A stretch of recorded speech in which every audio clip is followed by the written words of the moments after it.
Oof. It's like a tide, you know.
It's like a tide, you.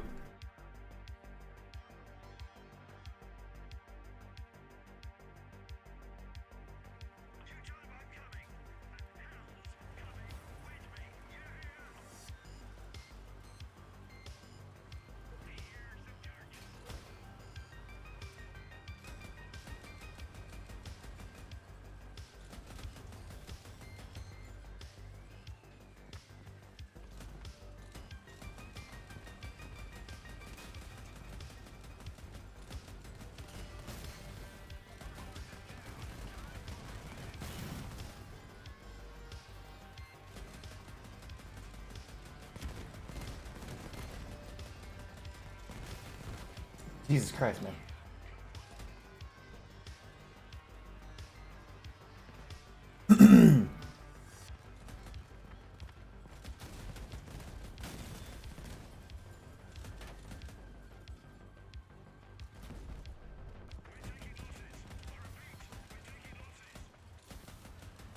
The problem with these autocannons, they only do 9 damage. So against things like drones, you're kind of shit out of luck.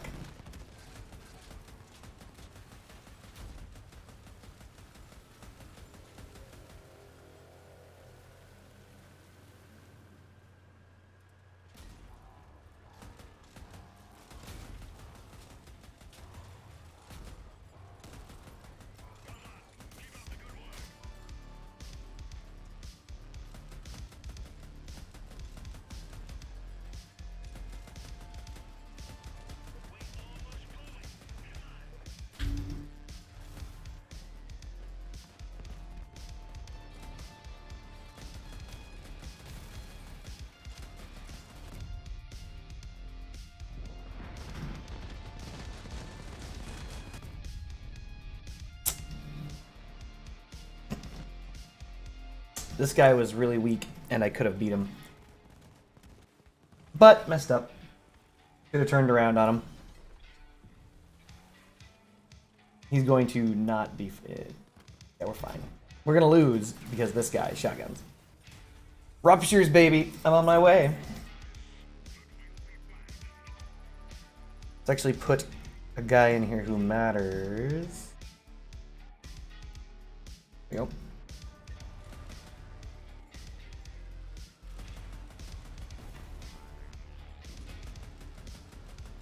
Honestly, I think I have to remove about 1,000 power score from this vehicle.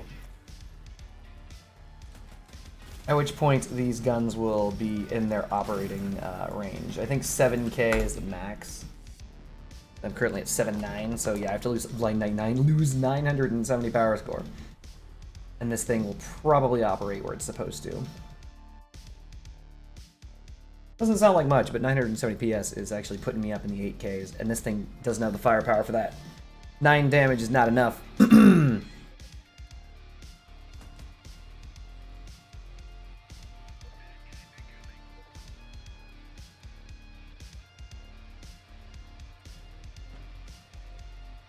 Total Combat! My man!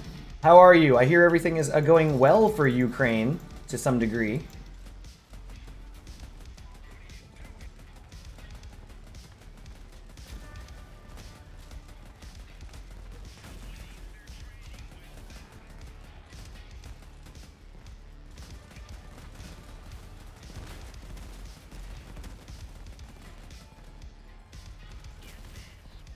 Magic to the. How's it going?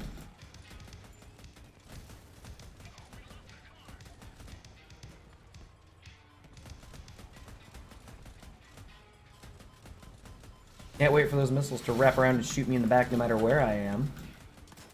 I'm gonna try and strip those guns. There we go. Cap cans.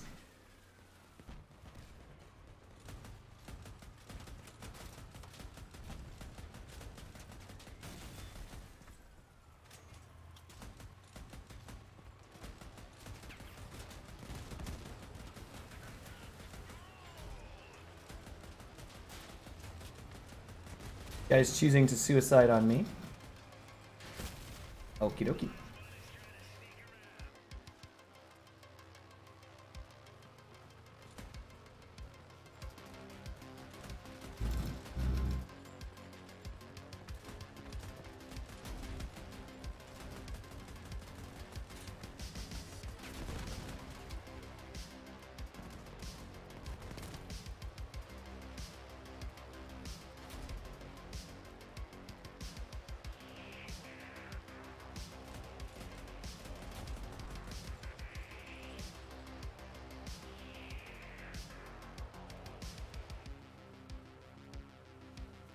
There are so many cap cans around. This guy somehow managed to evade them all.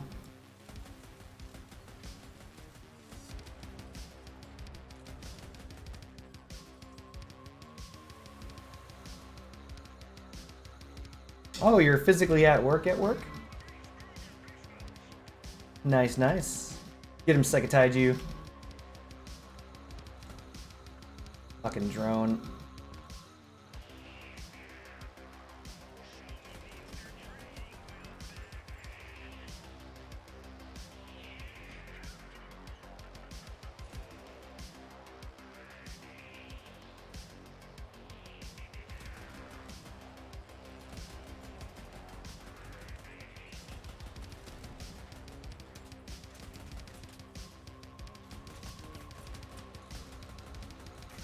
An excellent ram from Sekitaiju.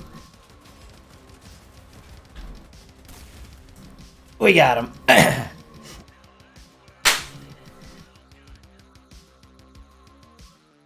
Wow, that's a lot of things happening simultaneously, Friendship Bunny. Your daughter is watching Encanto. A guy is fixing things in your apartment, and what's wrong with your apartment? Let's start with that. That's a lot to break down. Total Combat, I don't know if you can hear me, but I hope you're doing well.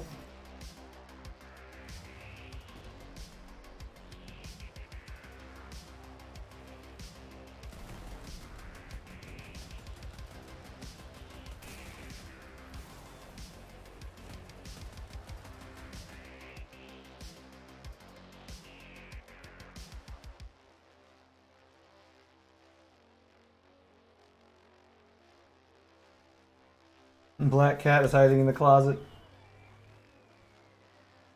Clever. You're only supposed to have one cat, and you've chosen orange cat. Black cat is the... Hold on. Get ready, chat. The black cat of the family. Oh. Wait. Like sheep. Ah, never mind.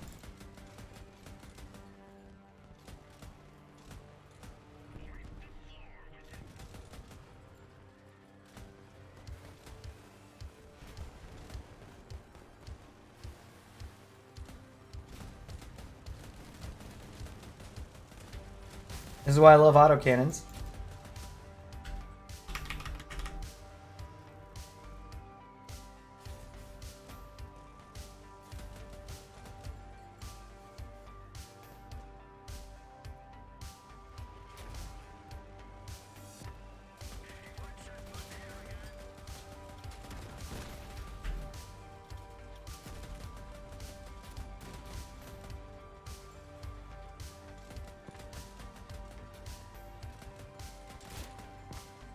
An excellent cap can.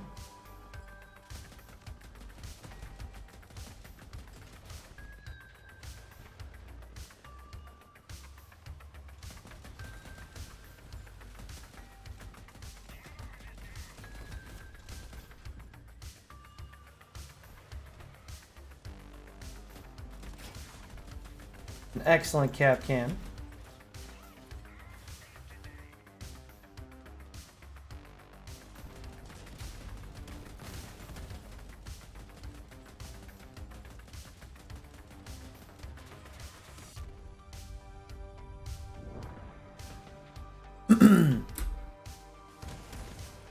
They're going right into mines.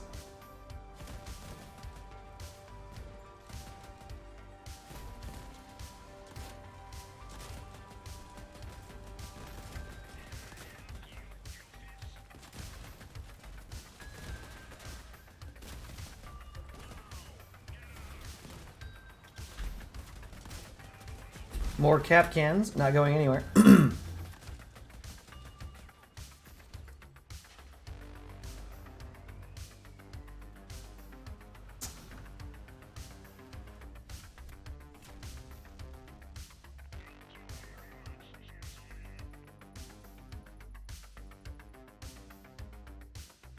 You view yourself as an NPC.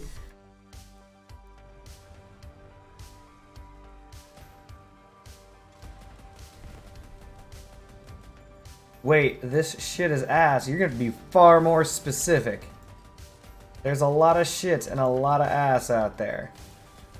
Break it down for me. What is what, my friend?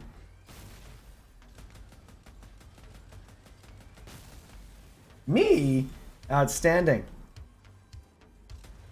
Well, Uyum yourself, Uyum. How's it going, man?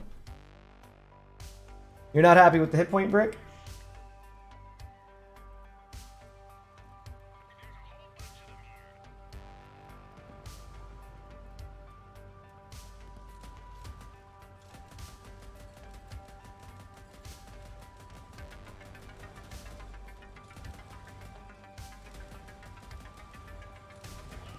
Look how many shots it takes to kill a drone. Oh no you don't, Psychotaiju.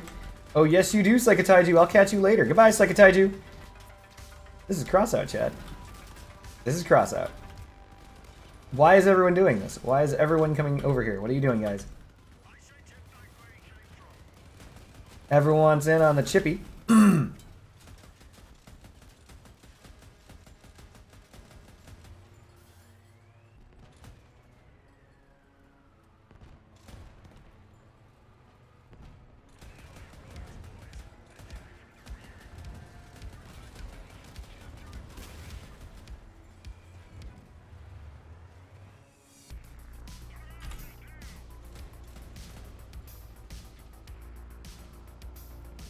Yang Wang, spraying that Yang Wang hate forward. We don't have the firepower to deal with that.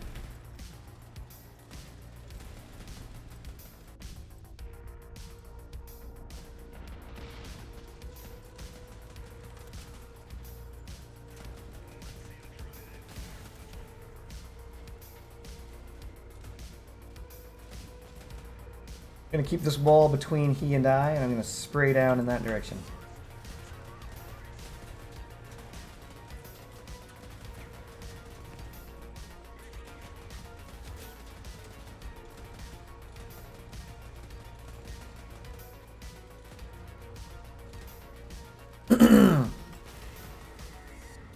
Wanger's on the ground.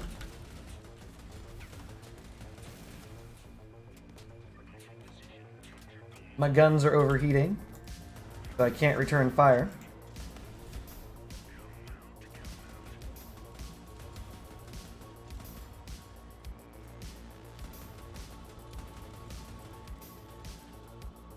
I must have lost my seal.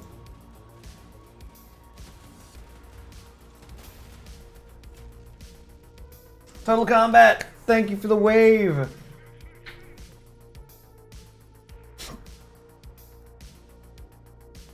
Yep, RN Seal's on the front of this beastie. So losing that RN Seal really hurt, but it's alright.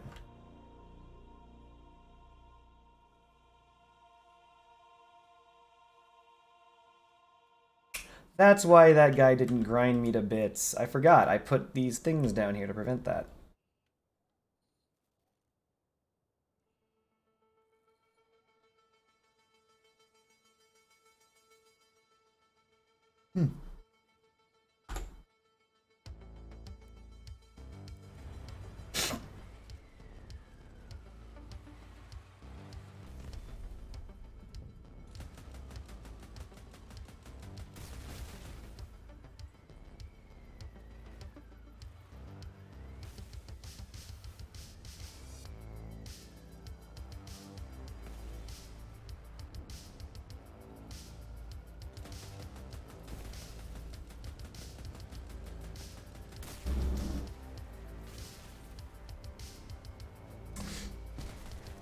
gonna see if I can't get a group to carry me out of fucking silver.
Taking a beating from literally all sides.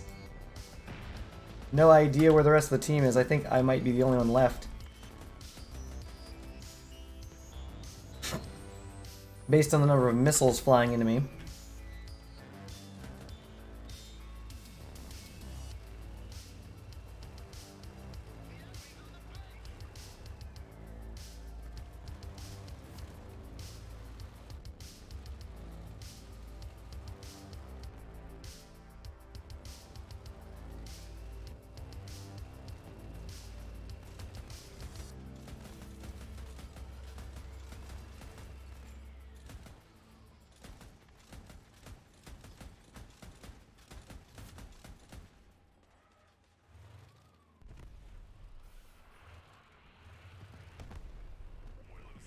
Hmm.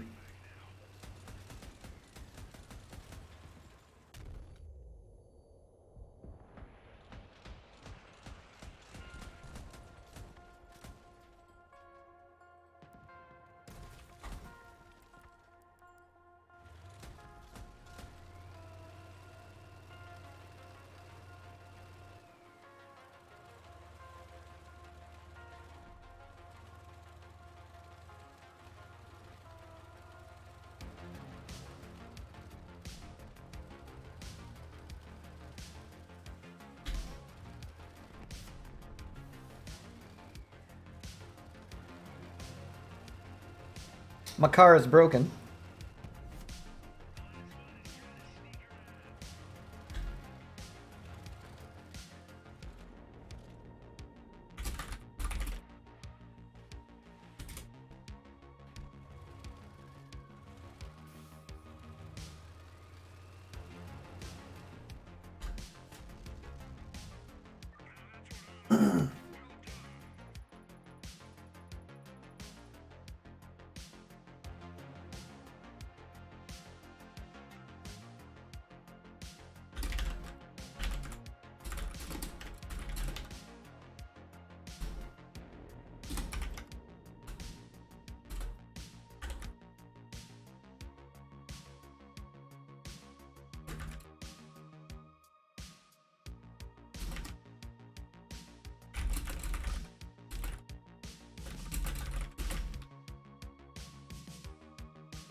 Trying to converse in Russian is tough.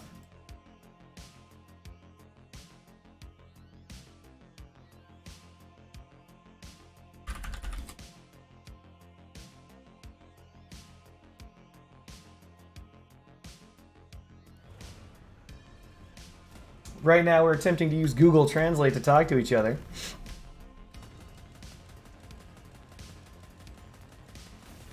What is the language of Ukraine? Is the language of Ukraine Russian?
Slinging those 9 damage shots downrange.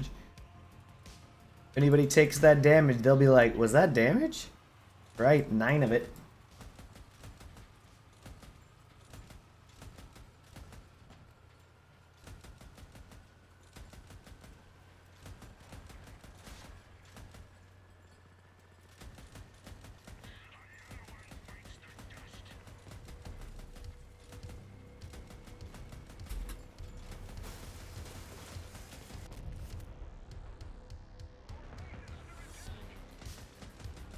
Putting those bumpers down in the middle saved my life from that melee suicider.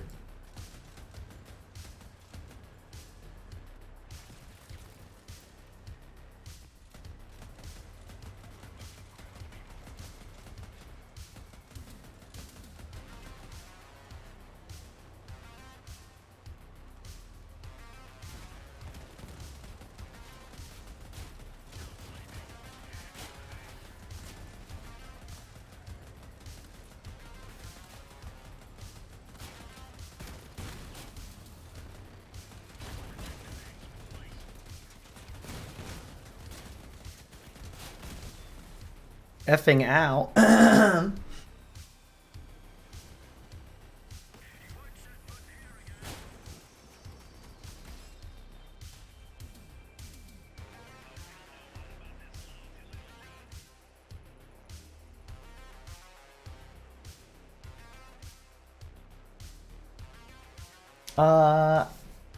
I mean, that's what we understand.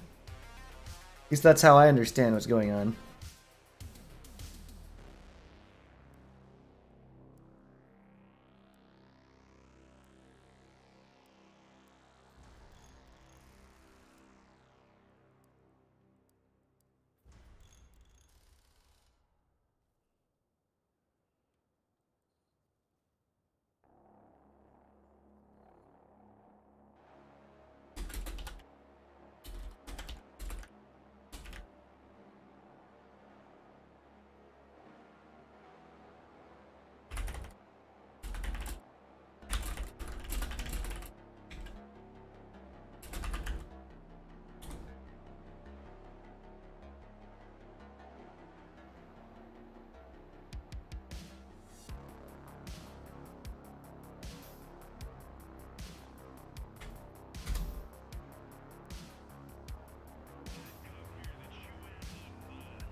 I think Fuyum's right. I think this build is kind of booty. Oh.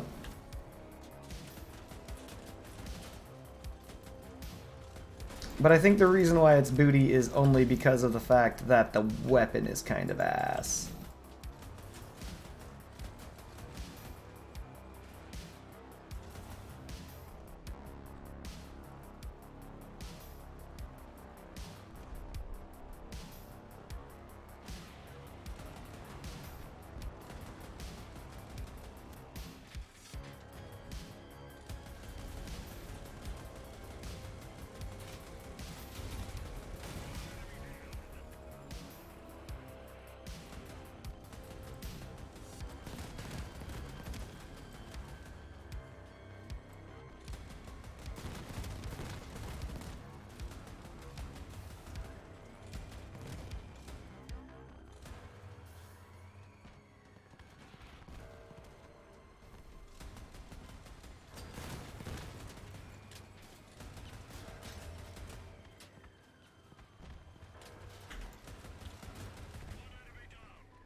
Ow.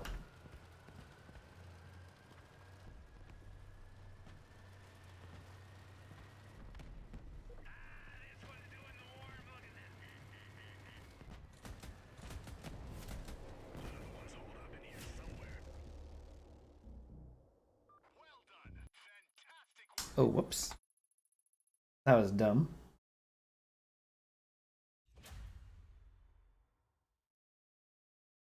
Go back to that.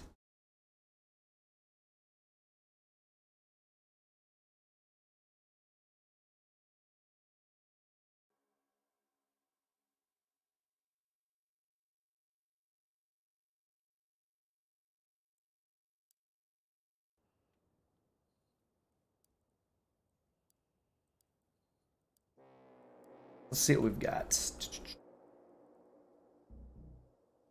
Win via cannon.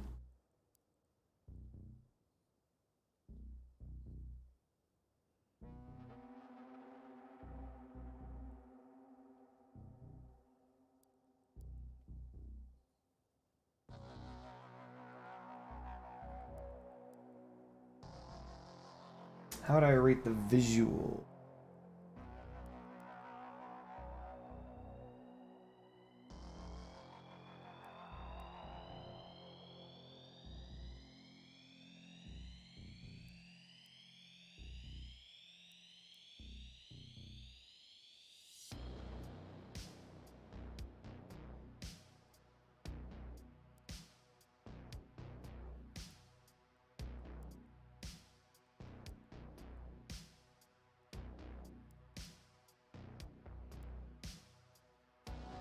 Just had to do a quick rating of the arena mode. Let me think. For some reason, no one's fighting my damned Leviathan. Makes me sad, chat.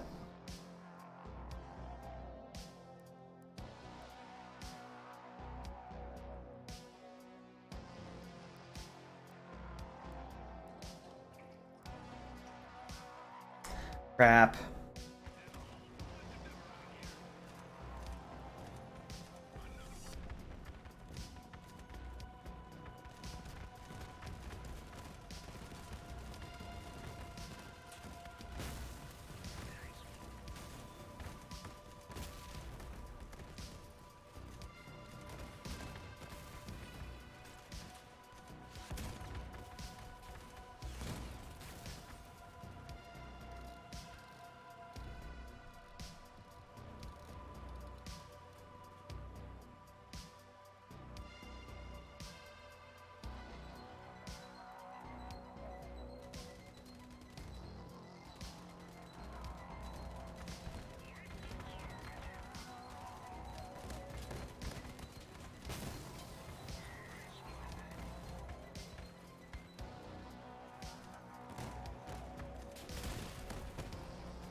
Wow.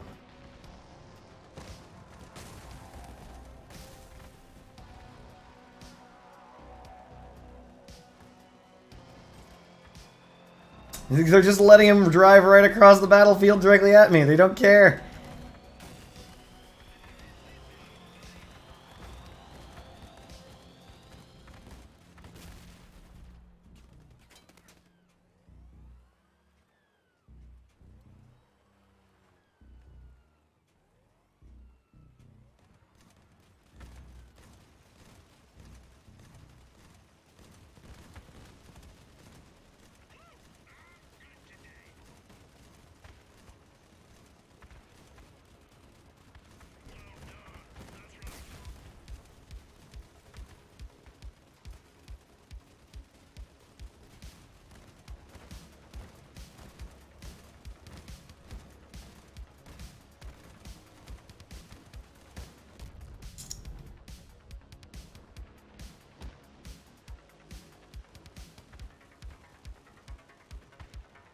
That's alright, Total Combat.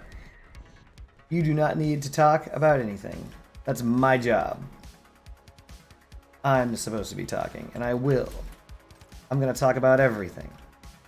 The hover nerf. The hover buff. The nerf nerf.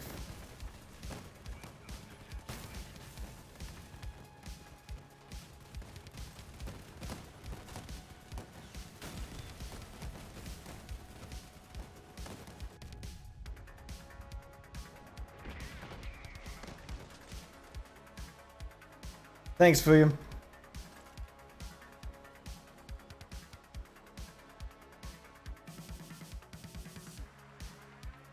How you been, by the way, Fuyum? Did you get that job?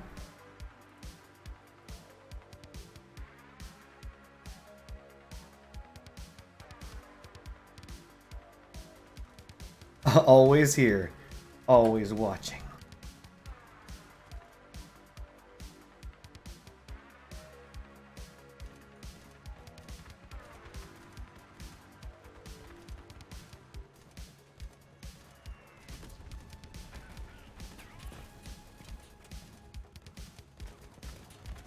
Wow, it's still shooting me in the back.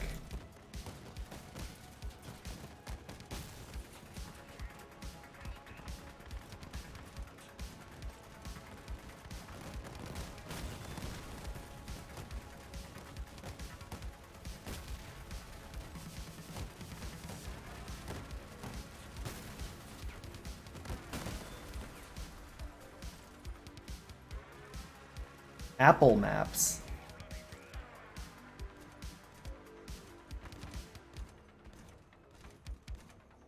Is Apple Maps like Google Maps?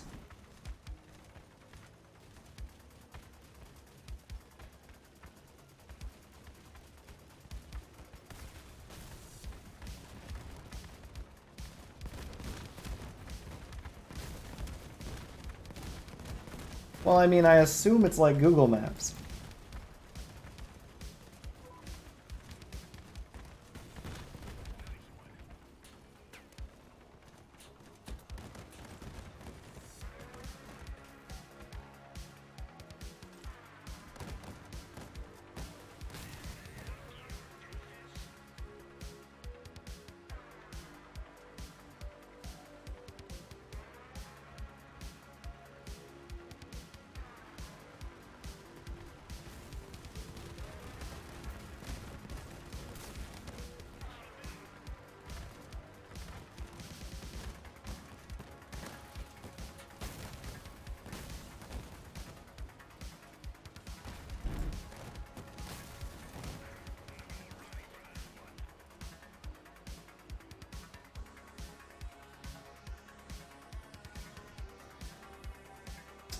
Listen, I use Google Maps because everyone uses Google Maps. Like when someone goes to map something online, they go to maps.google.com.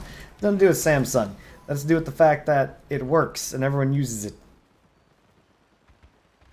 Years ago, when I was working in Microsoft, there's an interesting thing that happened.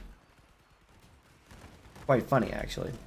A bridge went down. Physically a bridge in real life. And the map routing data for Bing Maps didn't know jack shit about it. It's just like, go over the bridge, dummy. However, the Google Maps was like, yeah, that bridge is out. Like the millisecond that the bridge went down. Crazy stuff.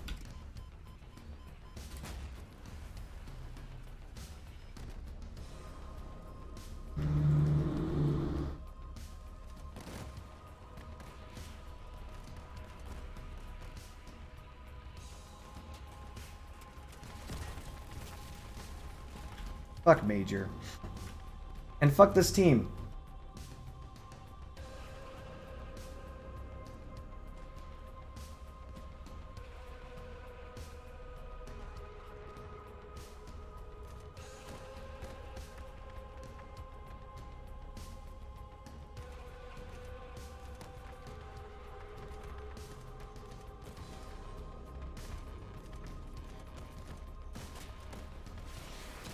Amazing.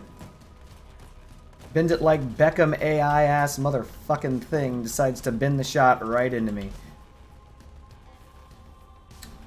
A 1 in a gajillion.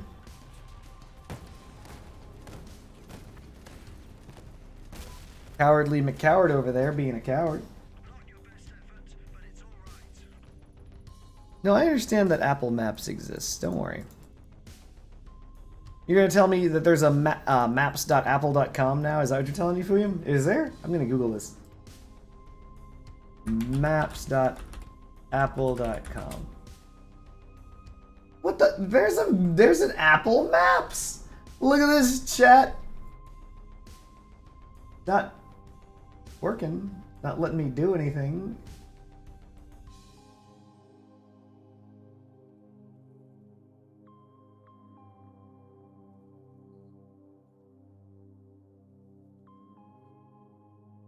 Bunch of stuff to kiss your own ass.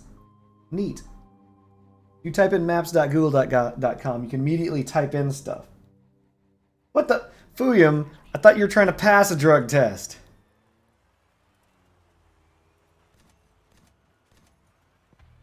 Fuyum, I'll be sorely disappointed if you piss dirty during this test thing.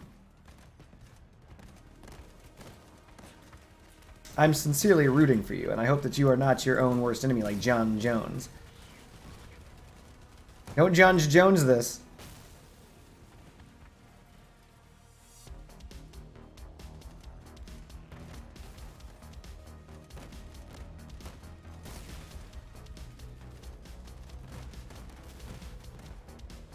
No one said you weren't a good man.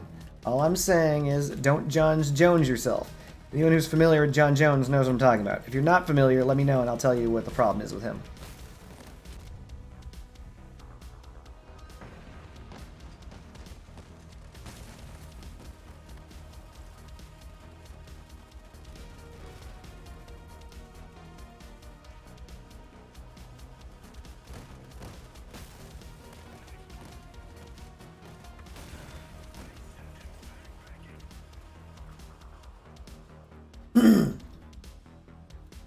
So John Jones was a welterweight champion of UFC.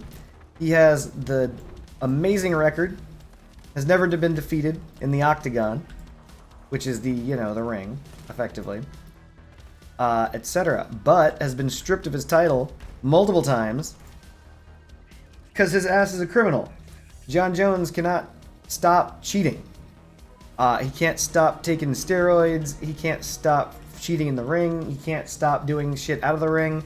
He got into a car accident, drunk driving DUI, which is fine, but immediately tried to cover it up, ran away from the scene of the accident. Just all crazy sorts of legal shit. By the way, if you get into an accident, you just stay. It's not like there would have been like any repercussions coming to him other than the standard criminal repercussions for, you know, driving drunk. But no, John Jones is like, no, I'm out of here. I'm John Jones. And he decided to John Jones it up and do legitimately criminal shit.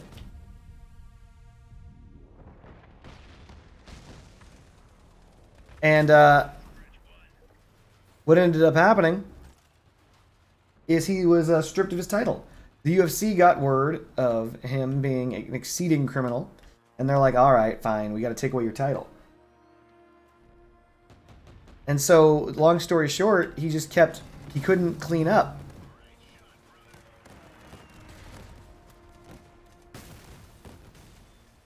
The only person who can beat John Jones apparently is John Jones, right? So, Fuyum, I don't want you to be a John Jones where the only person who can beat you is you, but you fight yourself all the time and you lose. That's all I'm saying.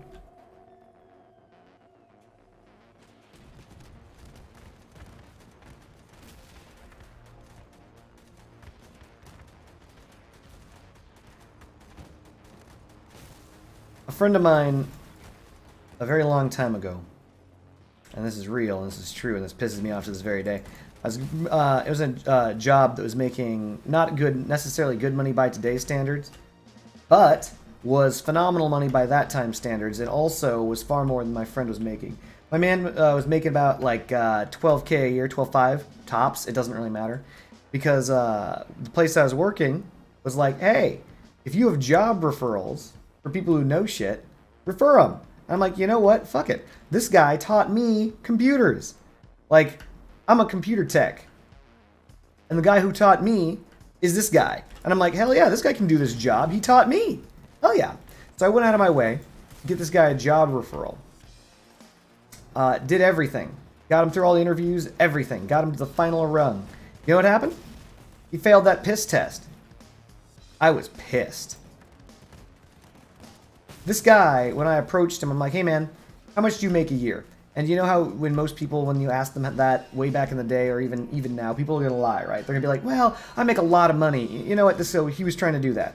And he was like, oh, well, I mean, it's not, usually steady. It's between X and Y and all sorts of shit like that. I'm like, all right, enough foreplay. Do you want to make $38,000 a year? I know, right? You don't use your own piss. Anyway, so I'm like, do you want to make $38,000 a year? And he was like, yes. And I'm like, okay then, because it came with $38K, dental, medical, all sorts of shit. He had a wife, and his wife needed dental work, all sorts of crazy shit. Like all this shit he needed. Anyway, so I'm like, yo, let's do this. And I didn't even think to ask. I'm not a druggie.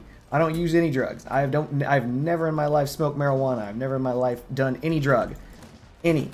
And so I never even thought to ask this motherfucker, can you piss clean? Didn't think to do it, and that's my fault. And so apparently he didn't tell me. He did not tell me that he was worried about the drug test. Had he done that, I'd have pissed in it for him. I'd have given him my pee. I'd have done something for him to get him through that. But instead, he did it on his own, thought he could beat the system, failed, and then because I was at work and I'm like, hey, when's the new guy starting? It's been like a couple days. Did my friend get the job? And they're like, oh, he failed the background check. And I'm like, what? I've known this motherfucker my whole life, so I know he didn't fail a background check. But the failing a piss test is the same thing. Like, it falls into the category of failing the background check. So I found that out, and I call him up. That was not a good conversation to have with a friend. It ended with me beating his shit on his dad's lawn. Like, beating the fucking shit out of him, because that shit over my reputation, shit over his reputation, shit over everything. He lost access to actual money, because he worked for a small business, so he was making, at best, $11K a year. Like, he wasn't making good money. He was making money, but not good money. Like, he moved out of his parents' house long before I did, but the problem was he ended up moving into this house with his friends, and they didn't make enough money to keep their lights on. Like, they're, like, black house. Like, no electricity, just blackout. Crazy shit. Anyway, so he wasn't making very good money, and he was back with his parents' house, and I went to his house after I found that shit out. He's like, oh, man, you don't need to show up today? You don't need to show up? I'm like, Showed up, dragged his shit onto his front lawn, and beat the fucking hell out of him. His dad came out. He was like, hey, what are you doing? And I told him what happened. I'm like, this dude failed the piss test for a job that was going to pay $38,000 a year. He looked at me. He didn't say shit. He didn't say a thing. He looked at me, turned around, and walked back into the house. And I finished beating his ass. And that was that. That was the last time I spoke to him.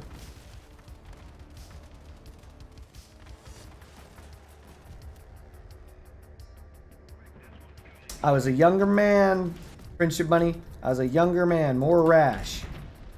In retrospect, I'm dead. In retrospect, what I would have done different would have been asking him first, hey, can you pee clean? Because his mom was a seamstress. Chat, his mom was a seamstress. She literally could have put, like, sewed in, like, fucking, like, a thing that would hold urine. We could have come up with anything to beat the system. System ain't that hard to beat. I mean, I'm not pro, No, I mean, it's not bad money. It's just that it's not like, it depends on where you live. It depends on where you live, to be honest. Like, for example, $38K a year, if you live in San Francisco, you are homeless. That is not a joke. That is actually serious. There are people who make over $150,000 a year, and they need 2 people earning $150,000 a year just to be broke in San Francisco. That is not a joke. God, I wish that were a joke. Look at rent in San Francisco. Look at it, and then just be like, what? This is ridiculous. That doesn't even make sense. So, depends on where you live. And where I live, $38K is not bad money. It is most certainly not bad money, especially if you're single and have no kids. It is decent money. And that's like, yeah. Like, it's good money. Like, to put this in perspective, the reason why I took that job, and I did not haggle, and I should have, but I did not haggle, was because it was like first job out of college, and I'm like, screw it, I'll just take it in the B. And I did. But that was still good money. Like 38K is not bad money. By the way, and this is true, and I don't want to I don't want to spout on racism, be mad about racism, but they offered him 40. I started at 38. They offered him 40. And yeah, he is not the same color as I am. But anyway, regardless, I don't want to start on that. Long story short, he screwed his future.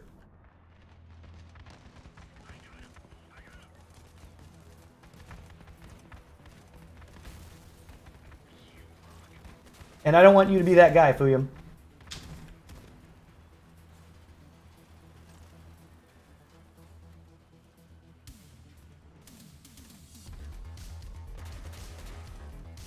But yeah, so what was really funny is a friend of mine, he makes about 72 a year or some shit like that. It doesn't really matter what he makes. What matters is he went down, he was trying to look for a girlfriend. And so he's feeling spry. He's feeling like he's got money.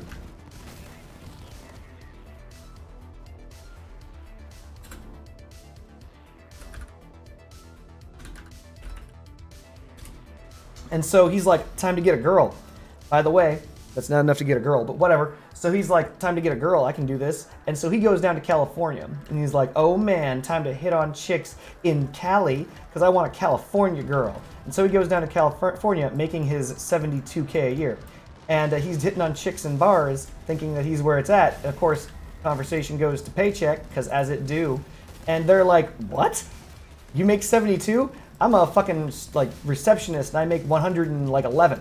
Like, everyone down there was just shitting on his paycheck. They're like, how is that even possible? You're like, he's like, what?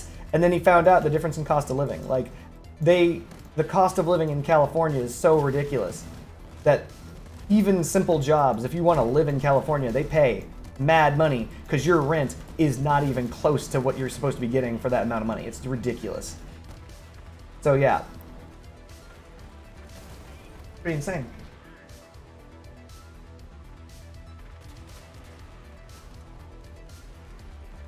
And that's where, because that's where the girls were telling him, by the way, like, my ex-boyfriend, they were saying my ex-boyfriend made like 150, whatever the hell, 157 a year, and they had to like combine their checks of 157 and 110, and even then they were still like living paycheck to paycheck, because rent was no fucking joke. That's California. So cost of living is a biatch in California. So yeah, that sent him right on back to Washington.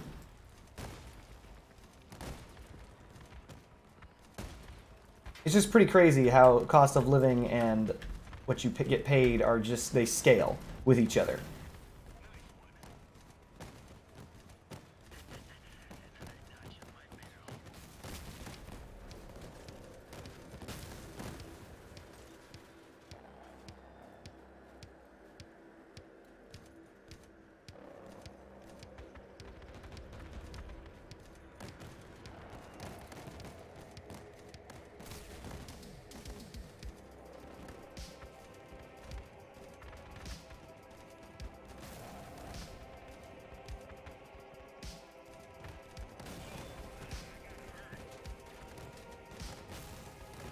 By the way, I may as well tell this to anyone who's watching the stream right now, not that there are very many people here. If you are about to start a new job or looking for a new job, etc., always ask for more money. Under all circumstances, under no circumstances do you take the opening salary number they tell you. They tell you a salary number that is a lie. They are lying to you. You ask for more. Even if you only get 50 cents an hour over what they're saying, those nickels and dimes add up to big numbers over the course of a lifetime, to be honest. And you really have to look at things in a lifetime perspective when you're doing work. So regardless of any of that shit, when they say, oh, we pay 16 an hour, 17 an hour, 13 an hour, whatever they say, no, they don't. They don't. They pay what they'll pay you the least amount that they think they can trick you into taking. And they will start off with an offer that is always lower. They must. That's their job. So make sure that you understand. Don't hold it against them either. That's their job. They're supposed to fuck you. Your job to not get fucked.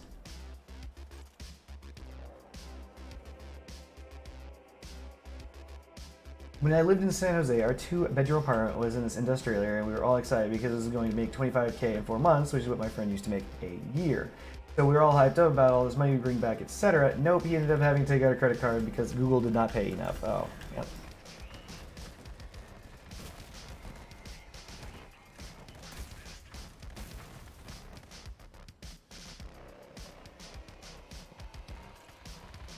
I was actually talking to Friendship Bunny about this earlier. One of the many reasons why females are paid less than males is due to the non-confrontational attitude of basically females. The idea is this: if someone offers you something and you take it, you're fucked. That's the idea. Also, under no circumstances, this is also true, under no circumstances, I've seen this happen multiple times, do not fall for this.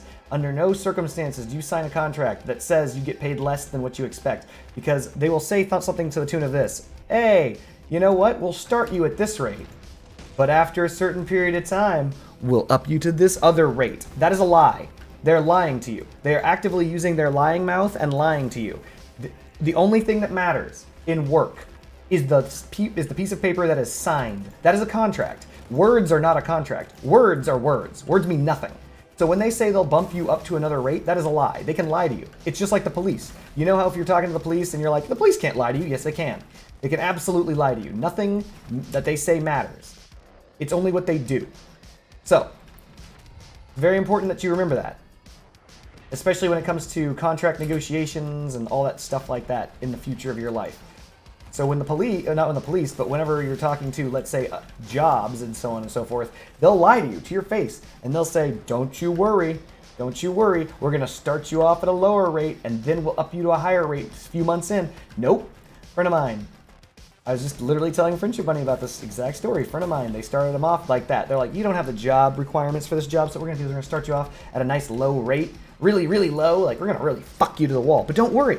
Don't feel bad. You just work for here for 6 months. 6 months later, we're going to up you to the standard rate of this number. And he's like, okay, sounds good. He signed that contract. By the way, do you know what that contract said? None of that shit I just said out loud of my mouth. It didn't say any of that shit. So 6 months later, he's going to the hiring manager. He's like, hey, hiring manager, what's up, man? Can't help but notice I've been here 6 months. I'm doing great, doing good job, doing good work. I'm supposed to be bumped up to this higher rate. Do you know what my hiring manager? You know what the hiring manager said to him? I don't know what the fuck you're talking about. Get back to work. That's it. That's what he said to him. Get back to work, motherfucker. I don't care what you're paid. Your contract says you're paid the amount of money that you're paid. You're being paid that amount of money that you signed for. So what's your problem?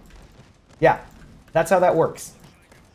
Never sign a contract that you're not willing to accept in its entirety right then and there. There's no such thing as will increase your paycheck later. That's not a thing. That is not a thing. It's never been a thing. That is not a thing. It is a lie. That is a lie that has been said for years. It works because people think that they're not being lied to. You're being lied to. Straight up, dead ass lie to your face. It is an easy lie, chat. Hey, watch this. Fuyum. I'm gonna pay you $5 an hour now, but after 8 months. After 8 months at $5 an hour, I'm going to bump you up to $15 an hour, $20 an hour. Just sign this piece of paper that you're willing to do the work for $5. See the problem? That is life. I'll take it. Damn it, Fuyum! God damn it, you're not listening at all!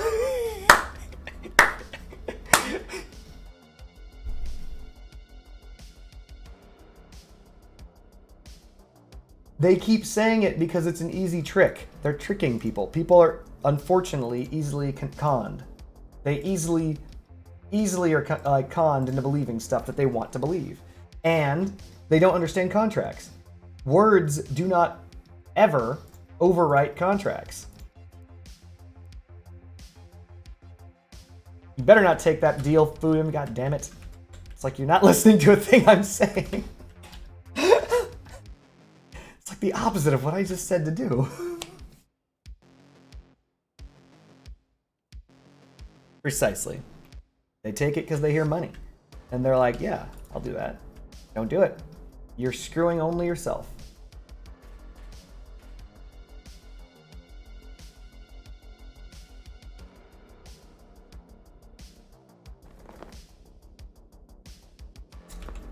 There's no one who you can talk to, Friendship Bunny. Once you've signed a piece of paper, you are locked into that. That's how that works. That's why they want your signature on that piece of paper as soon as possible. That says the number that they want to pay you. Very important they get that signature, because once you're signed, you've agreed. They can take that to court. They're like, what are you talking about, court? Did you not notice that we're paying exactly what we agreed? And court be like, that's exactly the number. And that's that. You have no recourse. Raises exist, sure. Funny story, chat. Do you guys know how raises work?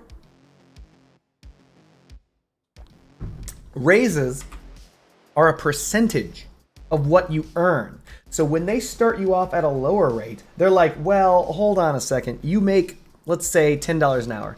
And you're like, well, you want to be bumped up to 15 because you're supposed to be paid 15. You're like, hey, I need to be bumped up to 15. They're going to look at that and be like, well, we can't do that. That is also a lie. But we can't do that because that's a 50% increase to your salary. That's insane. What we can do is give you a percentage increase, because that's the only way that they look at it, via percentages, 6%. Well, what's 6% of 10? It ain't much, chat. It ain't much. 6% of 100 is 6. 6% of 10 is 6 cents. They will give you a 6-cent raise. Welcome to getting fucked. Because of that first opening argument that you made when you first got the job. This comes down to a game like Friendship Bunny. You played a game called Hobo Tough Life. This is very much Hobo Tough Life. Having a bad start will fuck you for a very long time. If Fuyum asks you for 20, I'm sure you'd rather give me 10s. Anyway, I'm just trying to help people out based on my experiences in the workplace and in salary negotiations. Very tough. You don't want to get screwed. Nickel and dime it, because every nickel and dime actually equates a significant sum of money in the future. And most people don't like this, by the way. Like this is the reason why salary negotiations are awkward, because it's like, wait a minute, I have to talk to you about what I'm going to be paid, and it's annoying. It's like, it sucks. But if you don't do it, you will be screwed and you will regret it. When you come across your coworkers and your coworkers are doing the exact same job worse than you and they're being paid more than you, the feeling, chat, you're going to feel so fucking mad. I know this because this has happened. I worked with a guy by the name of, I'm not going to tell you because that's not your business, but I worked with a guy and he was the biggest pile of crap I've ever seen. This is the worst employee I've ever seen, and he was being paid $3,000 a year more than me. I was being paid 51, he was being paid 54. Can you believe that? I outperformed him on a daily basis. I did everything. I even was working there longer, and they paid him more. Not to go into that racist thing, but he was not the same race as I was either. But regardless of that, laziest stack of crap paid more than me. And you know why? Because he asked. And here's the thing that Friendship Bunny was asking about earlier, raises. Do you know what happened when I went and asked for a raise?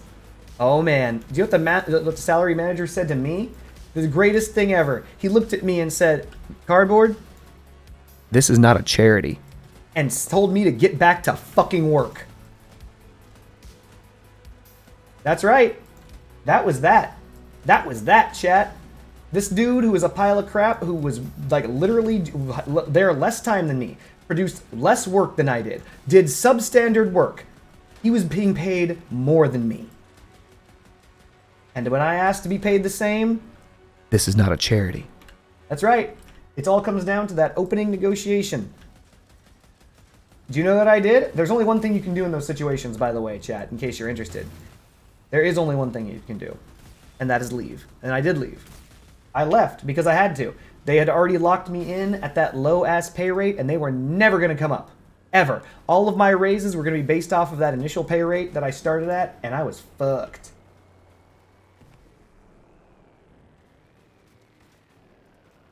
Actually, Friendship Bunny, you want to hear something really funny? I had a boss. I can't tell you her name. She was amazing. The best boss I had ever had. I found out I was making like $10 an hour more than her, and I was pissed. I was like, hold on a second. We need to get you like a raise, because you need to be paid more than me, because you're my boss. You're the best boss I've ever had, and they're fucking you to the wall. Like, it was insane. Yes, Friendship Bunny, I know some stuff with your ex.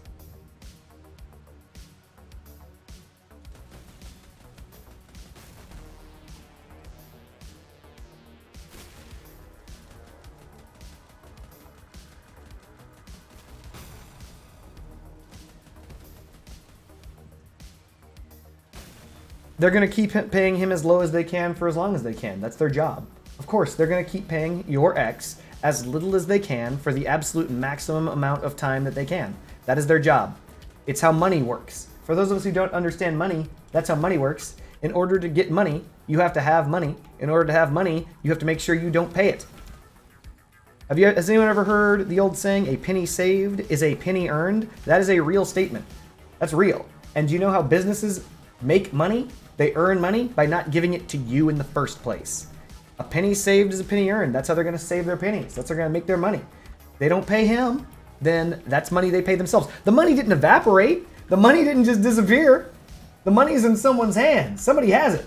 Somebody's got that money, Friendship Bunny. Someone's got that money. It exists. It's in their hands. They're just not giving it to him.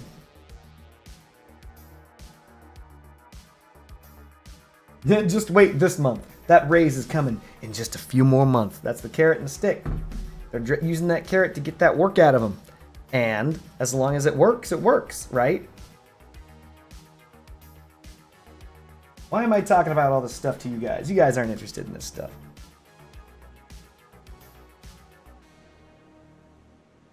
I really, really want this build to be lower in power score.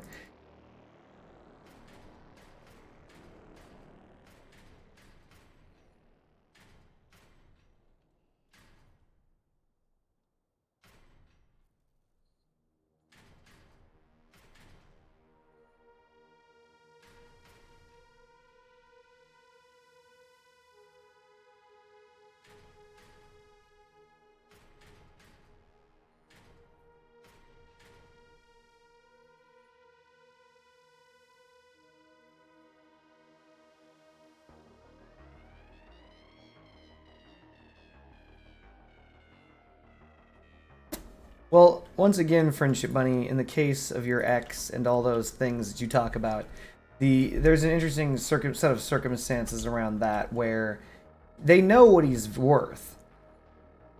And this is very specific to Friendship Bunny's situation. The reason why we know that they know what he's worth is because every time that he leaves, or actually goes to leave, they're like, wait a minute, why don't you take all this time off, and here, we'll send you to Disneyland, and we'll do all this stuff for you. Mind you, it isn't much stuff. It's just going to Disneyland. But they're doing that to keep them, right? They're like, why don't you just take a break real fast? Then after you're done with your break, get your bitch ass back to work. Kind of shit like that.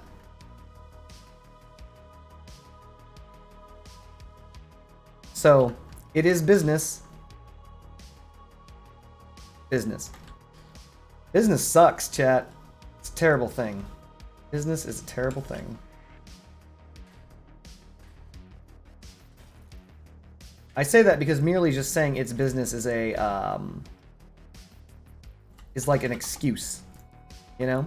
You're just excusing bad behavior because you're using the words "it's business." Like, whoa, man, you can't be mad at me. Business. And everyone's like, oh, I didn't know. I didn't know it was business. Shit. I thought this was just you fucking me. No, it's business. It's different. That's entirely different. My bad. That's on me. Thought that you were just being, you know, fucking me. No, this is business. That's different. And by simply saying it's business, it changes everything. That's great, Friendship Bunny. As I said before, he should probably, if he were business-minded, a business-minded individual would take that money. I'm sorry, a career-minded individual would take that money. But not for everyone.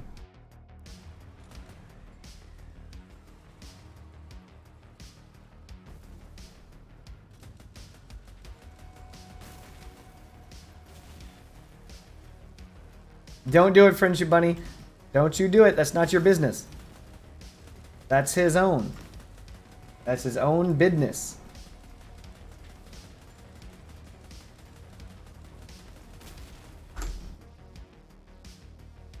That is not your place.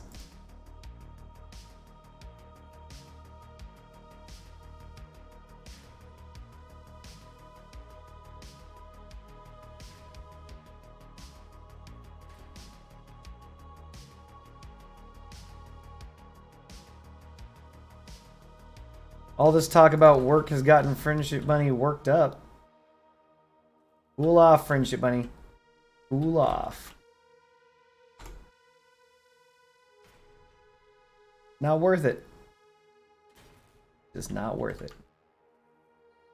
But anyway, back to Fuyum, because it's very important to me that Fuyum not get screwed due to his own doing drugs. Don't do drugs.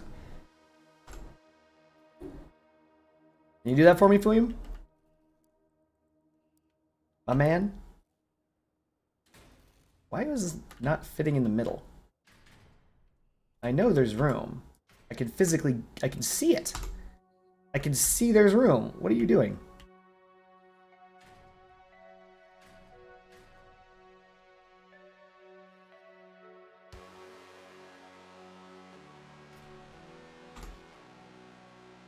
Ahem, I believe Mr. Mackey was the one who said drugs are bad, okay.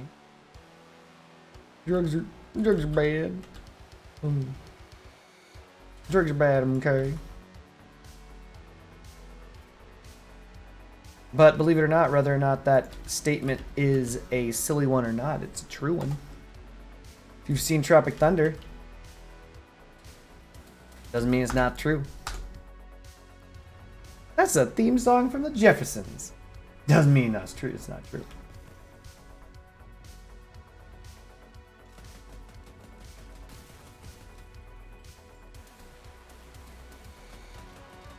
Don't complain about, like, Friendship Bunny, it is your business to a degree, but it is also your ex, right? Get out of here with your opinions.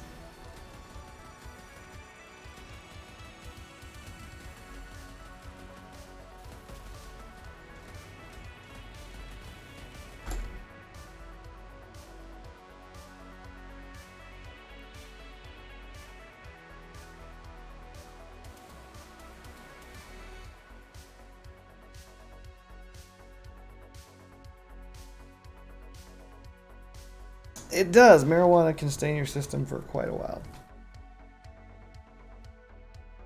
Alabama does not mess around with drugs. That is a fact. That's a fact. That is a fact.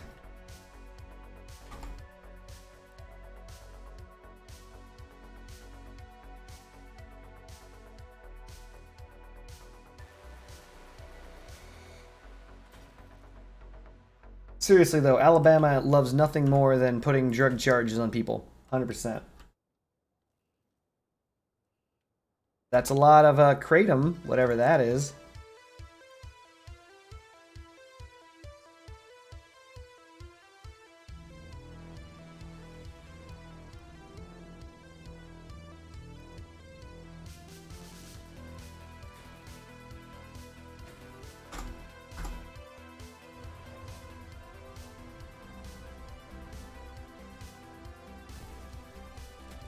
You're talking to a resident? What do you mean?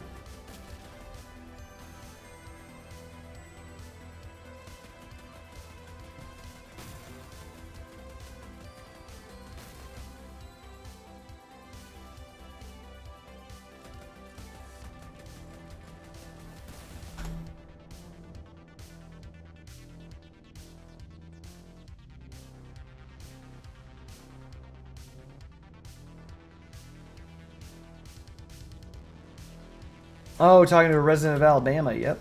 Well, then you know they don't F around with drugs, my man. They love nothing more than to catch people with drugs, and even then, believe it or not, they love nothing more than to charge people with drug crimes, whether or not they caught them with drugs. Seen that shit before, that is not cool. However, as uncool as it is, I don't think they care. Pretty sure that they don't give a dang how cool it is or not.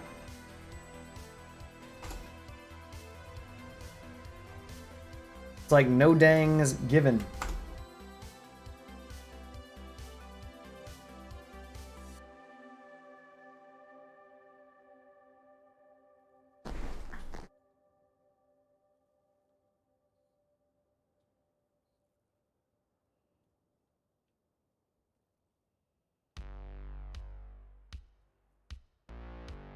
I don't know what it is, but they got 0 chill.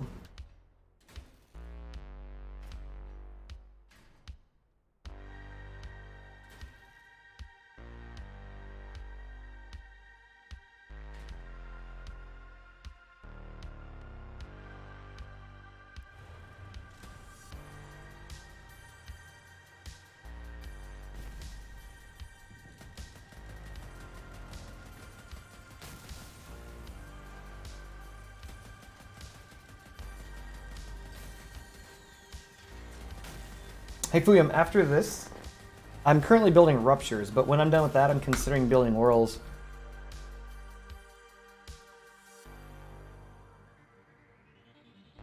I've already built Gravistars.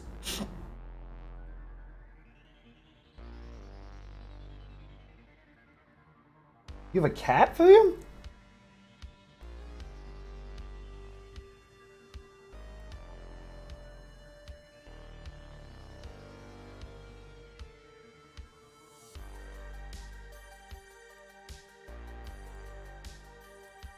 I think Quantum Cash, yep, or Quantum Canine. Number 7, oh my god. Twos is number 196? Jesus Christ, twos.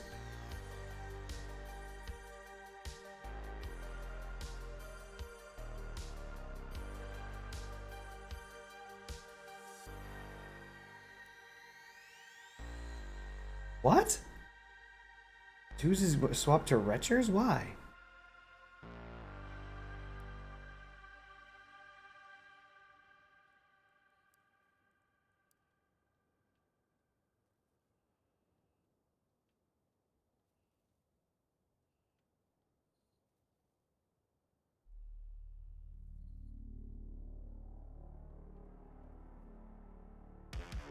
I'm number 840, Jesus Christ. I am way the hell down. Not even anywhere near the 3rd or 5th page. Oh wait, maybe I'm higher than that.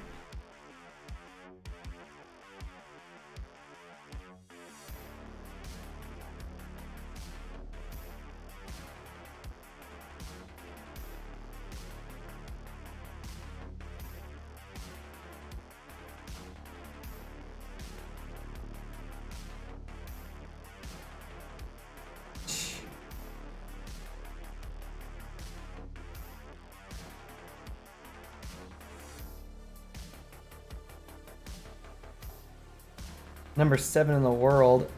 Damn, Quantum. I was up against Quantum literally the other day.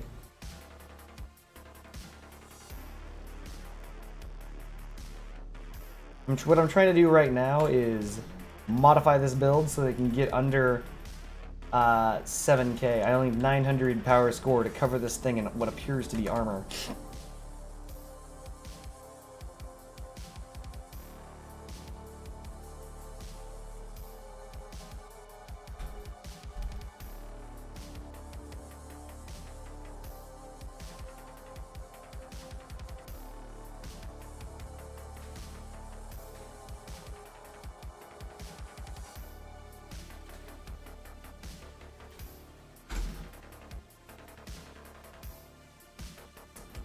A lot of power score to devote into just that back wall.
Dawn's Children does alright.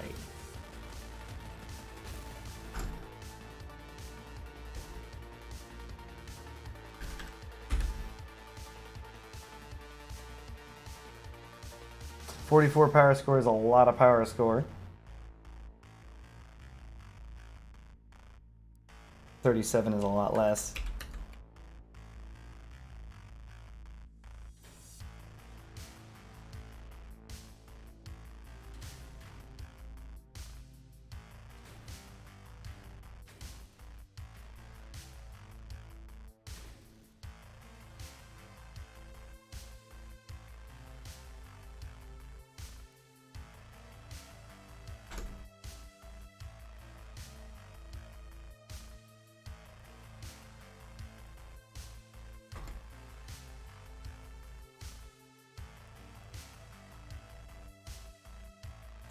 If I recall correctly, though, for durability to power score, you can't really beat Steppenwolves.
A dance-related injury that even a Band-Aid can't fix? Jesus.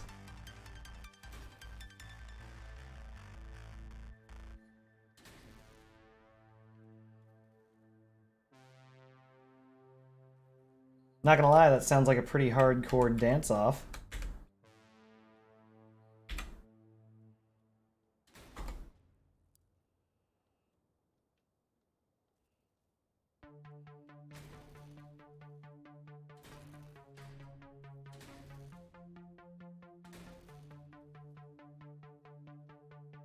And now we all know when Friendship Bunny dances, they mean it.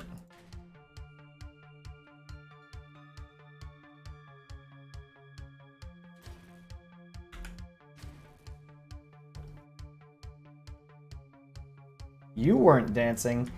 Let me get this straight. Somehow this dance injury occurred. You were not the one dancing, but you caused an injury that great? That is amazing. Bunny doesn't think that. Bunny would never say that they think that I suck at cross out. I'm a nerd. Okay, hold on a second.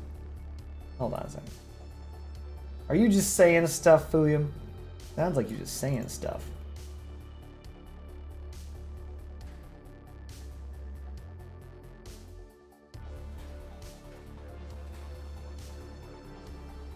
The Friendship Bunny I know would never say such hurtful, hurtful things.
That's a synonym for sissy? Jeez.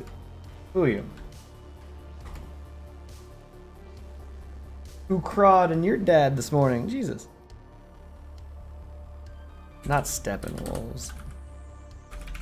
Not Scavenger.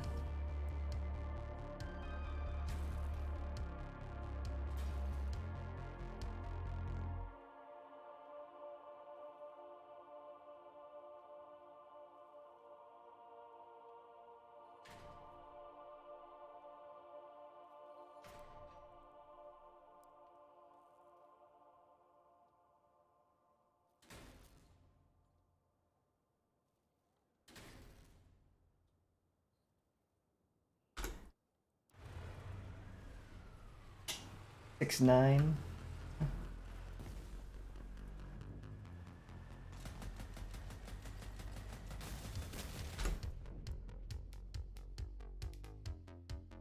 Any way I could reduce the power score?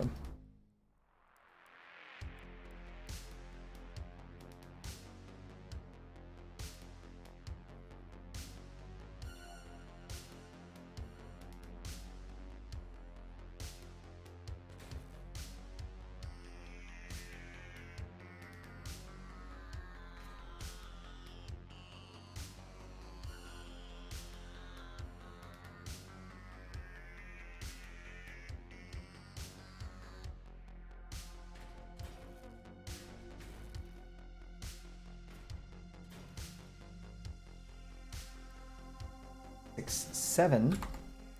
Wait, how much power score difference is it? 130 to what? Yeah, that's about half. That's worth it.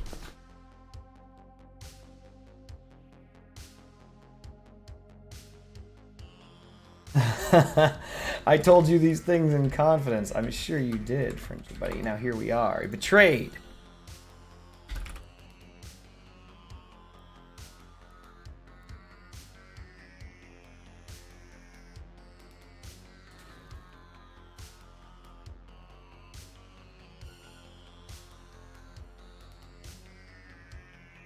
The old adage holds true, never trust a Fuyum.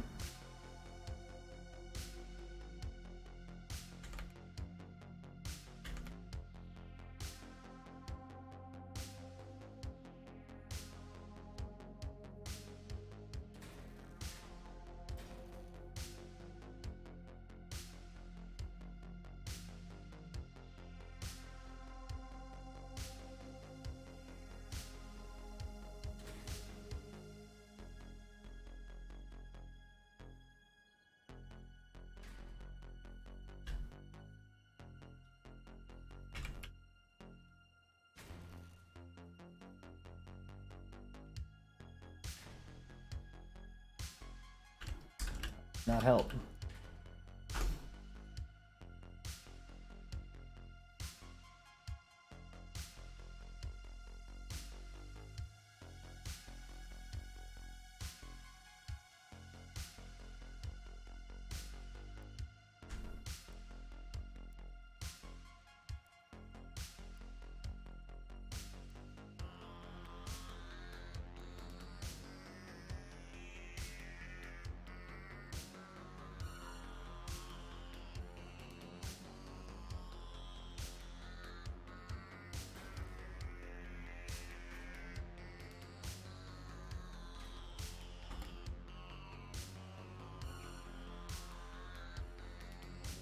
Whoa, whoa, whoa. All right, listen, I understand we like making jokes at my expense, and I'm all fine with that, but Taylor Swift, I think that's where I'm going to have to draw the line. Line drawn, chat. No more of that. Talking to me about Taylor Swift concerts. Get out of here.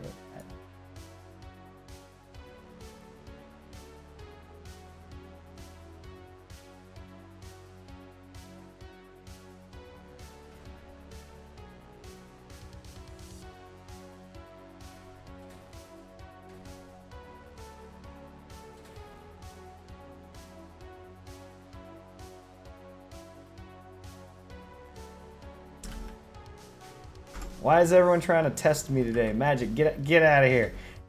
Get out of here. I am not the one. What is wrong with you guys?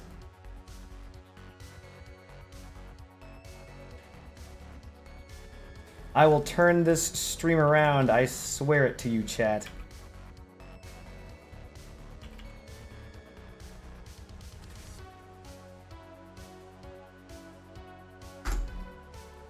Oh, 2,000? Let's give this a try.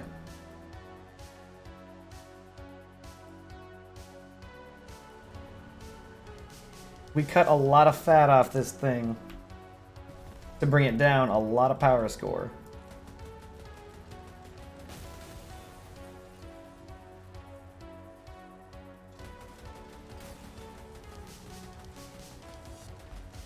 We cut about, 1,000 PS off of this thing? I didn't think it was even possible.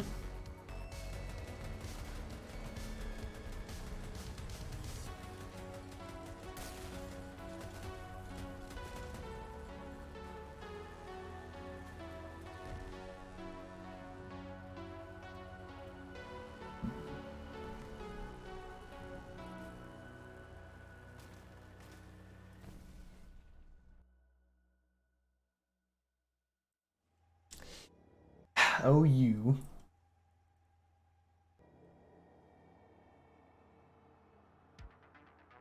Here we go. We're up against some more, much lower power score players. So we're no longer fighting against 8Ks. We have the exact same firepower, but now we're fighting against 7Ks. And 6Ks. So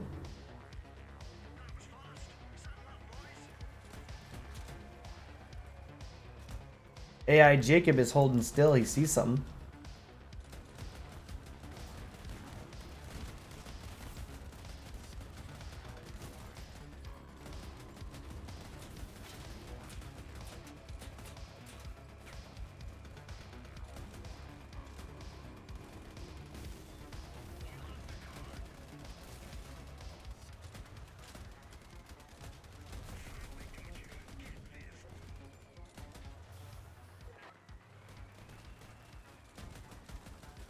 Cap cans.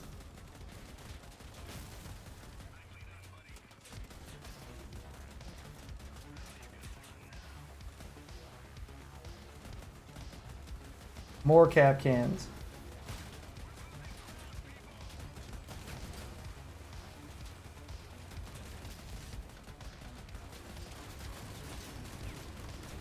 Oh yeah, we are fucked.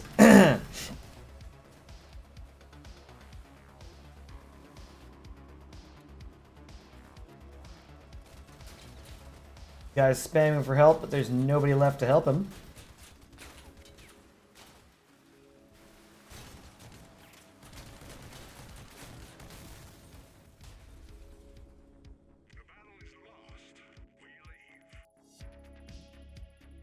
My Leviathan did something.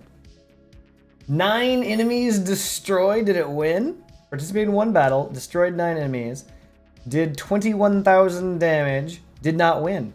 But 21,000 damage, chat. 9 enemies killed. That is what I'm looking for. There we go. For those of us unawares, I recently redid my Leviathan. My Leviathan has been redone to be the most cantankerous, ornery Leviathan ever. One of the things that you guys may or may not know, when you go to make a Leviathan, it limits you on what you can put on your Leviathan. It's like, whoa, whoa, whoa, hold on a second. You want to put 900 cannons on this? Nah. We're devs and we're bad at our job. So we accidentally made it so you can do that. That's our bad. So what they did was they made it so if you try to boat a weapon type, which is to say cannons or rockets or grenades or anything like that, boating a singular weapon type, they're like, F you. You can't do it. We're not letting you boat a single weapon type. I spend all 56k of my point if you speed up the Scorpion. No. No, Fuyum, no. So what they did is they made it so, and you'll note, see the number 12 here? Each of these weapons usually only costs 6 energy, but they double it. If you're trying to boat weapons, like, fuck you. You pay double then. You pay double now. You pay dub now. So I paid double. And I'm like, fuck it. You know what? I've got these threshers. They're fused. I don't give a shit. For the first time ever, I'm going all in on grenades. So this is grenades, right? Wrong. These are also grenades up here. See those little grenades? Those are grenade launchers. Those are Emily's. You know what you can't see? Underneath, hold on a second, are grenade drones. I now have upper grenade drones, under grenade drones, grenades everywhere. Grenades everywhere. We've got the Retchers shitting grenades. We've got the Threshers shitting grenades. We've got the drones shitting grenades. And of course, as you guys can see, there is the trombone up top. And we also have the Enlightenment because I had 1 energy left over and I'm like, fuck it, whatever. Theoretically, I could have put on another cooler or radiator or shiver or some shit, but I didn't care. I'm like, whatevers. So this thing sits at 9,500 Dura. It runs at a speed of 60 kph. Can achieve it because it's using wheels, unlike on my previous Leviathan that was using legs, so it was always too damn slow. Chases people down and slings nades at them constantly. Just constant nade chucking. Chuck those nades. This thing killed 9 men, chat. Didn't win, that's fine. Killed 9 men. That is amazing. That is exactly what I'm looking for in a Leviathan. I was hoping it would get a couple people. I didn't know it was going to kill 9 guys.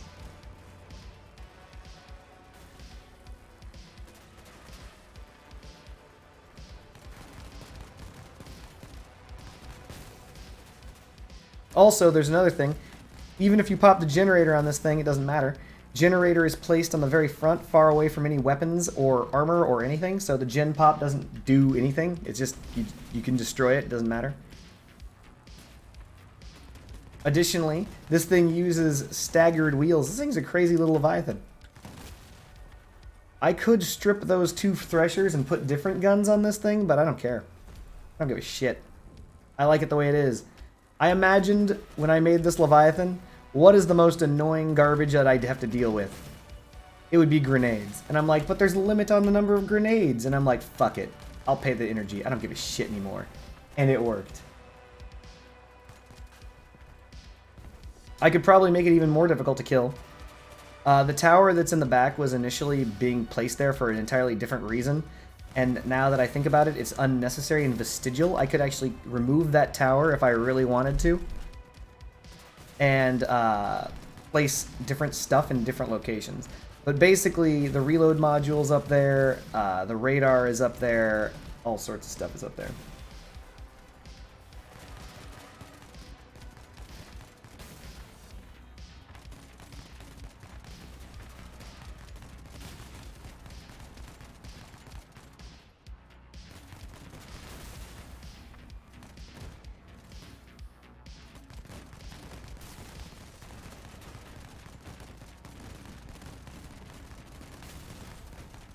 Yeah, you have Temporosa screeners around them. Yeah, I remember that. What up with that?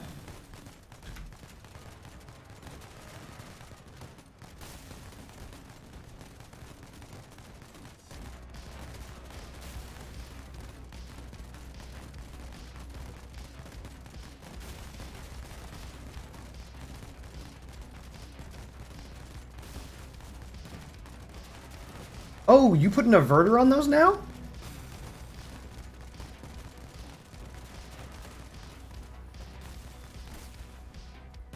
Very interesting.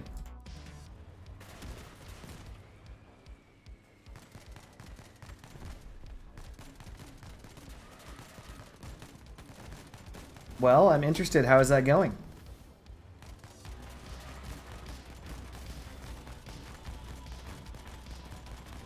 Where'd you get the energy?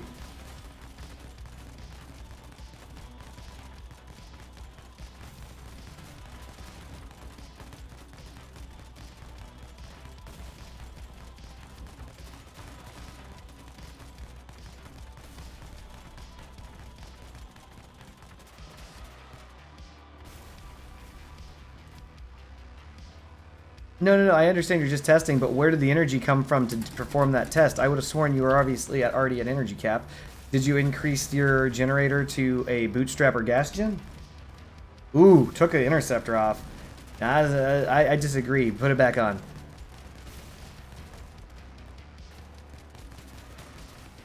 I don't think you can afford to get caught, you know?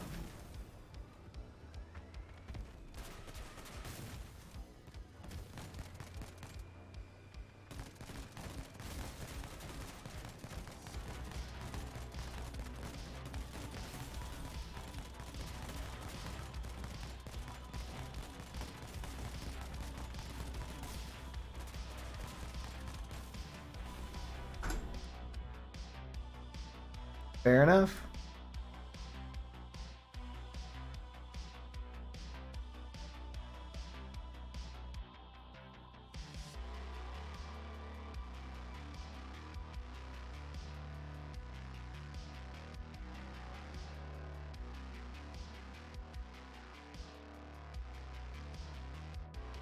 Aww.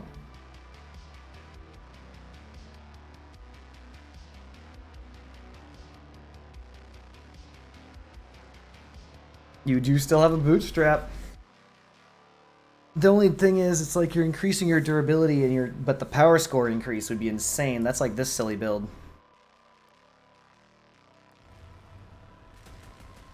Like taking this thing out of low 6Ks is pretty brutal.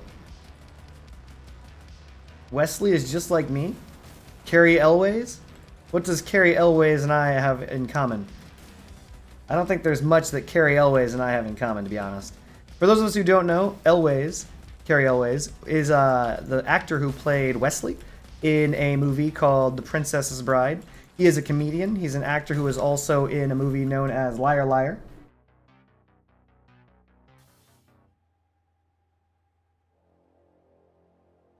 $9.8. I don't know. Do you think that your build can fight at 10k?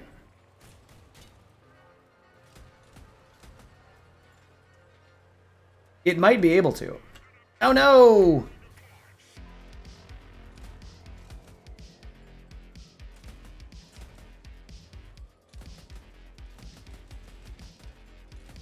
He was in Liar Liar, yes. Was he in Twister? I don't remember him being in Twister.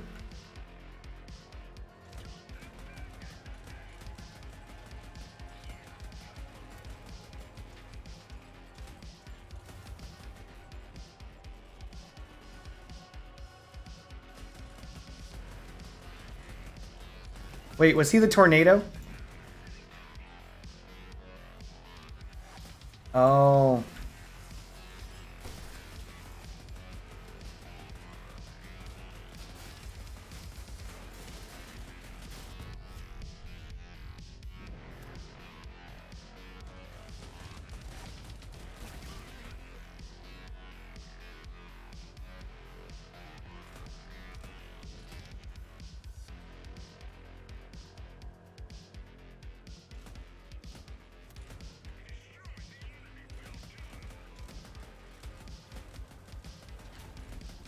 Carrie Elways is also Robin Hood in a little Mel Brooks movie known as Robin Hood Men in Tights. Phenomenally funny movie.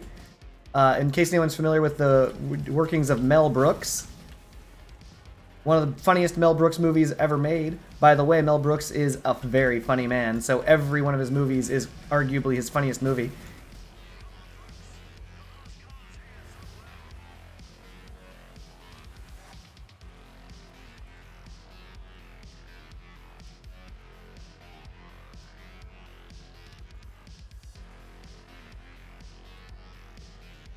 Dura Unfusion. Okay, so that does work very well that it's Dura fused. By the way, for those of us unfamiliar with damage reduction in the game, remember, you don't get the full damage reduction. You get damage reduction, but you don't get the listed amount. Ever. I will tell you guys about that in a moment. I found this out the other day, and I think Fuya may already be aware. If he's not, then he's about to be aware.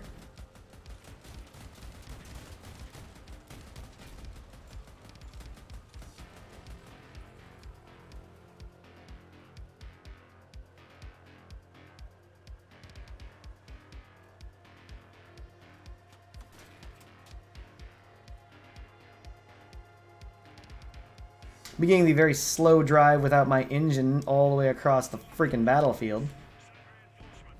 Never mind, they got him. So, damage reduction in Crossout is stupid because they did the math wrong. They're bad at math. Never trust anyone to do math, chat. Ever. It doesn't matter who they are. Come to me and you're like, Cardboard Ninja, can you do this math for me? Never. Don't trust me. Don't fucking trust me. Trust no one with math, chat. Math is hard. So don't trust Targumi/Gaijin either. They are very bad at math. So, here's the thing. The Averter states that it reduces damage taken by 30%. That it does not do. It does not do that. It reduces damage. It does not do the full 30%. When you fuse an item, if you fuse that item and that item's fusion says that it takes 10% less damage, that's incorrect. You do not take 10% less damage. In fact, there's only one item in the entire game that does the damage reduction that it says it does. Only one. The one item is the Bastion, and that is the front plate on the Bastion does in fact cut damage taken by 50%. That's fair. That's alright, Fuyum. You don't have to trust me. Just listen. Damage reduction is an easy calculation in real life. In real life, if you're gonna, take half damage, you either multiply the thing by 0.5 or divide by 2. Pretty straightforward. They don't do that. For every form of damage reduction, with the exception of the one that I just mentioned, with the what's it called? With the Bastion, damage reduction is calculated by one point something. That point something is your damage reduction. So it goes 1 point something. Divide the damage by 1 point something. So if you have 30% damage reduction, damage that you receive is divided by 1.3. Dividing by 1.3 is not the same as multiplying by 0.7. Just so you know. And it's a huge difference. So normally, if you were to get 30% damage reduction, say from the Averter, that would be 30% off. That would mean that you'd take 0.7. Pretty straightforward numbers here, right? That's not how it works. Instead, you divide by 1.3. So let's just do this in reality real fast. Let's say 100 damage comes in. 100 is coming right at your face. If you have 30% damage reduction, you take 70. Easy numbers. How much do you take if you're multiplying by 1.3? Or dividing by 1.3? Throw that into a calculator, and you're going to find out that you take 24 less damage. Not 30, but 24. So this means that you actually only have 24% damage reduction with the Averter, or anything that gives 30% damage reduction. This is also true for certain things like the Call. It's true for every fusion, it's true for everything.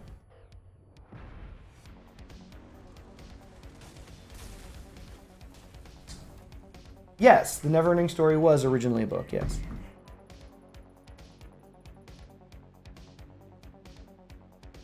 Alpha Elite Ronnie is trying to do a test drive of this.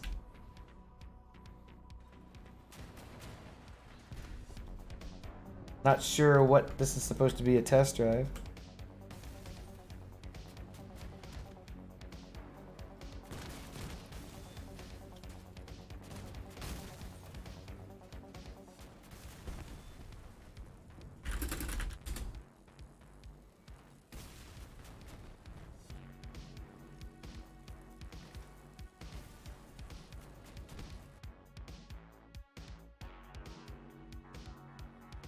Does your son read?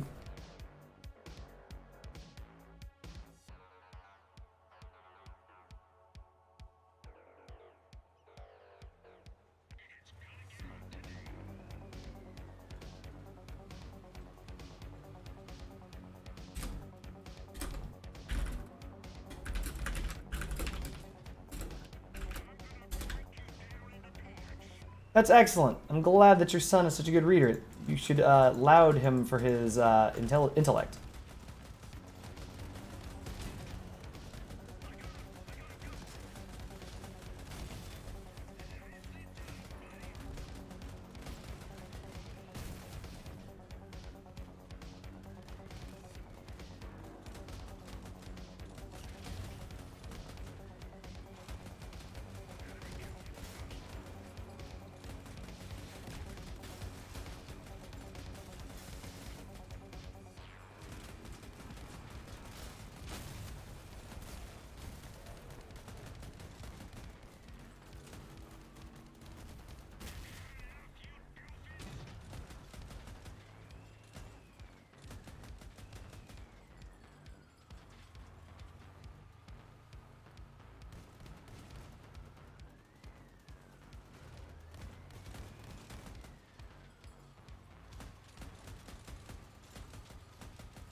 There's a sequel to The Girl with All the Gifts? Okay.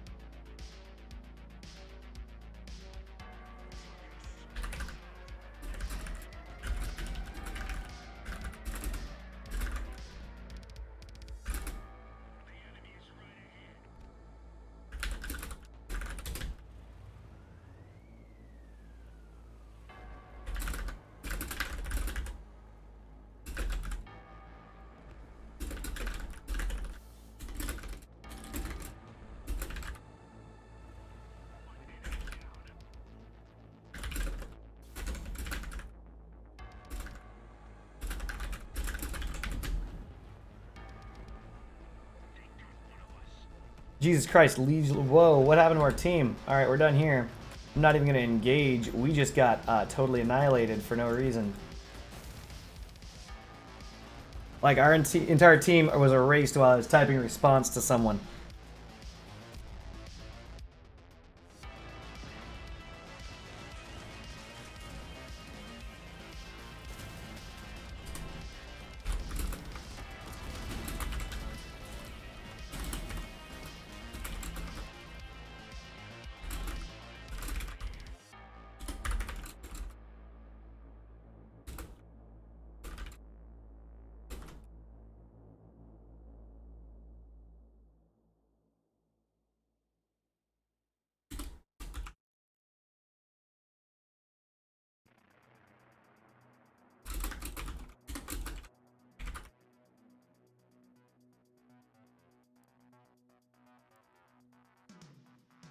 Alright, let's quickly paint this.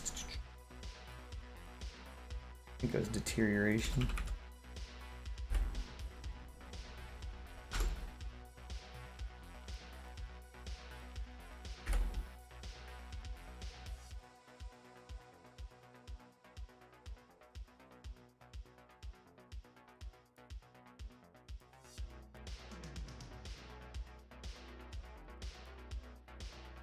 How many hit points does this have anyway?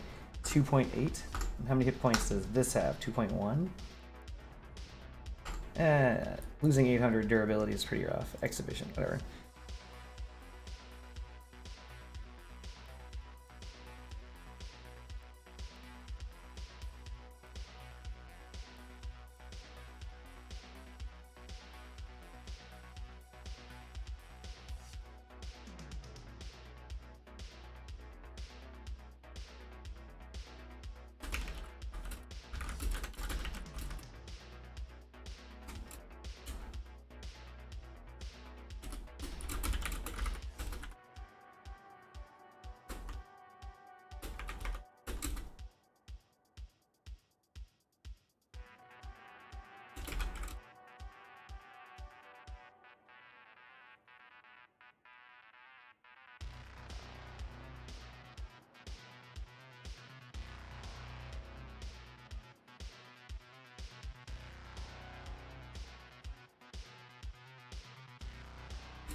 The test bench. All right, let's take a look. See how you would add a 3 energy Jin and an interceptor? Oh, you want me to download this and then add a 3 energy generator? Ah, damn it, Fuyum.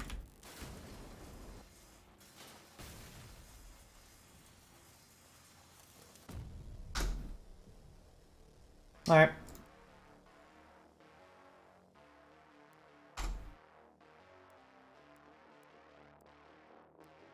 Take a look. You're not gonna like what you're about to see. Close your eyes, Fuyum. Close your eyes, because this is the easiest way to do it. Close your eyes, William. Ah, there it is. Ah, look away. Oh god, it's terrible. There's your 3 energy generator.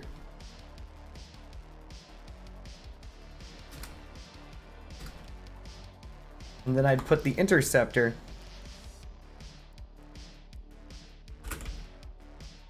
right here. Done. Actually, no, I'd turn it around like this. Done. Or around like this. Done. No, I like this. Yeah, like that. That would then allow me to grab a bummer.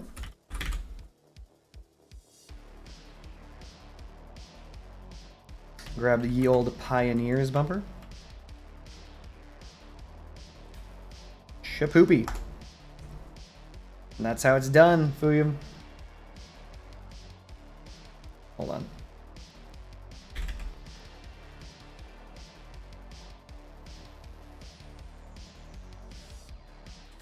While I'm putting this together, I hope everyone appreciates Fuyum's craftsmanship. His car is beautiful.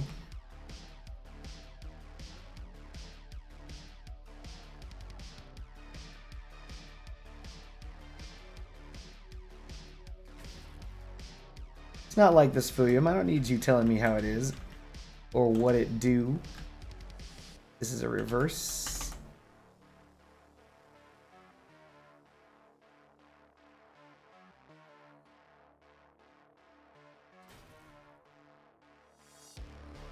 Major Herbhead, thank you for the raid. Shoutouts to Major Herbhead.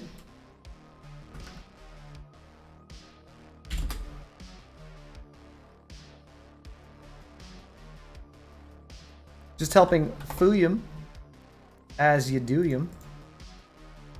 Grab some standard hermits, because I use standard hermits.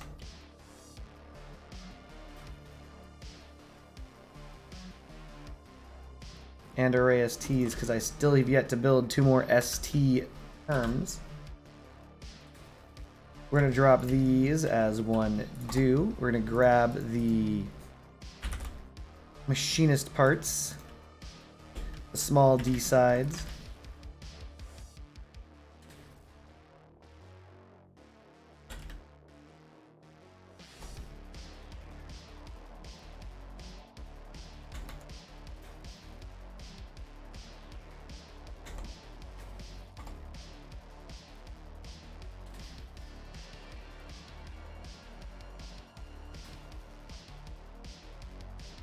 This is how I'd make it look for you.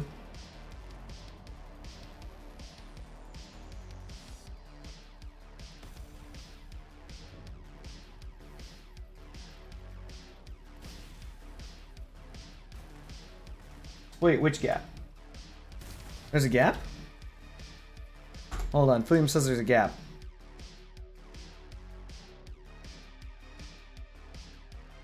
What gap are we talking about, Fuyum?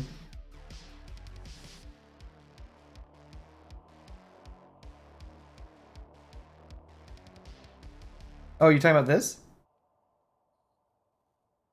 Yeah, I only did that because it looks cool. And we're going to grab some paint. We're going to try and make this the most Fuyum-y colors possible. I really wish I had Fuyum's paints. They are better than mine. Uncertain World? Eh. Tranquility's... Nope. Nope. Something graffiti? No. Like, I just don't have any flowery paints. I just don't.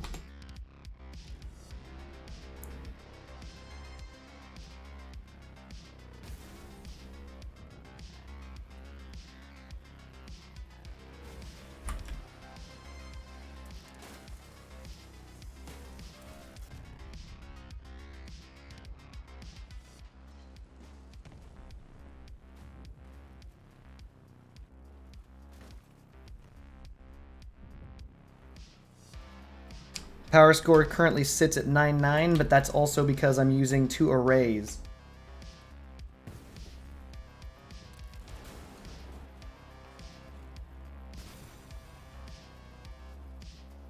High potential. Greetings, my man.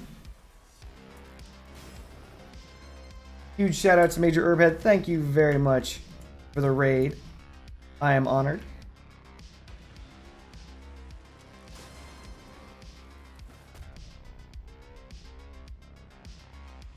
Yup. That's right, Fuyum. Gas Gen. The answer to your problems are the Gas Gen. Not even lying to you. I wish I were. Believe it or not, hold on a second. William, you think the Gas Gen is really bad. It's not. It's not bad. Believe it or not, the Gas Gen is not as bad as you guys think it is. You can't run into fire, but fire is your only weakness with the gas generator. That's it. You just can't, you can't let your gas gen get lit on fire. That's it.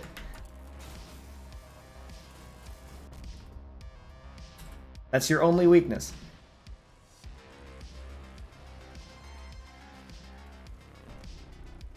If you can manage to avoid getting your shit lit on fire, good. All the armor that you currently use, Fuyum, is still there. It protects you just as well, see?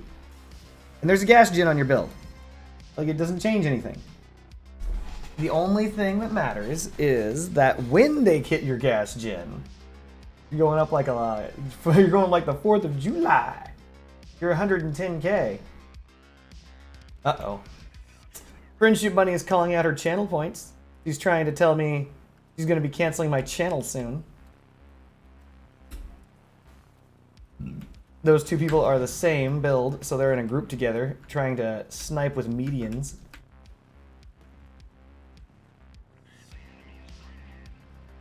Believe it or not, I thought I hated the shape of the bootstrap until I actually got turned on to it. I'm like, you know what? I'm actually liking this bootstrap. We're going to activate radar immunity, and then we're going to go immunity to sight after we turn the corner so they don't know where I am.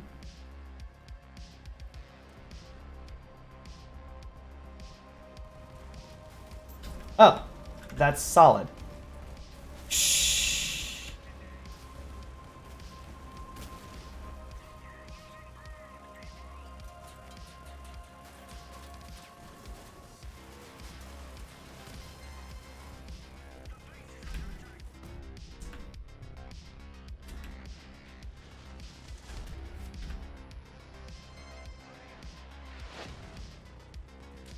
About to be hit with fire.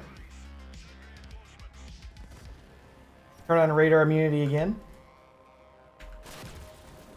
Even with radar immunity, he was able to shoot me because I was on his right side.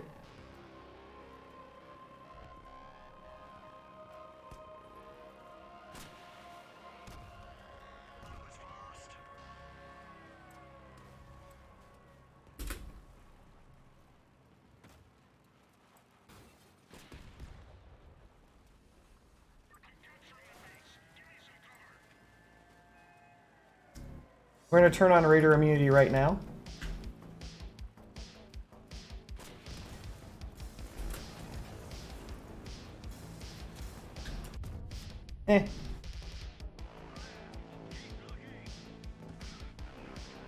As you can see, like, oh no, high explosives, they don't hit your gas gen. Like, they never do.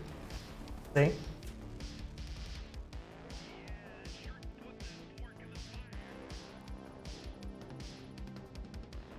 Herbhead uses gas gen.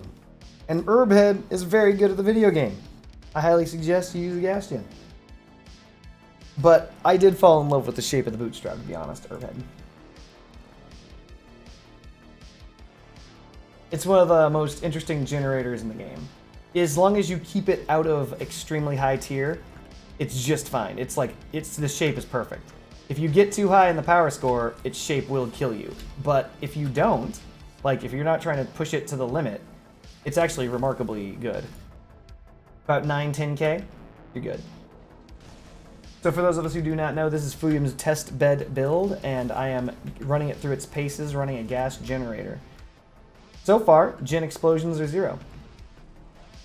That was the first match, though. The night is young.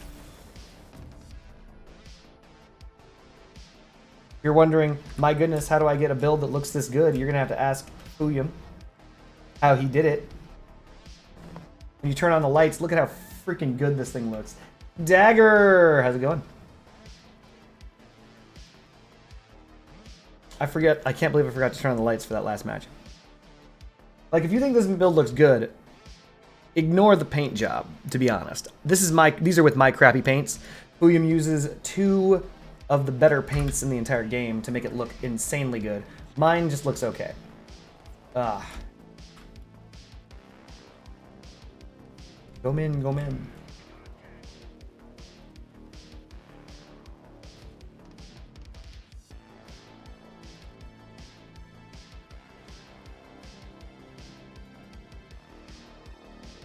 I'm gonna activate radar immunity.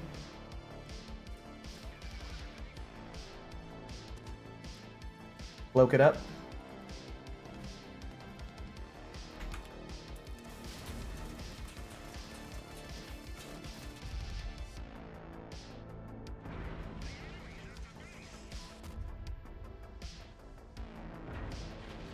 Unfortunate. That was not a gas gen explosion. That was because I didn't attack from the correct side. I'm not as good as Fuyum. I should have definitely turned to the side of that man and tried to grind in from the side. He can no longer move, so that's a GG. Melee is tough, especially when you're rocking the Hakuto Hare. Basically, you got to be one of the best drivers on the planet. But if you are, you could probably, seriously, if I had attacked Princess of the Dead, Black Bear, or maybe Black Bear. No, yeah, probably Black Bear from the side.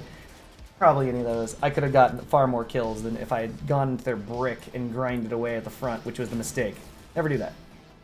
You have to strike at their weak point, chat. Where they are weakest and you are strongest. That guy, for example, his wedge managed to hit that guy's generator, which was not a gas gen, but it was Ampere, I think.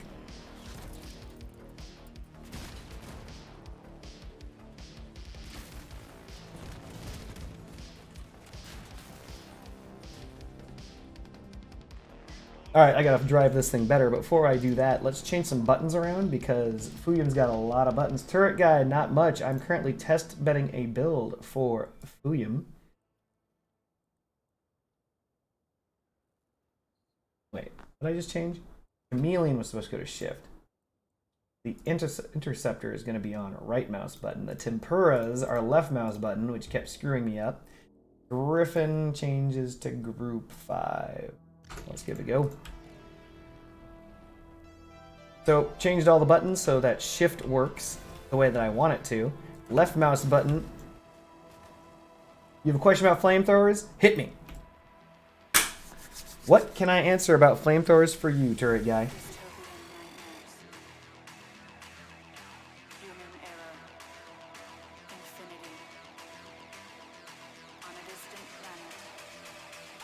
A misfire. Love it.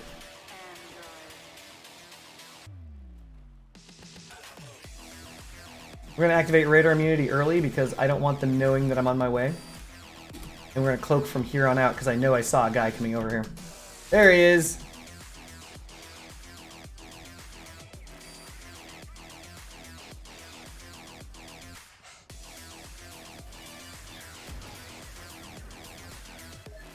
Solid burn. I'm dead. Time to go.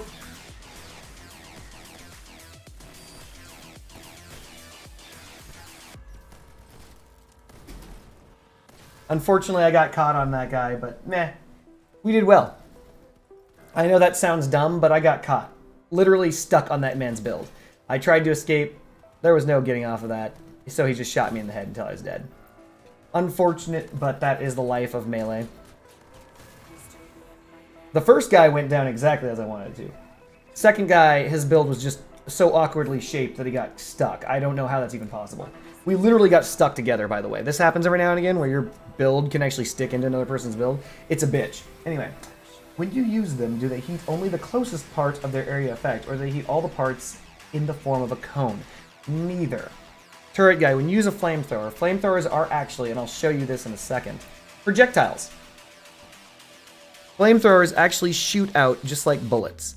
And the thing that is struck by the bullet, and only the thing struck by the bullet, is heated. It is not an AoE. It just looks like one. Imagine a very slow-moving bullet. That is what you're dealing with flamethrowers. You, in fact, believe it or not, have to lead your target. So if you're not leading your target, you're missing. If you've ever played flamethrowers and you're chasing after someone and you're like, that's so weird, how come they're taking no damage? Because you're not leading your target. You have to actually shoot in front of your target in order to get them to be hit by your flame, because it is an actual projectile weapon. So, for example, like, let me put it this way. Let me see if I can show you. We're going to remove the flash. Damn it. Download.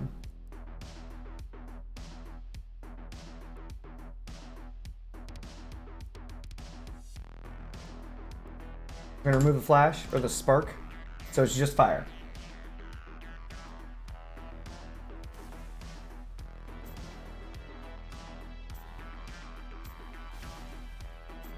Do you see how there's fire and then the damage shows up after the fire goes out, but not when I press the button?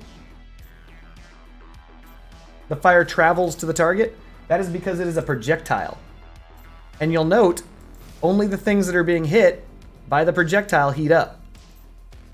Because it is a projectile. Fire is a projectile. So for example, if I'm aiming directly at the cabin, like that. So it looks like one of my projectiles is actually not hitting the cabin at all. Actually, none of it's hitting the cabin. It's all hitting the thing in front of the cabin, which is why you see only white damage. There we go. Now we're hitting the cabin. Something's hitting a little low. There we go. Do you see how only the thing that's being actually hit by the projectile gets heated? So there's also a couple things. The reason why it seems like it's AoE, it is not. I know it seems like it, but it isn't. Here's the reason why. You see that big old circle in the middle of the screen? Watch what happens when I fire. Ready? Do you see how the circle, or it's not a circle, but the square gets bigger? Do you see how wide out the flame is right now? That is your accuracy. And as you, basically it's firing off shots in its own little cone. So it's not firing off accurate bullets. It's actually firing off inaccurate bullets. See? Boop, boop, boop, boop. You can actually see them if I tap fire. Ignore the fire. Okay, so there's a fire effect from the actual gun that you need to ignore. So if you see those little jets, do you see those jets that are coming out of the front? Ignore that. That's fake. That's fake. That's not real. Ignore it. Look at the ball. Do you see the ball that's pulsing out there? That's the actual projectile of all flamethrowers. So flamethrowers, the damage is dealt by that ball. Being closer just directly means that they're in it, but the projectile itself is the only thing that does damage. The little stream, the jet that comes out of the front, does not do anything. It is all cosmetic. That's cosmetic. It looks good, but it's not doing anything. The only thing that does damage is that little ball. Also, another thing, I think it has projectile drop.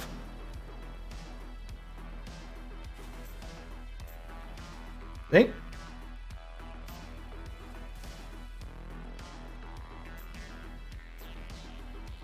Only damage to the cabin. Not splash damage. It just fires like a machine gun. A very inaccurate machine gun. And when you turn on the blue flame, you can actually definitely see the fireballs. See? You can definitely see the fireball projectiles when you turn on like blue flame because you have 40% more range, so you can actually see the shot go out further away from the graphic of the flamethrower at point blank range. Does that help you out, turret guy?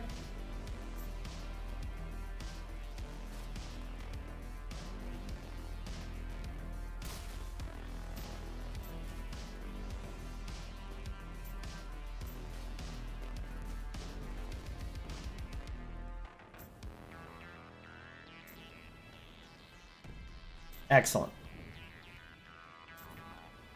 So basically, ignore the graphic that's at close range. Ignore this stream. That's not a real stream. It's fake. Only look at the little bullets. When you're chasing enemies, and let's say you're behind them, you literally have to lead your shots. So if I'm chasing a guy, let's say the guy's right here to my right, right? He's right here, and we're both moving at the exact same speed like this. You have to shoot ahead of him, like this. Even though he's right here, you have to shoot ahead of him to lead your shots because your flame is so slow. You see the flame being slow as fuck? You have to shoot ahead of your target to hit him. Trust me, the reason why I know any of this shit was because of the fact that when I was like starting to use flamethrowers, I'm like, why can I not hit people right next to me? I was terrible. I'm like, I can't hit anyone. Why can't I not hit anyone? Why am I so bad? So, see this guy? You see where I was shooting to hit him? You have to shoot in the future. You must lead your shots. You must lead them a great distance. They are very slow.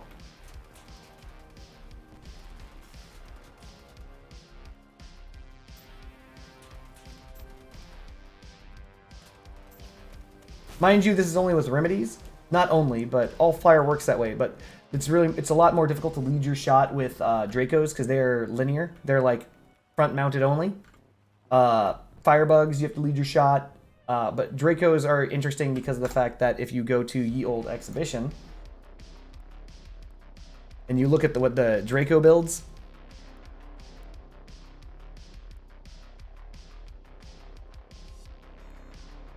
Draco builds are unique in that they are very powerful because of the fact you don't have to necessarily lead your shot because they're going to be right in front of you. You're going to ram them with a wall, and then you're just going to hold down LMB at point blank range. So, all of the stuff I told you earlier is still absolutely true. 100% accurate. You still see so you can see the projectile? So you can still see the projectile because it's still real, but the difference is you're going to be crashing into people. Like 100%. You're not going to be shooting very far. You're going to be like, I got you. There we go. You're just going to crash right into them and let the fact that Dracos do insane damage just carry you to victory. Doesn't matter what you hit. All right. Hope that cleared everything up. Let's get back to the test bed. Son of a bitch. 1 second. Let's get back to, thankfully, we've got the assembly log.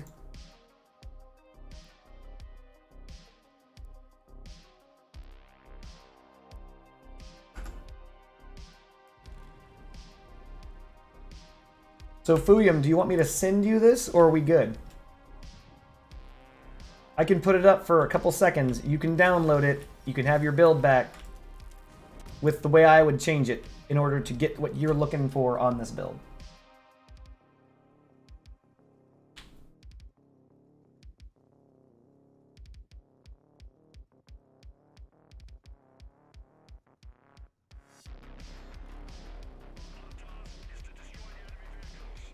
So the reason why it seems like AoE is also because the hitbox of the flame projectile is huge. It can hit, it's gonna hit something. It's usually not gonna be what you want. Typically, it's really hard to snipe with it, but it doesn't really matter because the damage is fired out so quickly and the damage is so high.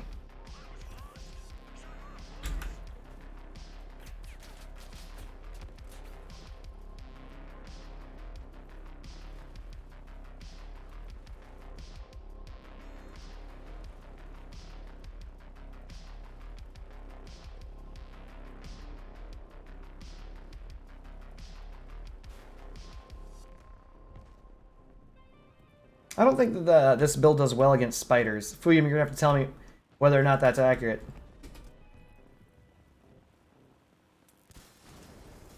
Nope. Does not seem to do well against spiders at all.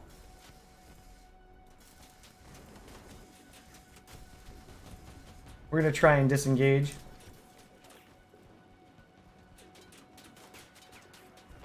Use your monocle will not stop shooting me because he's an asshole.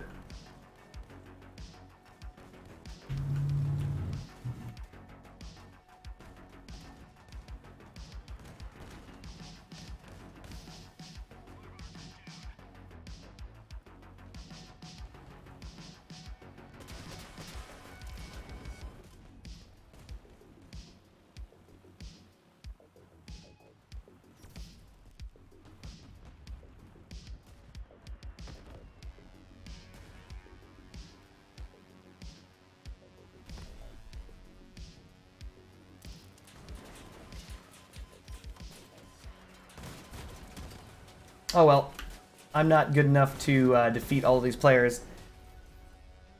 Any counter to fire dogs? Yes. There are actually a lot of counters to fire dogs, believe it or not. One moment. William, do you want this build or not? Yes or no? I'm going to either trash it or send it to you. It is your choice. But that's going to happen in a couple seconds.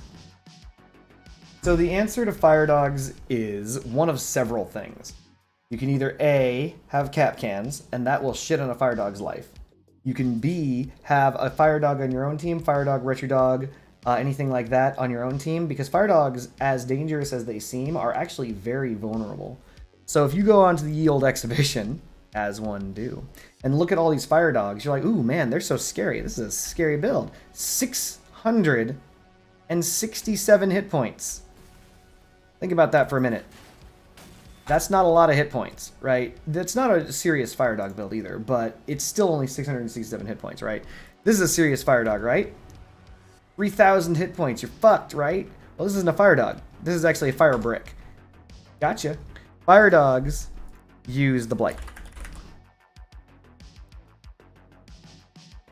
And it's going to be very difficult for you to find a Fire Dog that has very many hit points. 1,700 hit points, but this is a brick and it moves slow as fuck. But do you see where its weakness is? The rear. You just shoot it in the back. Fire Dogs have no armor in the back, and Fire Dogs also have only weapons in the front. It's very important for a Fire Dog to cloak up and get in invisible. If a Fire Dog gets to you from the front, you're in trouble, because you have to go through all of this to get to the cabin. That's what they want. Fire Dog wants that. They want you to have to fight through all of this to get to them.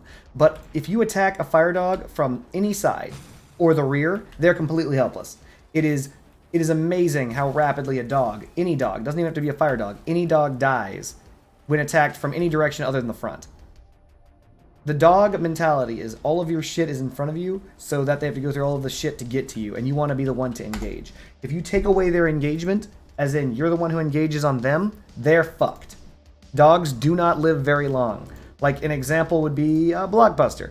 I love this build. It's awesome. Look at all this. Oh, it's so dangerous. My God, it's so dangerous. Look at the damage it can do. It's got that dual retro action. Oh God, it's in trouble. Attack it from the rear. Blockbuster dies in seconds. Seconds. Why? Exactly, because when they're on you, you get the business end of Blockbuster. You get the business end. The business is being pumped out directly into your face. That's business. You got to fight through train plows. You got to fight through gun mounts. You got to fight through all sorts of dumb shit, and that's just with that build, right? There are other builds that do basically the exact same shit, right? You got to fight through train plows. You got to fight through all of this dumb shit. You got in order to get in there, but not on the side. On the side, you fight through nothing. On the rear, you fight through even less. So the weakness is on the sides of the rear. But if you're worried about them engaging on you because they see you, Fuyum, are you still here? Damn it, Fuyum.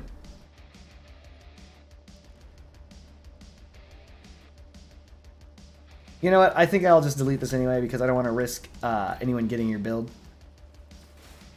We got too many people watching me, and some people might be like, I want Fuyum's build, and they'll just wait for it. So I won't be putting it on the exhibition. But, Fuyum, you know what to do, right?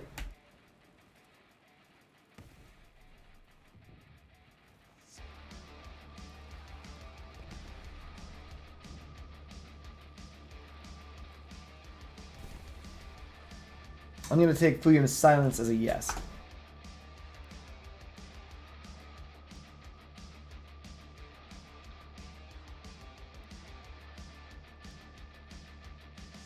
So, Fire Dog's largest weaknesses are, surprisingly, and this is stupid, all the things that they're good at.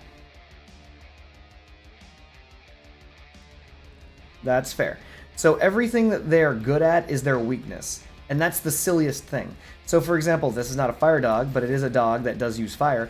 I hate being hit from the side on this thing. 984 hit points.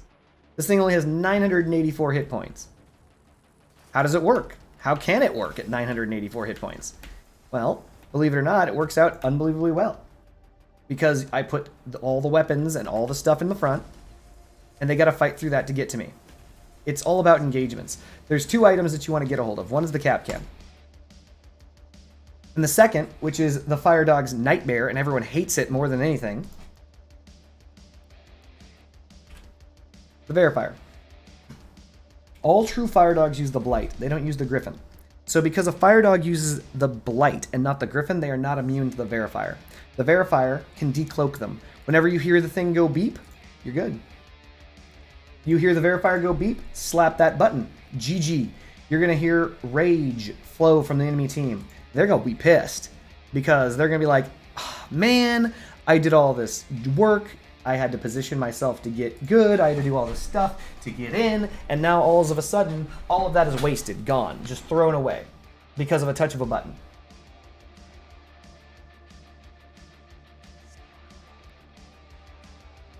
So Verifier will help you. They won't even try and push in, by the way. When I'm telling you like that they're not going to try and push in, I do mean that. They're not even going to try because they don't want to get hit.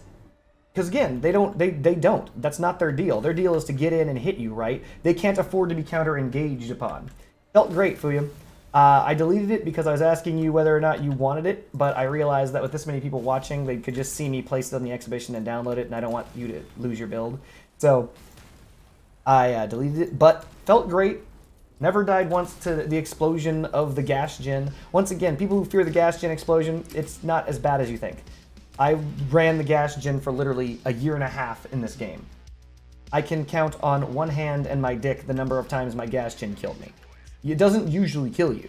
The gas gen, if you armor it properly, if you protect yourself properly, if you don't flip over, you're fine. When something doesn't take any damage, it's effectively invulnerable. So I do believe the gas gen is the appropriate choice, as you don't need to rebuild your entire build around a massive brick that is the bootstrap. That said, though, I do like the bootstrap. It's a great engine. There are some things in this game that are just universally I like. And one, engines. I universally like every engine in Crossout, just about. And the number two thing is generators. I actually like all the generators in Crossout. They all do something. So, there you have it.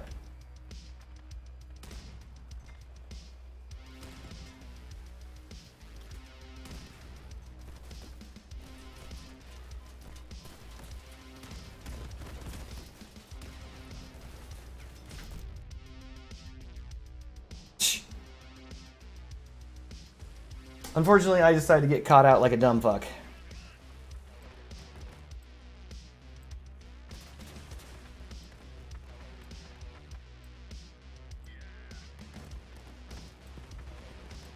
Oh, you're dead. Does he get the... Nope, he didn't shoot off the retros. There he goes. All the retros are gone, so that's done. We're probably going to win this. Even though I fucked up royally. I know I hurt that hover pretty bad.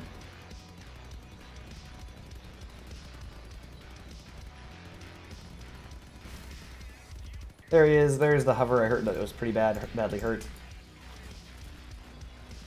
Mind tugging with a howl. What? Howl tug. Didn't expect that. Again, yeah, you take tons of damage. No one's saying... What? What? One Kratos is using a... What? He's using a clarinet?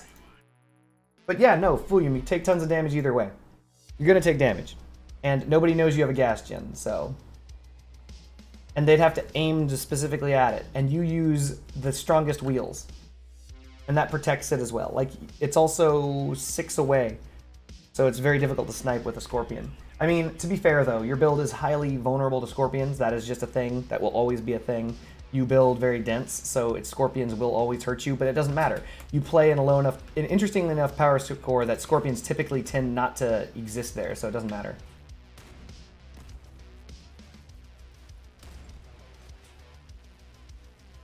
That's a lot of missiles.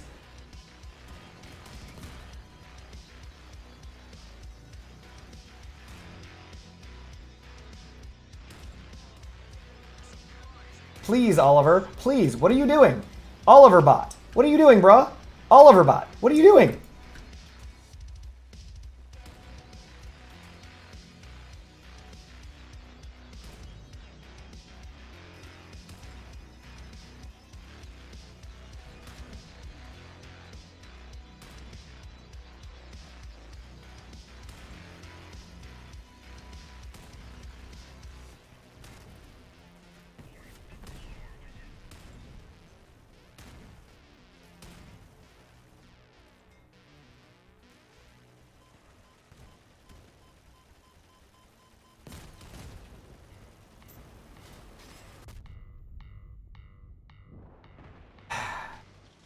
They're on working on a team. Jeff and him are working on a team. He saw that I was on fire, turned the corner, and immediately greased me because I was on fire.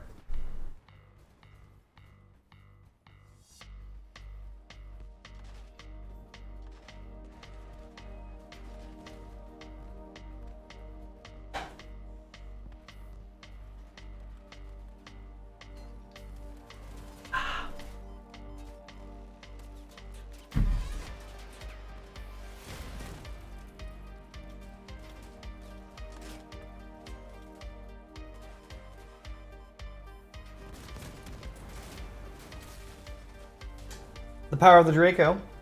Just shitting all over everybody. One does not always shit on everyone else, unless you are using it.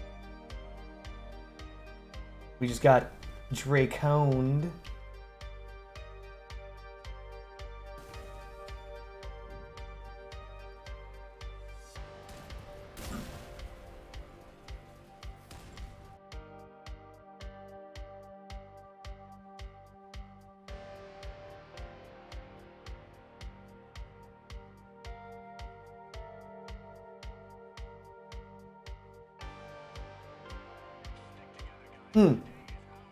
As an aside, turret guy, one final thing. The reason why the Spark and Flash pair so with fire is because the Spark is hit scan. You don't need to lead it at all, but it slows your opponent down, so then they start getting hit more and more by the fire.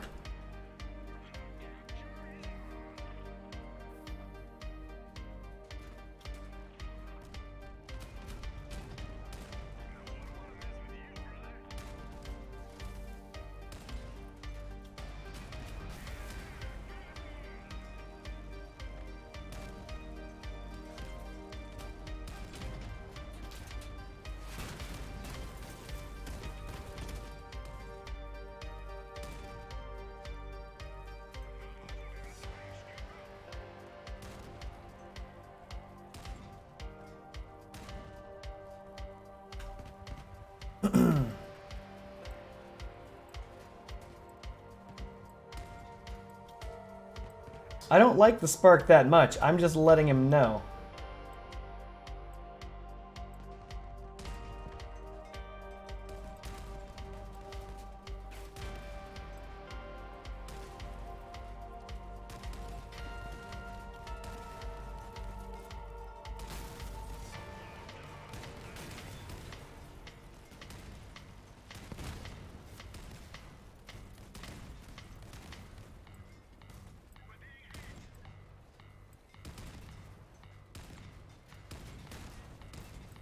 Jesus Christ, Synthblade.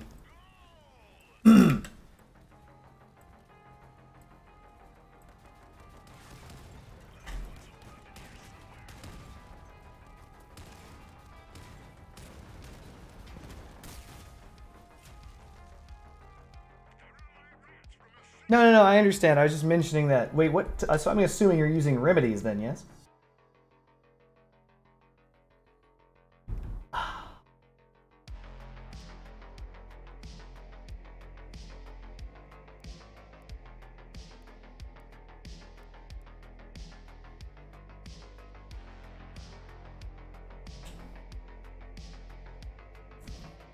Can't wait.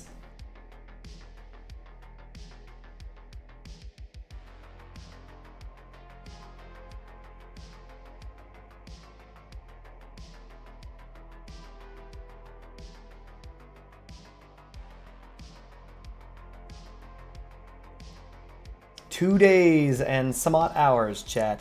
2 days and some odd hours, and I'm in the Dual Scorp Club, just like everybody else who has Scorpion.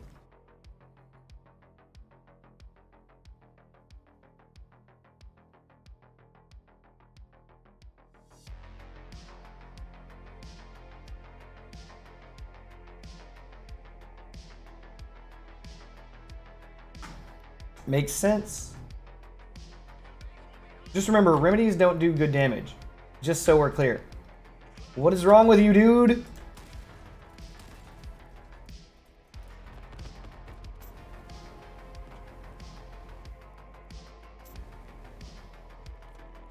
Just gonna watch him. There he goes.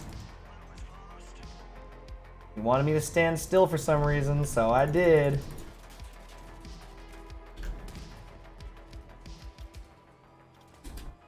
Thankfully,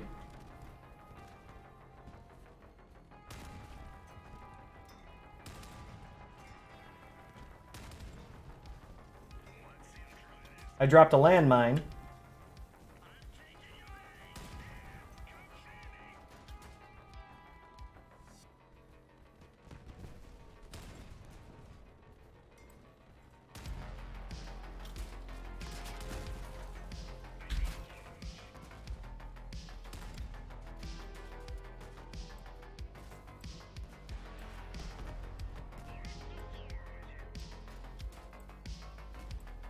Once again, people think that just because you, like, so for example, I'm dropping landmines. See? People think, oh no, you're not getting anything out of having that thing on you. Incorrect. I'm dropping landmines left, right, and center. Saved me at the start, saved me again, but I couldn't keep me alive forever. I have no idea where my team went. Oh, he's got no weapons.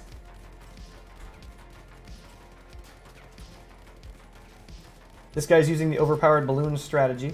So the reason why it's overpowered is because the balloons are actually attached underneath the build, and the balloons float up through the build, and it actually blocks your line of sight onto their targets. These are actually overpowered as fuck. David, 8292911. Hey Card, I'm about to buy a legendary cabin. I'm thinking about the Nova or Beholder and can't decide on which one to get. But the correct answer is the Beholder, but I will go over the advantages and disadvantages of each. The Nova, hold on. Stop queuing for matches. Set this up. Bang. So, the Nova. Let's get rid of you.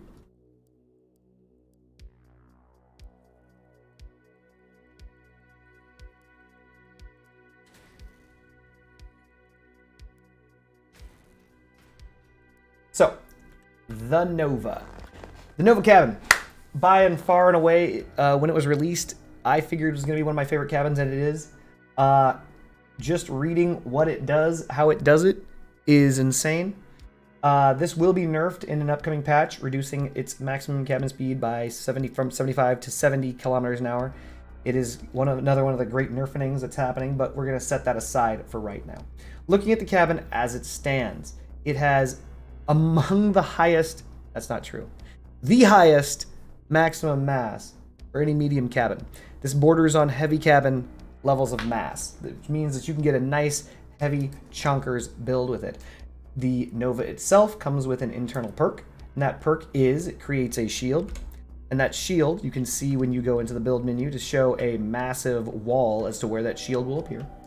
The shield always appears, I think it's 10 hexes in front of your furthest point on your build. So an example of this being if you were to just start building out the front, the shield moves out. The shield moves out. The shield moves out. And the shield moves out. It continues to do so. So it will always be approximately 10 hexes ahead of the furthest point on your build.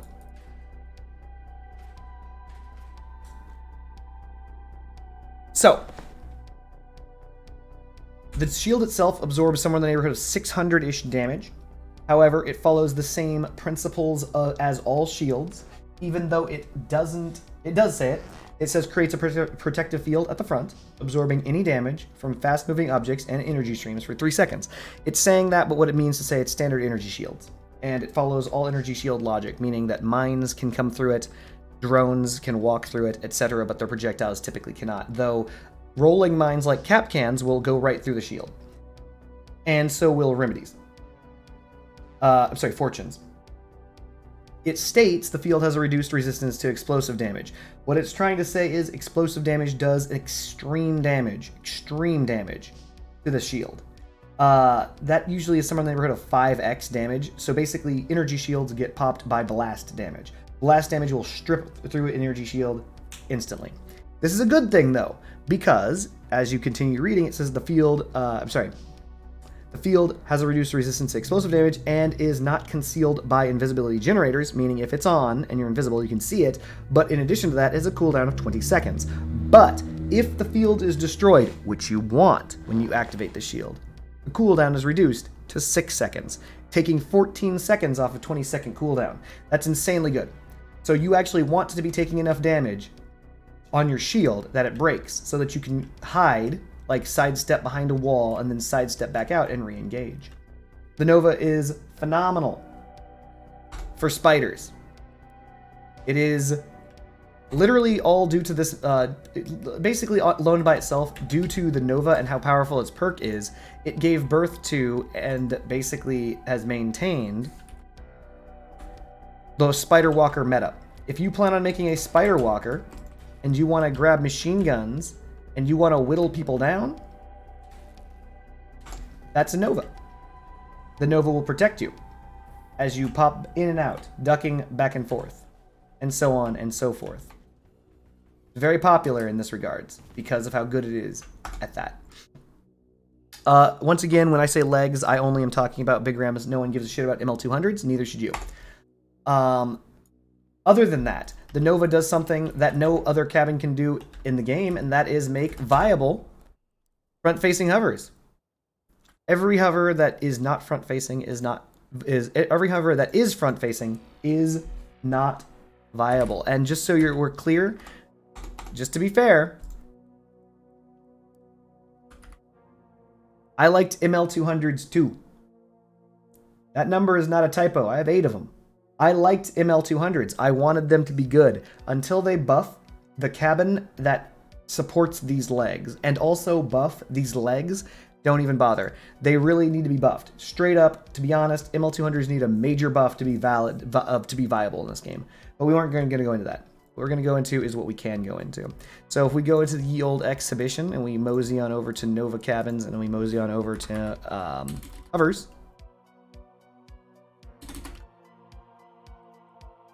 you can, in fact, have viable front-facing hovers. This is a viable front-facing hover. It faces forward. The hovers are in standard hover position. What? What is this? And this is all because when someone comes to attack you, bang, Nova Shield. That is something that is unique to this cabin. No other cabin can be used on a front-facing hover as effectively, which is to say you can't really use them on front-facing hovers at all. Whereas you can with the Nova. Nova's very good. Alpha Chop, I think, has one of these insanely good blockchain builds where you just clap people from space with your front-facing hover. Someone turns to look at you and you're like, no, shield.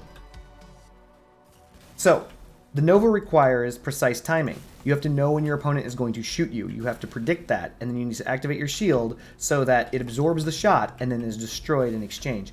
The Nova Shield is strong enough to absorb 2 shots from scorpions, meaning if someone's trying to scorp you from across the map and you block it, you're Gucci, baby. But it is worth noting that the Typhoon can be blocked. 2 Typhoons can be blocked by the Nova Shield unless they have a 15% damage increase from the Icebox, where 1 shot will get through because the first shot will crack the shield because of the 5x or damage bonus that you get from explosive. All right, so that aside, the Nova cabin is phenomenal. If you want a cabin that will cover heavier end work, heavy load, you're not necessarily into hovers, but you want to use hovers, you want to use shields because you like the idea of shields, you want to make a tanky spider build, you want to make whatever, Nova's your man. It's a very powerful cabin. Very powerful cabin, good choice. And now the actual correct choice, unfortunately, the Beholder. The Beholder is simply the best cabin in the game. Even after the change, it's going to lose another 5 kph, it's going to be down to 80 kph, it doesn't matter. This is effectively the best cabin in the game. Why? So, it's too good.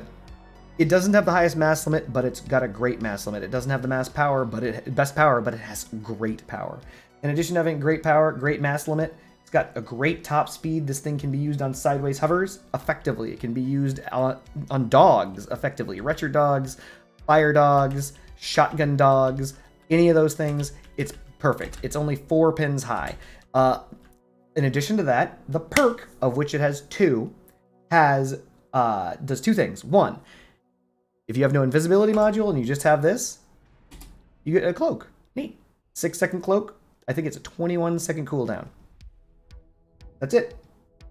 Neat. Second thing that it has is if you do have an invisibility module, bonk, instead of it activating its own cloak, it makes it so when you take damage while cloaked, it doesn't decloak you for 2 seconds. In case you're wondering, this means that you can cloak in combat while taking damage. You can break missile locks. You can be under fire from miniguns and take cloak. You can fight any leviathans and cloak and stop them from instantly one-hitting you. You can do so much with that. It is insanely broken. Here's the other thing that you can do, and this is also true. Combine it with the Rift 2M module. Put the Rift on its own button. And 2 seconds is a long time, by the way. You can do a lot in 2 seconds. Also, while you're invisible under that effect, guess what? The enemy has no hit confirmation. Their cannon shots disappear. There's no little X on the screen letting you know they've hit. They don't even know they've hit you if you get hit with the Beholder Cloak. There's no hit confirmation either. The thing that you can do here, which is crazy overpowered, you can cloak up. But let's say you've cloaked up and you're trying to approach your opponent. This is a Clan Wars thing, and you're trying to get behind them. And you're like diving them, and you're like, okay, I'm almost there. Oh no, but wait, darn it, my cloak wore off. Haha. You can break off your own cloak and give yourself another 6 seconds of cloak. So it works like this. You cloak, wait for it, wait for it, wait for it. 10 seconds not enough. You need to dive. You're reaching out to hit him. You're trying to hit him with your broken arms. Now you can. 6 additional seconds of cloak. Yes, it costs you your module, but in exchange, you can actually kill someone. And in a 4v4, that means that you win, they lose. Because you'll definitely exchange 1 energy for a victory. Anyone will do that. So if you can, the Beholder allows crazy strats like that. It's just an extremely strong module, or extremely strong cabin. It is by far and away, unfortunately, most likely the best cabin in the game. It's just good at everything that it does. If you want to make a low tier build, and you're like, man, how much is a chameleon? You're like, oh man, chameleons are 275 power score. You don't need a chameleon. You don't need one. Don't bring it. Just have invisibility as well. In fact, with this build, you could still maintain invisibility while bringing a full complement of 16 energy of something else. This effectively, people like to say, gives you the equivalent of 13 energy, or sorry, a 13 energy cabin or a 17 energy build. That is not true. Because this thing, something of note, and this is very important, cheetahs, which recycle the effect of cloak, do not work. Does nothing with the cabin. Cabin is not a module. A cabin is a cabin. So if because a cabin is not a module, it does not get refreshed by the cheetahs perk.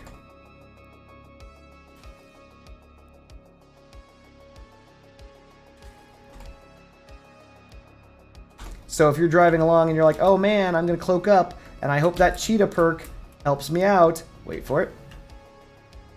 Oop, do you see the cheetah perk cycling at the bottom and how it's not affecting this invisibility? It does not.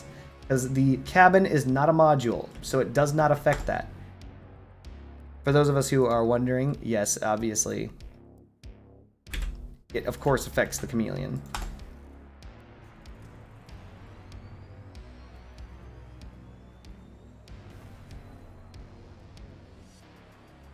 And as you can see, it's chunking up the percentage of the chameleon right there. Every single time it cycles, bang, bang, bang, and so forth.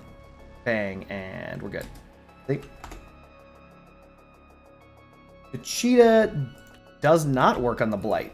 That wouldn't make any sense.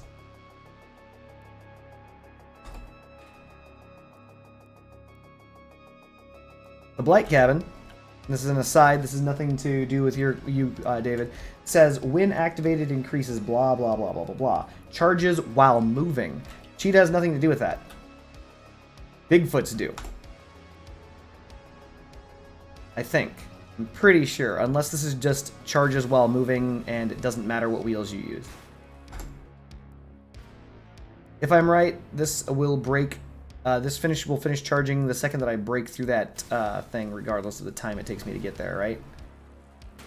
Yep. And I don't think Bigfoot's affected either.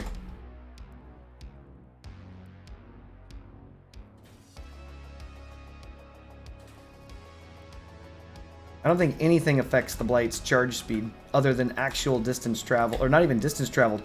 It's not being triggered off of distance travel, it just simply charges while moving. Nope, I'm wrong. Bigfoot's work.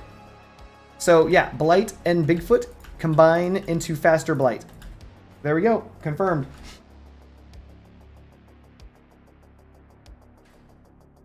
So, regardless of which one's the best in the game, David, you should pick whichever one's most fun for you. To be honest, I know that sounds like a gamey 2021 answer, 2022 answer. It's like, oh, nothing matters. Do whatever you like, whatever makes you happy in the pants. But in reality, my only C-dub build presently is a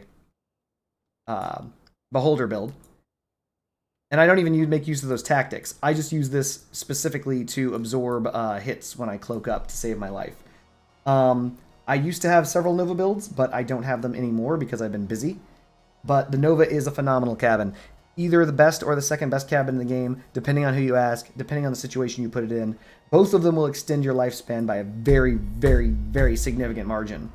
Again, it kind of depends. It's about being the best. Screw this loser, David. Everyone's going crazy about the new Hadron cabin. It's not that good.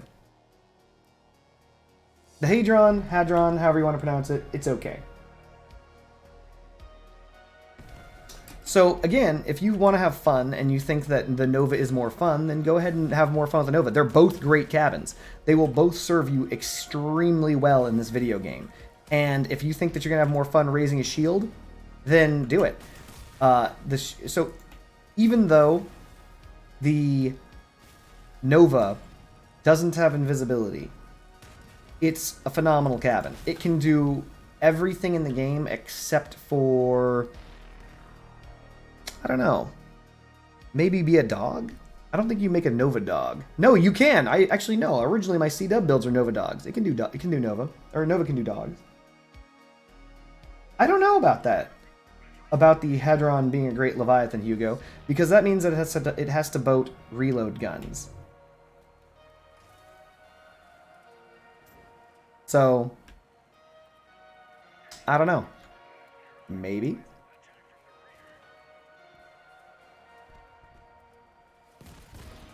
I'm just gonna drop some mines as I go.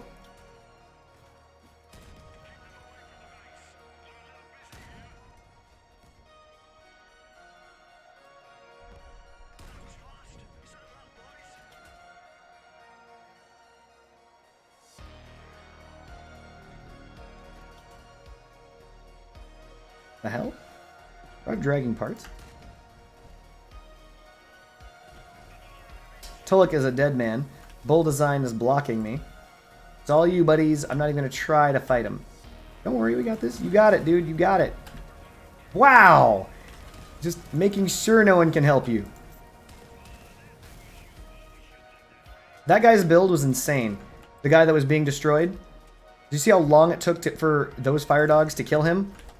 Enzo's coming in that direction, which means I guess I'm going in that direction now.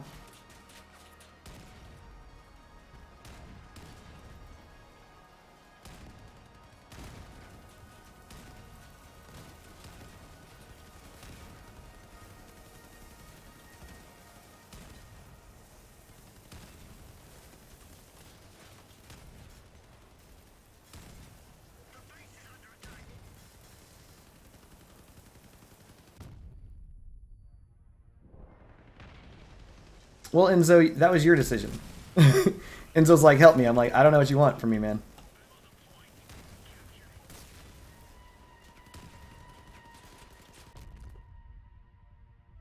Landmine.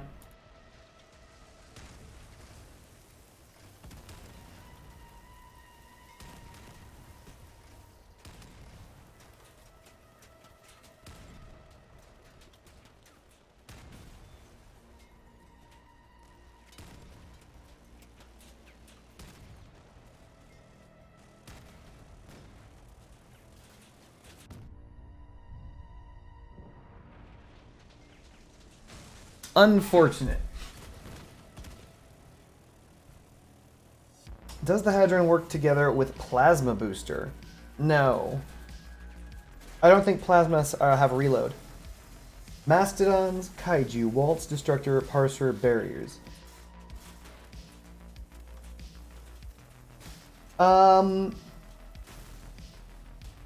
There's no way to use it with the Kaiju, I thought. Is there enough energy to do a Kaiju? The Waltzes are okay. So again, all of these things are being paired specifically with a 3 energy poop. Right? The mine layers, effectively. I don't know about parsers either. I don't think it's fast enough, especially after the upcoming nerf. They're cutting it down from 80 kph all the way down to 73. They're just shitting all over this cabin. What's really funny is the cabin's not even out yet, and they've already whipped their butts out and are making a big old pooty sound. They're just like, what is this? We're just duking all over this cabin we just made. Ah, we already made the money.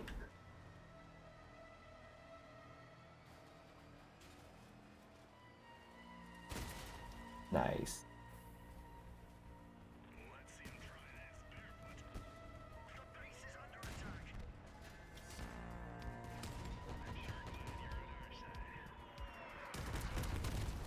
Nice.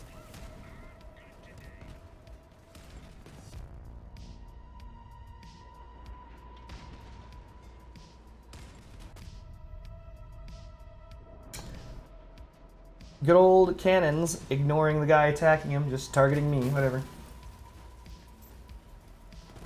Would you like it if the yokai heated and drained power a bit if it missed? No.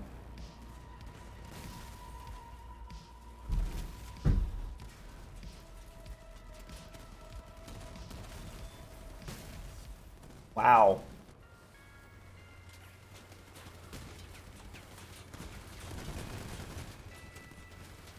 Are we in the right power score? Feels like we're not in the right power score. Yang Wang instead of parsers. I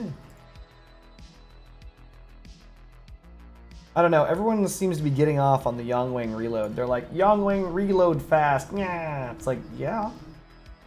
It just depends, right? So the reason why doing way more damage with the Yang Wang isn't necessarily good, but it is good, is so it's good in the fact that it'll destroy your opponent.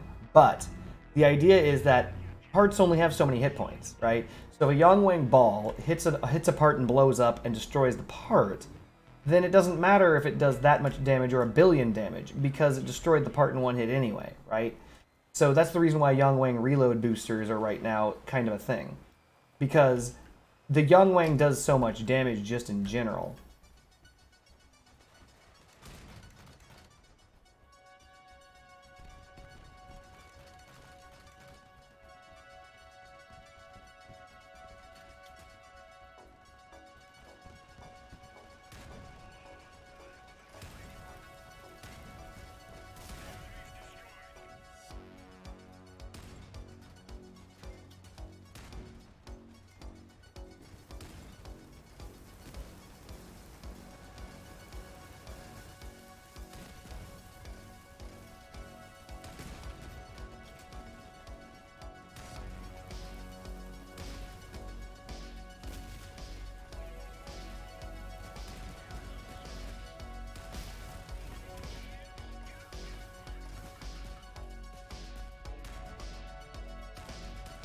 Wow, all of my landmines hit. I didn't expect all of the landmines to hit.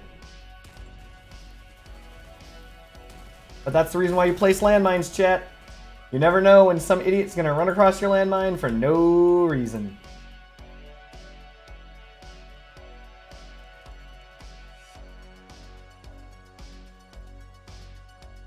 So I say no because I don't think that a explosive weapon should do that. It doesn't make sense that an explosive weapon would just drain your energy.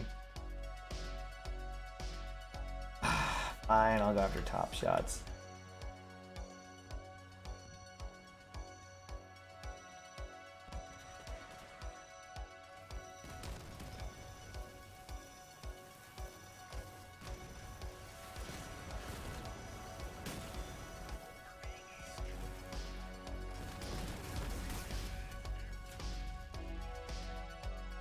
I mean, why would it need to? I think that it already does decent enough damage. I think.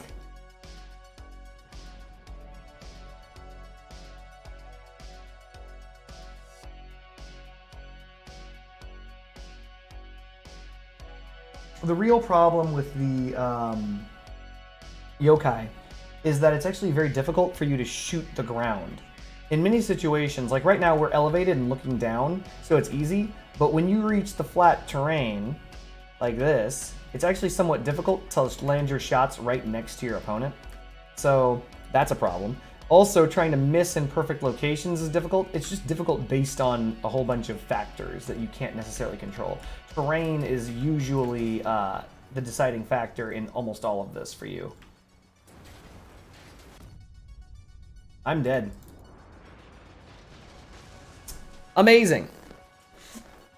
And that's a fire dog. He's very weak in the back. He put the best thing he could there, which is his radar.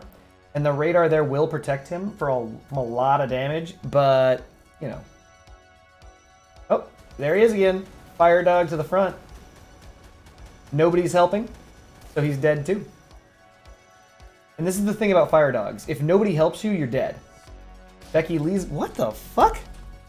How is he 12k? He's only got 3 legs. What? We are going to be entirely annihilated. This is the most embarrassing round for everyone on our team. Not 100% sure how we lost. Obviously, that one guy who killed, like, all of us, sure, but Jesus Christ.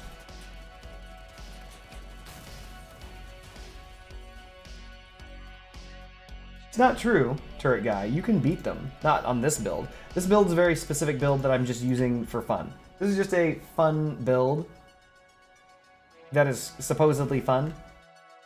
I don't know, I'm not really having very much fun. The overall idea here is people wanted a build that used dual reloady guns with the reloady module. And I'm doing that. And that's all. It's not very good. Like, to be honest, like the Hadron right now, it's an okay cabin. I'm gonna test it with Scorpions. That's the idea. When I get Scorpions, I'll know.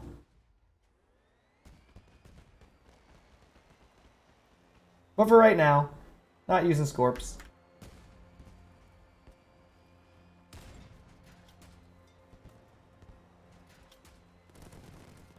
Looks like everyone's cowering over here for some reason.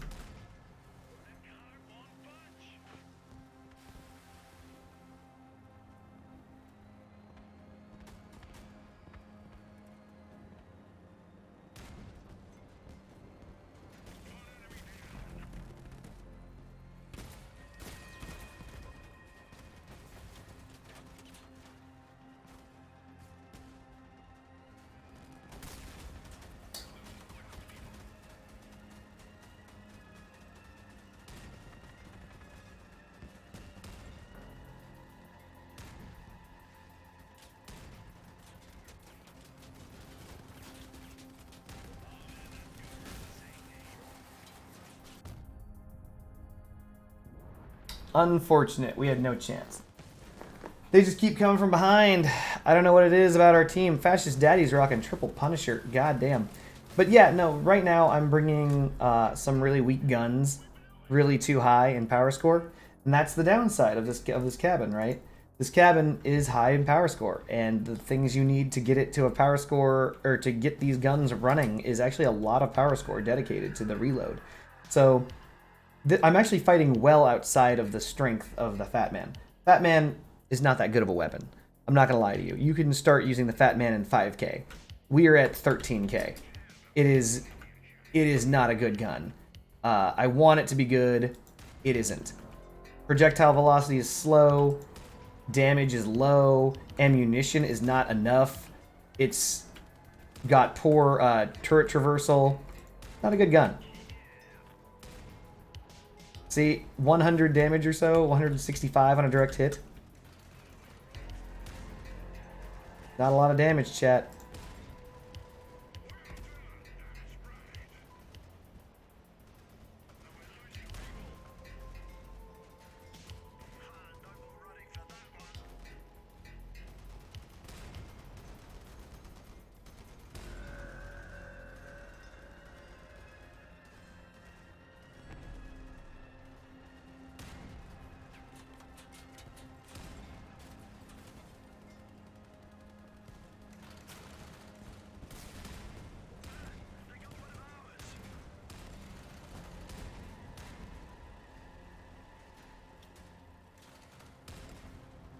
There we go. Hit a generator.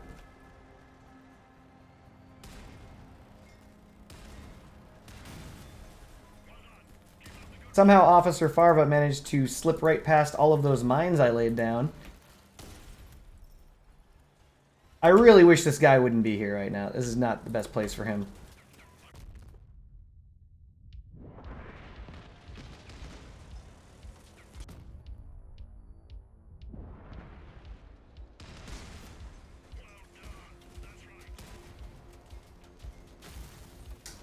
Unfortunately, being shot directly in my generator, not to my best advantage. Don't worry, Marb. I've actually done Scorps. I've done the legendary singular damage on the Scorp before. I've done it with my singular Scorp. I've managed to pull off the 1 damage Scorpion shot. Ugh. This is brutal. This is very brutal. I'm getting some interesting teams today.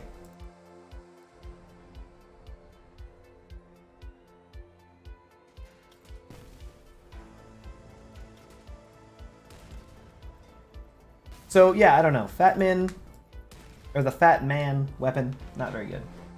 What I would do, I don't know. I want to build, I really do kind of want a Mammoth. A Mammoth would be very interesting with this reload. Oh.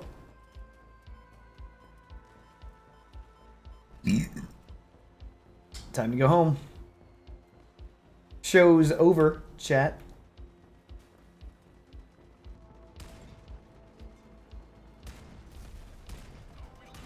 So, do you see how that time Don, whatever the fuck his name is, didn't make it? Because we shot him. Notice how Teddy didn't turn around, though. He should have. Had Teddy turned around, that guy might have lived. But he didn't.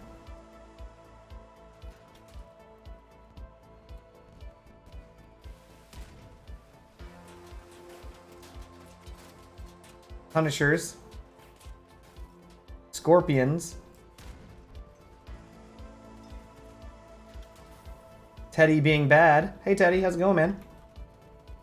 Oh, you guys are over here now. Oh, I was hoping that was gonna land.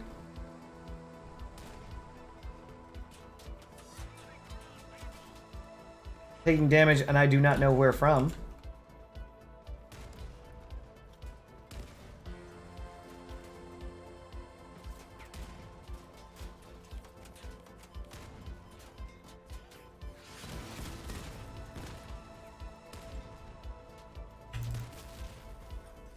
I'm literally being hunted by a guy who's got 3 relics. He's just like relic power. And as you can see, relics work just fine in beating down epics. Teddy stands no chance. I don't know how he's even in the power score. 10k. He is fighting 3k out. That's insanely bad.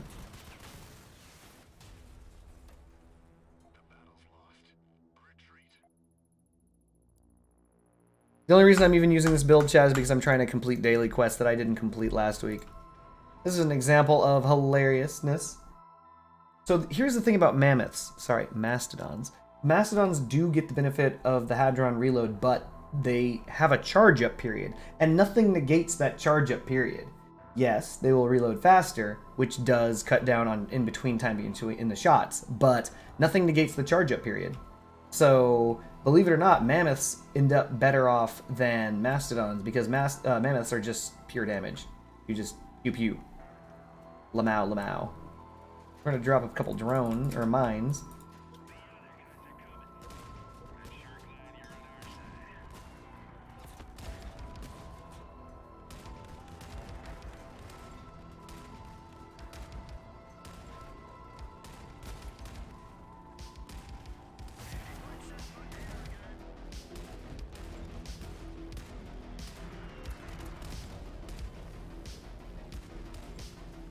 See how many shots it takes?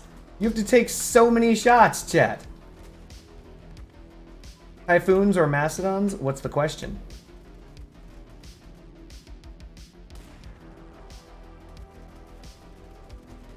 Oh, which one's better? The mastodon, 100% of the time. I don't even need to think about that. Typhoons are currently being outdated or being beaten by freaking. Sorry, yeah, they're being beaten by tsunamis. So.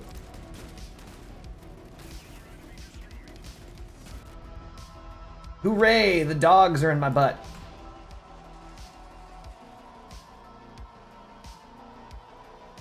So right now, tsunamis are in a very bad spot. They were once, at one point in time, the cheapest relic, and are now not the cheapest relic for no good reason. They're not very good. The reason why they're not very good is because they are a supposed straight upgrade to the tsunami, but in reality are not. Tsunamis actually end up being just as good, if not better, in a multitude of situations, which is not good for the typhoons.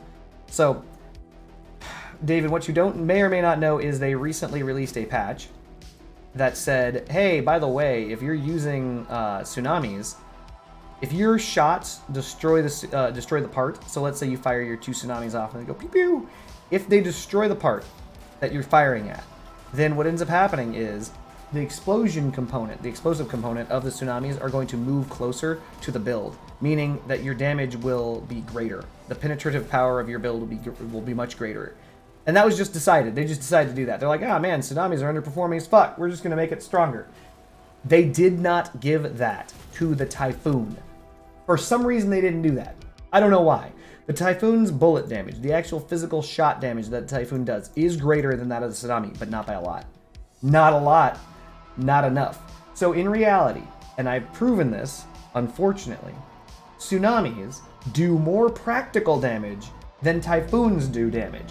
Practical damage meaning if you're in an actual fight with an actual build against another actual build, each of you are using the same weapons against the same build, the tsunamis will break apart the build that you're fighting against faster than the Typhoons do. So Typhoons are actually, in many instances, if not all, worse than tsunamis. So, and tsunamis being a legendary, that means that Mastodons by default are the better weapon over Typhoons. Pretty fucked up.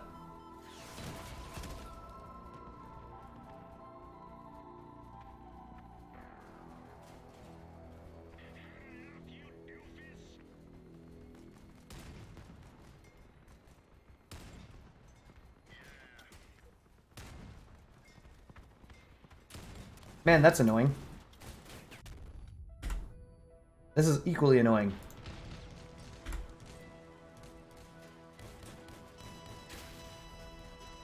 I don't think I'm gonna beat him. Oh. That sucks, because I self-destructed also. He invisibility killed me? What?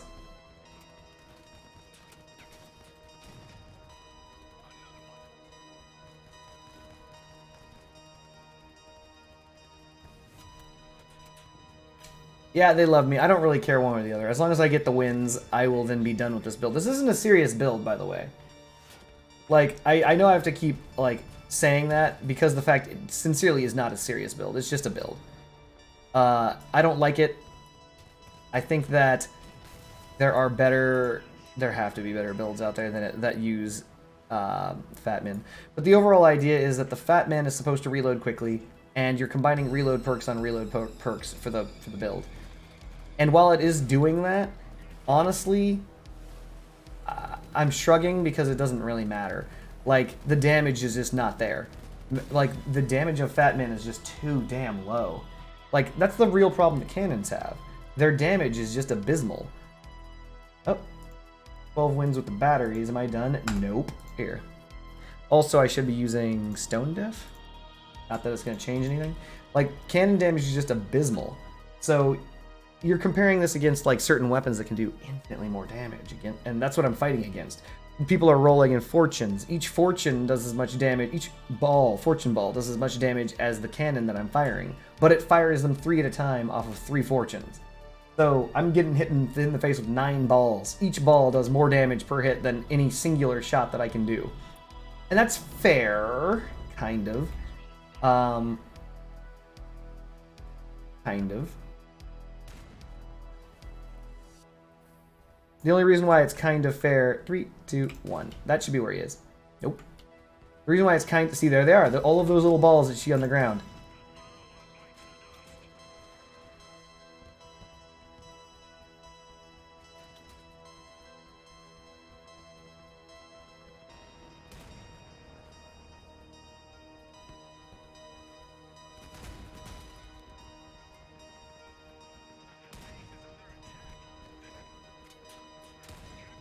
Man, I am doing amazing. I'm landing these shots. Shot after shot, I'm landing these shots. Look at these shots I'm landing. Oh, there he is! There's the ball man. So I'm going to try and remove this guy's leg. Because I know I can't remove his punishers. He's already removed one of my guns over this distance. I'm dead now. Use your spacebar is going to kill me. Actually, I want him to move forward. Right to there. Nope, landmine not enough. Alright. GG, we lose with 0 kills on our team. Woof. Not good enough. Is it worth it to level up every co-driver? So yes, you do not need to get the final level, but having every co-driver to the second to last level is basically what you're going to try and want to get to. Getting to the absolutely final level is only useful on a couple of co-drivers. Master Jack is definitely one of them. That 500 additional maximum tonnage is huge, is insane, and there are tons of meta builds that are based entirely off of that. Jade, final level, is pretty damn good. Who else? There's a couple out there who are just insanely good. JB Rider rocking the Insano Flex damage. We're going to drop some mines down.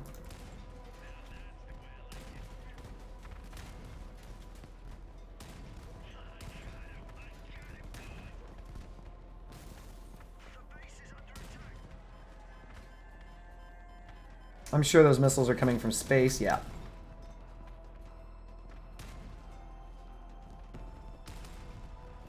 Somehow this bot is still alive, which does not bode well for us, because it means our entire team combined are not able to kill that bot. Jibui tricked me. Good job, Jibui. We're done on this match.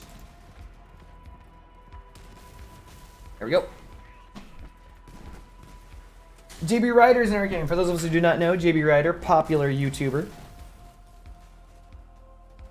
Do not know why this current power score is stomp power score. Like, if you've noticed, one side is stomping the other. Whether I'm on the winning side or the losing side, we are just stomping. There is no close fights right now. Everyone is just getting bodied. Have you noticed that?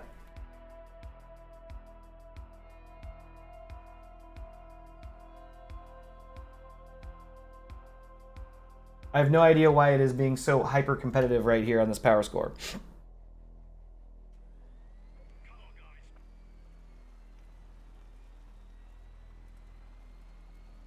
But, I don't know. The additional reload is interesting, but you lose so many other modules. They press W harder, that's right.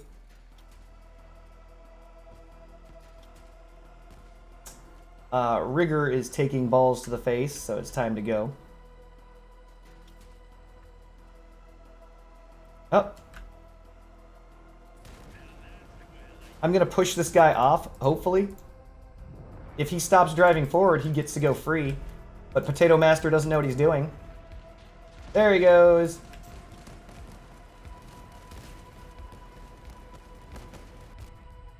And that's how you save someone. Potato Master could have been killed entirely, but I did save him. Not that it matters.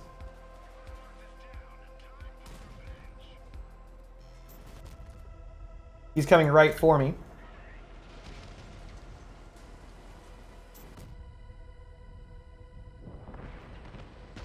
And he got me. But that's the price that you pay, because if I didn't drive at him, he was going to hit me in the back. So it was a lose-lose. Potato Master has a gun? He's got a gun left? What do you have? Is he crickets? Oh, he's the other one, Snowfalls or whatever the fuck. Instant death from Scorpion to the butt. Citizen Pain is dead, we lose. Unfortunate. RJ is using... Oh, Jibui is trying his best with double breakers.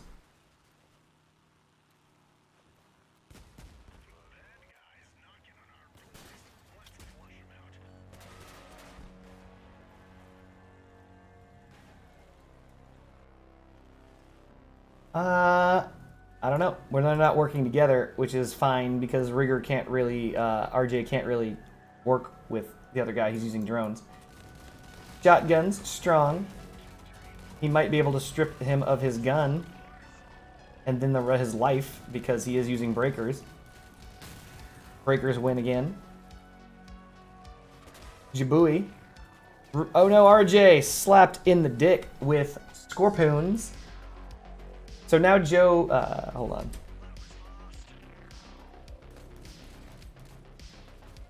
It's the classic Scorpions versus Breakers. Scorpions starting to pick off wheels, as you do.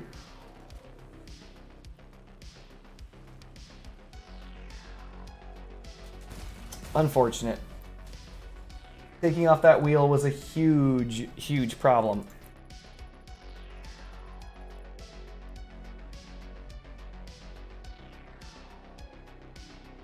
Potato Master in chat is mentioning that whole cloak fire crap that's going on. Not sure why it's going on, but it is.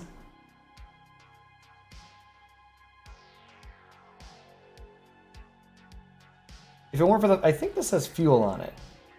If I wasn't for the fact that I was trying to be greedy on this build and fuel it up, I probably would be lasting a little longer. Oh, good job, George Bot. George Bot stopping me dead in my tracks. Excellent.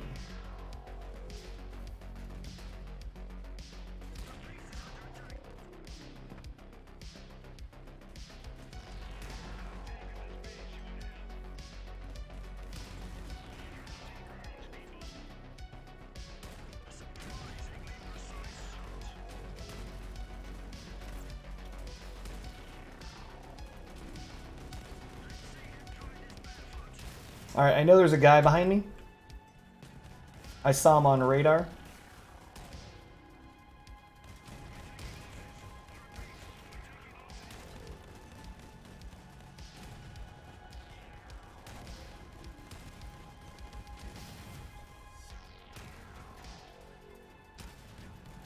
There he is, it's top shots. But I can't stop shooting at Connor. Yeah, that guy's entirely neutered.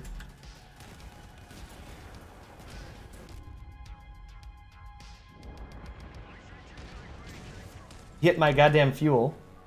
Let's see if I can't shoot him directly in his ammo. Removed his ammo, but not good enough. Any chance of helping me, dude? You're right there! Zarel's like, I don't wanna. Fair enough.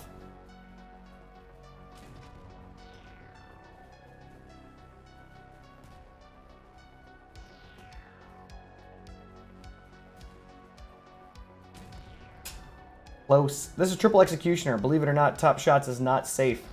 Even though the damage is low, Executioner's got that 2 pins of armor penetration, and that could win him the match.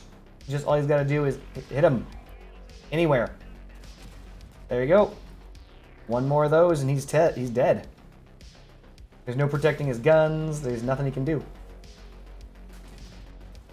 There it is. That's more or less game. He's gonna lose control. He's lost control of his build. If Zarl stops feeding him free shots, he wins the video game. He just cloaked. Oh no, did Zarl catch it? He didn't catch it. He didn't catch the cloak. He's right here now. Doesn't matter. Triple Executioner. GG. Finally finishing that. We're going to remove this from Garage. And we're going to remove this from Game. So Pew and Pew is fun. But it's not that good.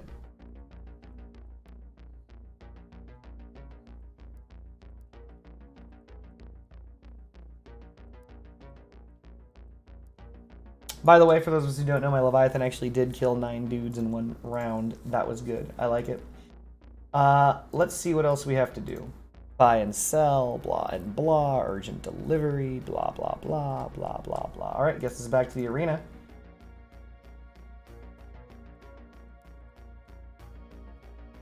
Though I have a problem with the arena right now. Hold on. So right now, I'm not getting any boost off of 2 Hermes.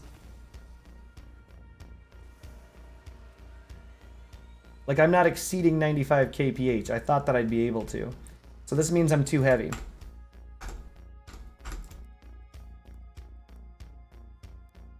I still want it 9k, but I need less mass. And I don't know what to do with that, about that.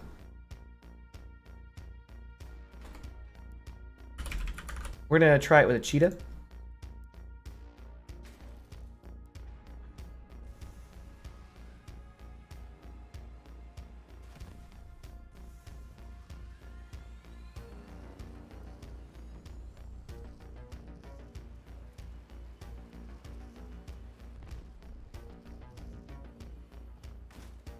Thing can naturally get to 115. Friendship Bunny, what are you talking about?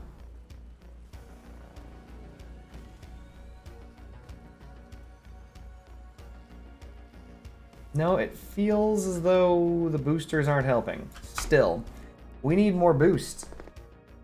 I'm surprised. When I was using dual, what are those things called? Blast-offs. I thought that this is doing worse.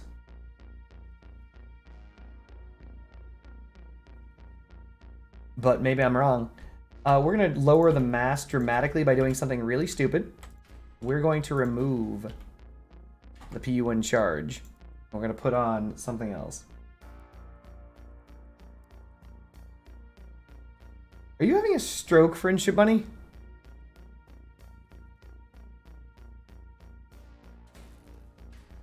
Feeling like Friendship Bunny is stroking out.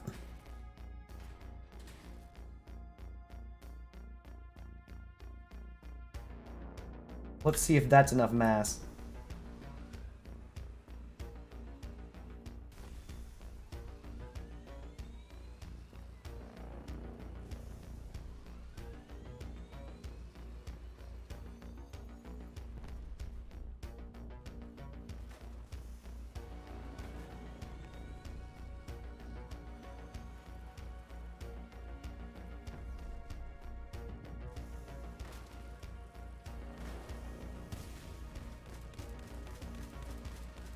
Doesn't feel any different. So right now, in case anyone's wondering what I'm doing, I'm currently trying to strip maybe the oppressor.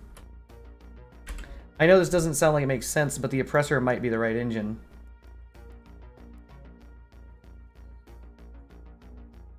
Okay, now Sil 2 is doing it. Is this like one of those... What are we talking? What's going on? Or are people just saying stuff?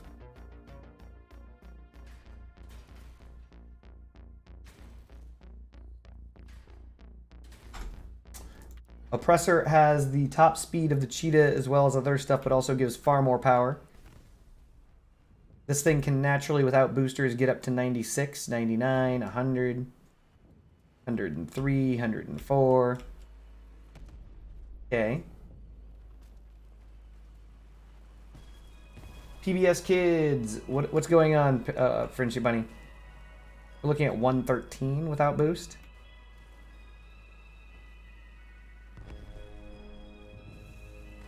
With boost. Doesn't feel much different. If I'm being honest. What are we gonna do here, Chad?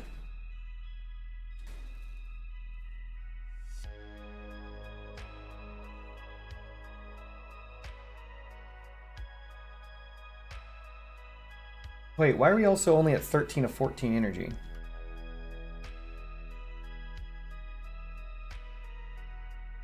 Oh, right! Hold on a second. Am I stupid? No, I'm not stupid. I could drop an energy, drop an engine. No.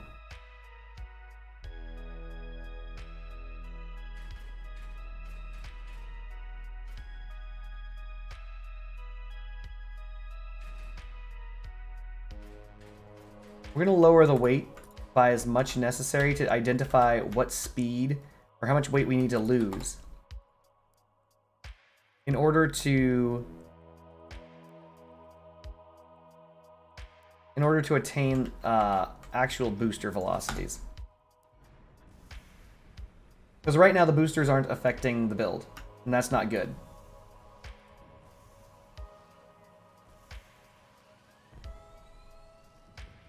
So it looks like the booster is affecting the build now, as we're able to get to 120 plus.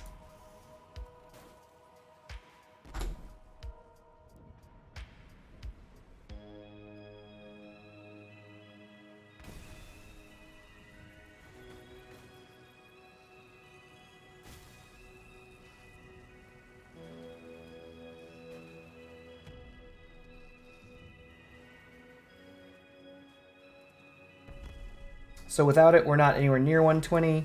With it, we're absolutely accelerating towards 120 plus. So that's good. So we're going to change out the lighter weight components because we have to, because it looks as though we're simply too damned heavy.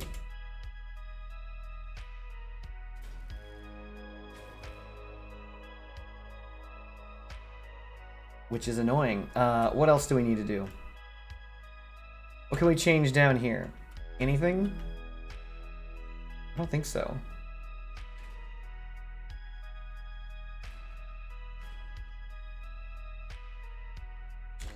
We need to identify whether this or the Cheetah is better.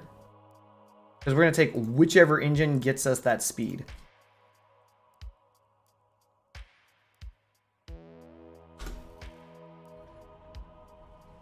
This should get us to... You were stroking out, Friendship Bunny?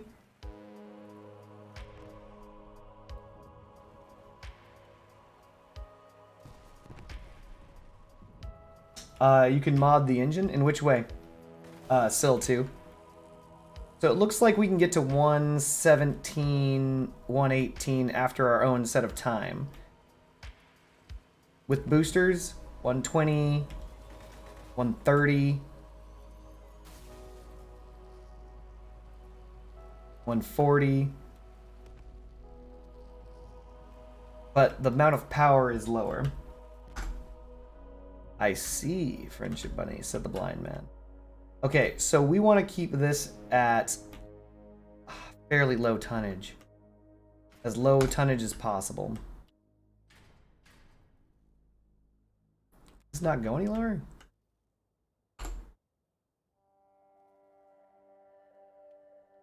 Oh, it's because of that. Put that back. Combine 3 of them to get better stats. Yeah, I could fuse them, but the fusion of the Cheetah is random, and I don't want that. So one of the things that if you look at this and you can be like, I'm going to upgrade this. What do I get out of it? 1, it takes 3. That's not good numbers. 2, in addition to 3, because there was a Cheetah upgrade I could have done recently, and I was like, no. You can get completely fucked. There are only 2 stats that will be improved. Your reliability and your handling. Reliability is either the worst, which is resistance to all damage, durability, which would be decent, or mass, which is what you're after. So you have a 1 in 3 of getting what you want on reliability. As for handling, you typically want that bonus to power. Weight limit isn't very much on a Cheetah. Bonus to power is good, bonus to speed on Cheetah isn't bad, especially with the nerfs that are coming, actually, believe it or not. It currently gives 20% max cabin speed, right? But if I were to upgrade it, bonus to speed 10%, that would be 2. So this is going to give 22% max cabin speed. That would equate on a 100 kph vehicle, 2 kilometers an hour. On less than that, it's just significantly less. So if you have a 50 kph vehicle, 1 kilometer an hour. So it's going to give you between 1 and 2 kilometers an hour max cabin top speed. The power 25%, however, is huge, because it can get a power bonus of 10%. The 10% of the power of 20 is again 2, but in this case it's going to be 2.5. So this power will increase to 27.5% power bonus. That's not bad. So like those are the things that you would want, right? But you can get completely assed out and get weight limit.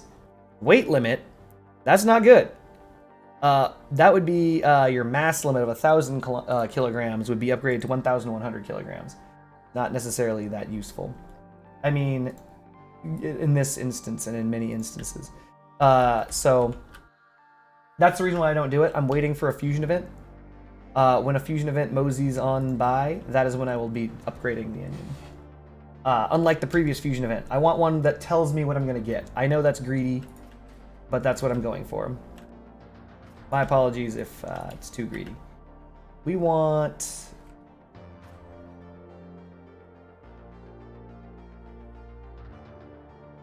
I think the shotguns are at the right height. And I believe, from what I can tell, they're at the right depth.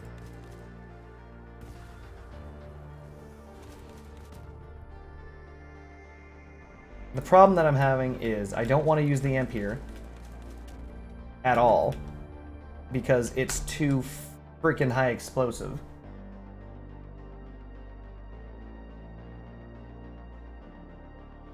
Hermes don't appear to have the boost reserves that I need.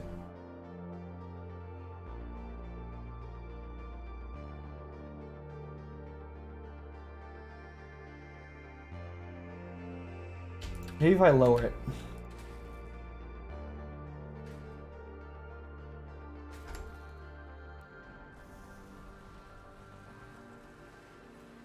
Oh. Something tells me I'm sitting on those now. Nope.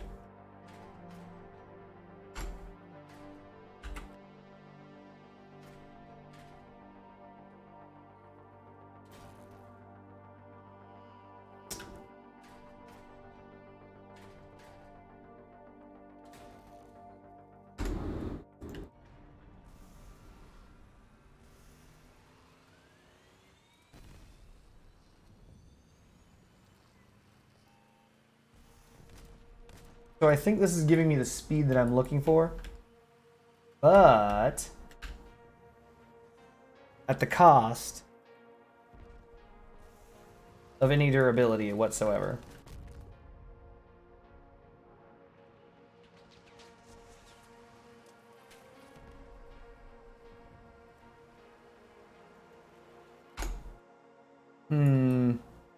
What do we do, chat?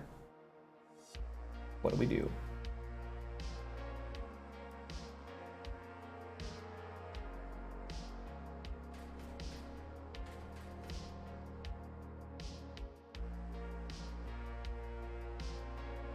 Additionally, I still need to find a way to get even less mass. Theoretically, I don't need 2 of these lightweight frames in the front, but 1 is too few. I think I'd lose too much.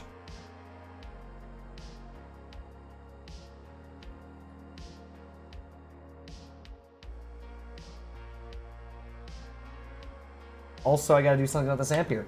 This Ampere is extremely dangerous. I can't have it up high and I can't have it down low. People like to aim low because of the guns. People like to aim high because of the cabin. In reality, there's no good spot for this Ampere. It's a dilly of a pickle.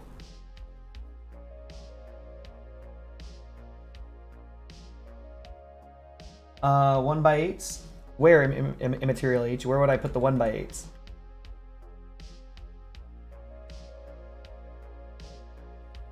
Theoretically, I could hide the Ampere in the front, attached to the bumper. And when the bumper goes, the Ampere goes.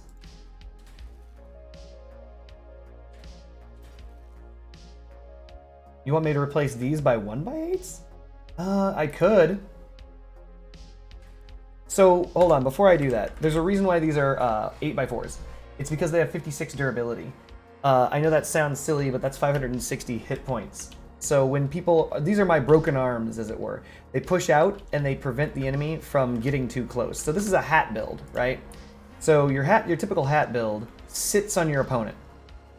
So you run in, you boost in, and then, well, that guy blew up, but something like this, where you basically catch them in the middle, and then you're a hat.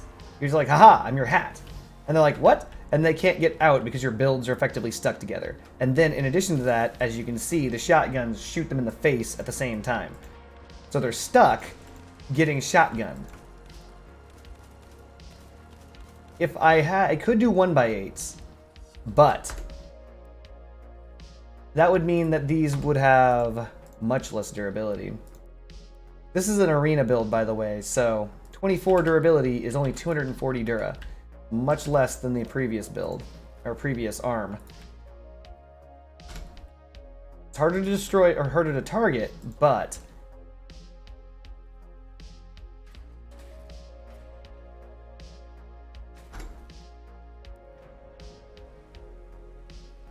it's also easier to get blown up on its own. 2 1x8s, because the idea is the second 1x8 is still going to be attached to another 1x8, isn't it?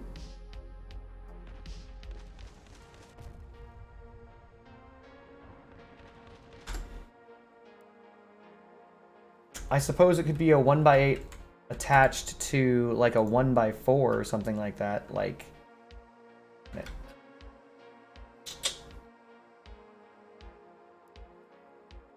I'd have to do something like a 2x4. Nope.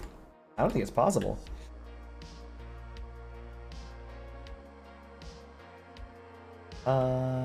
It doesn't have to reach out all the way. So technically I could do 1x4 lightweight on either side, and then attach a second 1x8 that's one closer in. So why would I do this? So the idea, the reason why I do this is because if this gets destroyed, I still get to keep the armature that's out there.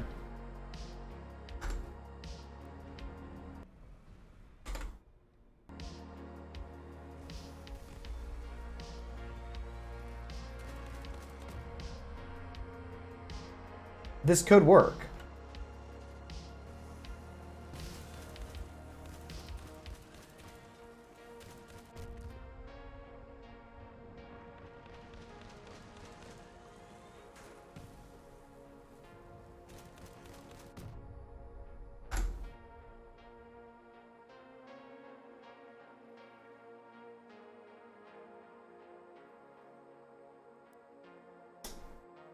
Could work. All right, so we'll just stick with that for now. But regardless of any of this, the main issues that I have to deal with: A, the Ampere.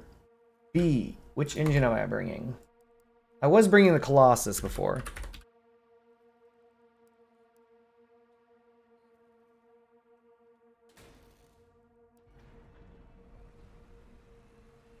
Colossus should increase the power stat substantially.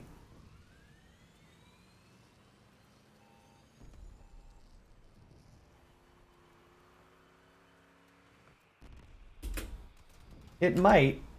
The arms are only there specifically to keep your opponent at bay. Anything that messes with them. They're not going to shoot at your arms in general because they don't care about them.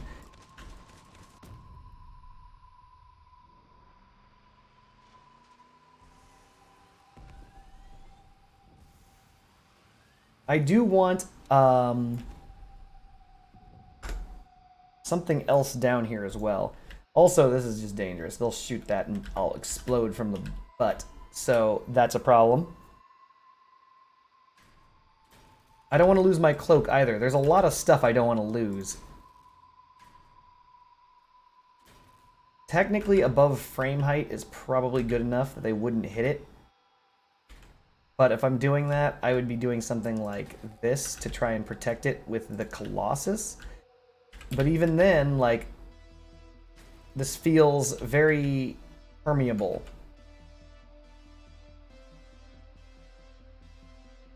You know?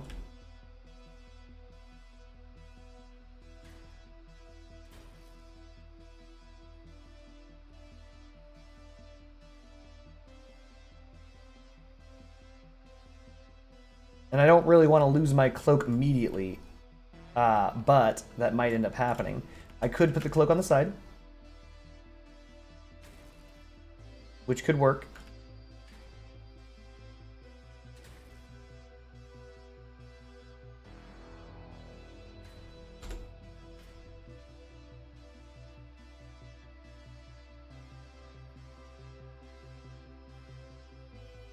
We can put the radar here because it's asymmetrical anyway. Hold on. What are we looking at? We're looking at a power score of 7,500. So what I want to do now is get as many hit points on this thing as possible while maintaining its durability and its ability to actually boost for speed. I had it before and the boosters did nothing for its speed. So everything I add on after this point is going to dramatically F this thing up. So already I'm going to replace these that's not true. Replace one of these on each side with the lightweight version of it. It's a backup arm. I don't really care one way or the other. I mean, I do, but I have no choice. Need something to hold out those arms. We're going to have the backup be that. Second thing, we need a lighter bumper. Oh, it's one of the lightest. We want them to shoot stuff down here that blocks. Oh, that's right. So the Ampere is just going to be protected by that, and after that they can blow it up and I'm fucked. Being shot in the back is the #1 thing that kills this build. It's a problem. We're going to go to the fire starters. Because the fire starters have the best parts. That is incorrect once again. I keep typing it in. My hands know it's the wrong thing. We're going to do humpbacks, or sorry, whalebacks. Whalebacks are the most hit points you can get for the least weight cost, which is the goal.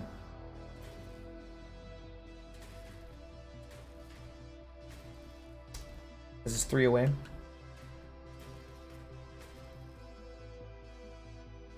Is this in line with the booster? It is.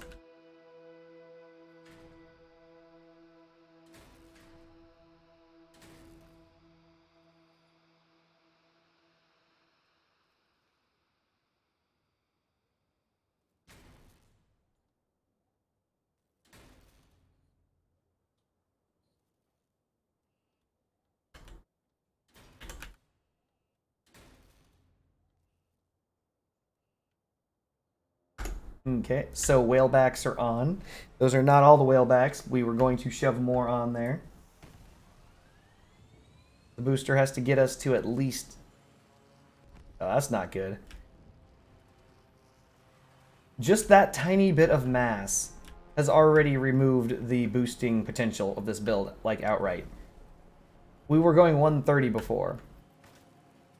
We've already gotten past the sticky point where booster is not getting us to 130. Okay, so what we're going to do is we're going to remove this. We're going to try it with the cheetah.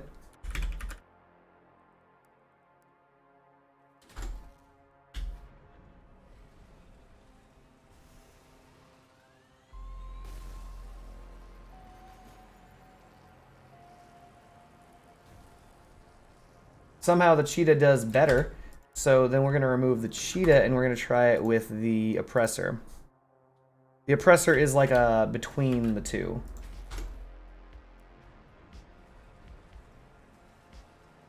Even though the oppressor's perk will not help me. Won't matter.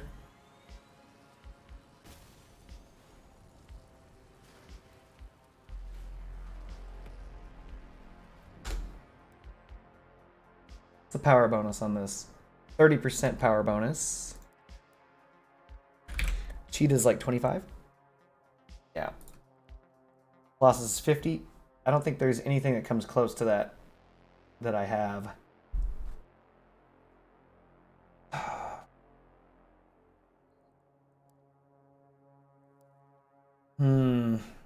What do we think in chat?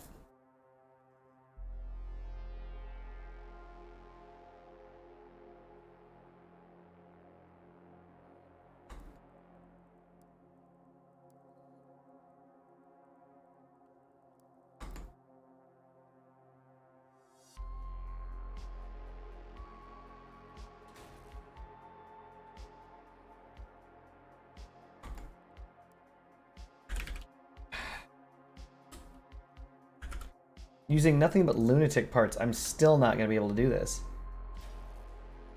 There's just not enough Dura. I mean, Dura aside, there's just not enough boost. I thought that getting another Hermes would solve my boosting problem. It didn't. It's kind of disappointing. You found a wedding dress you like. Oh, Friendship Bunny, that sounds really, really cool. Tell us all about this wedding dress that you enjoy, Friendship Bunny. Perhaps that will ease our burdens.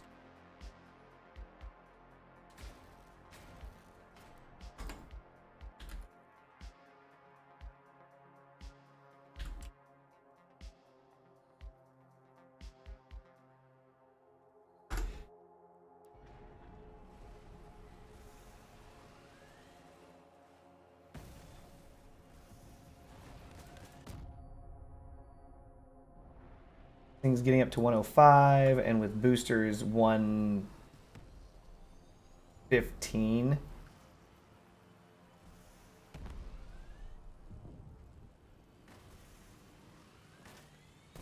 Power score still 700 low. I don't know. I thought that you could do this with 2 boosters. Maybe I'm wrong. Maybe you just need more boosters.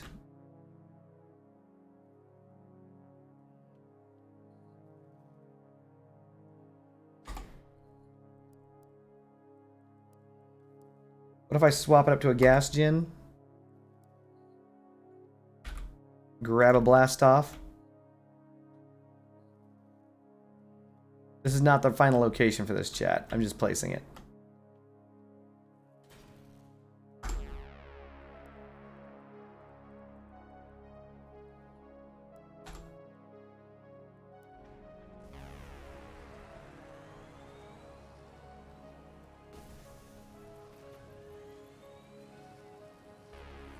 Third booster seems to do it. But that Gasogen threatens to end my life immediately.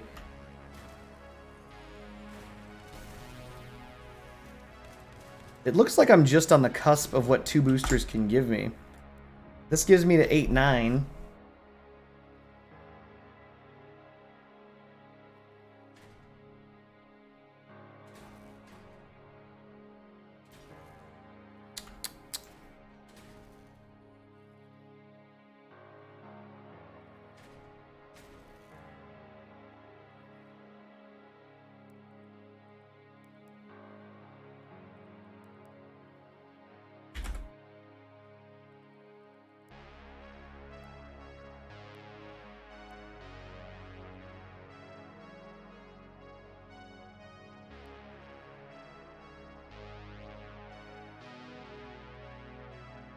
The top part of the Bodice is sheer, but the lower part isn't. You guys hearing this? Friendship Bunny is talking about dresses.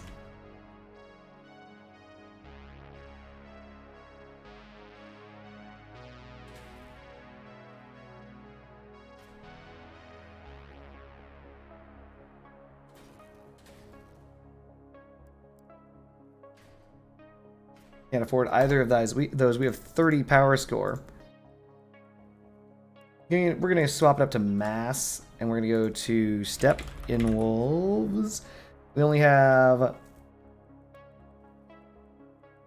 30 power score. Not very much.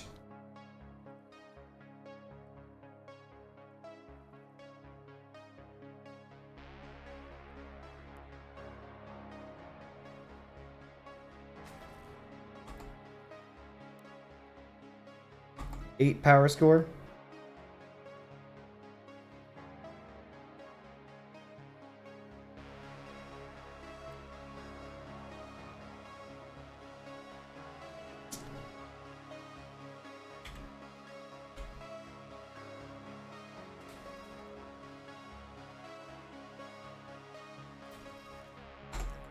There's a 9K build. Does kind of function.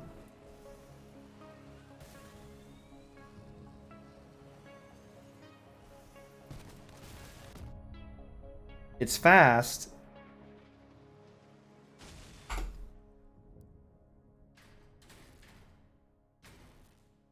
Gonna raise the sides up. They don't scrape the ground. I don't know.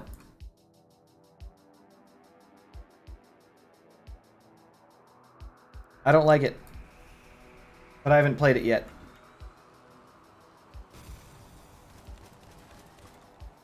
It's only got 990 durability. That is not a lot of durability. But what it does bring to the table is...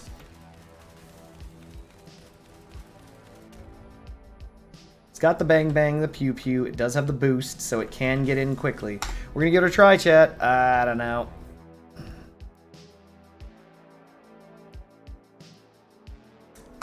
I don't like it. And I also didn't move the booster, but whatever. Do it.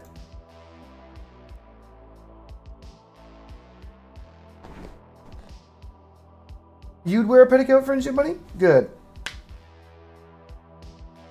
Turret guy, you got popped by lances and what power score?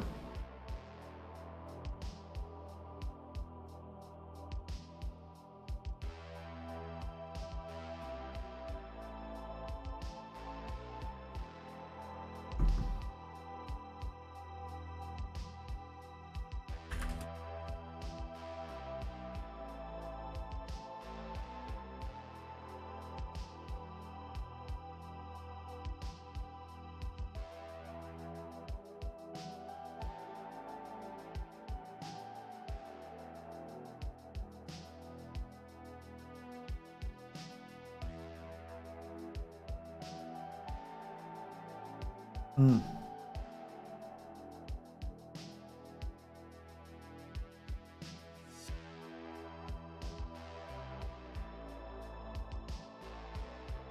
AFK 1 second, chat. Check me, chat. Don't let him kill me if I'm in ranked.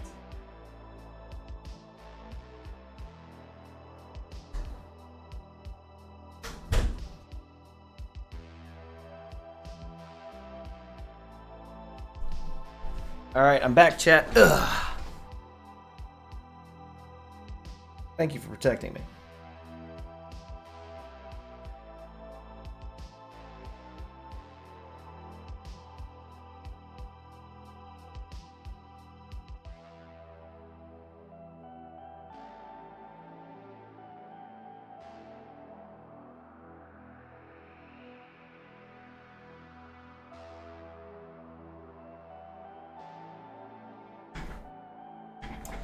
Pray for me, chat. I don't think I'm going to be able to get out of silver.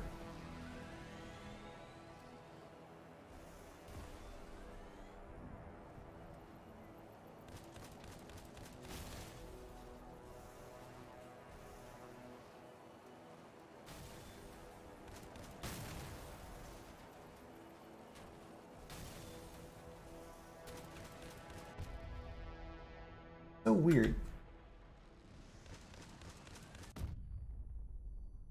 Pretty sure they're going to be able to get that booster.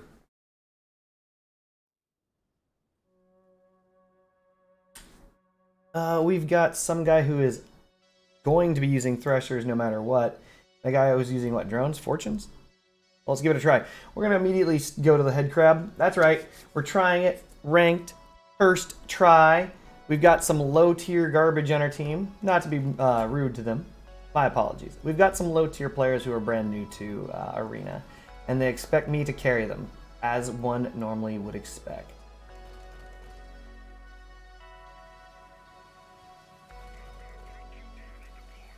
We're cloaking. We're going to use the boosters to try and intercept.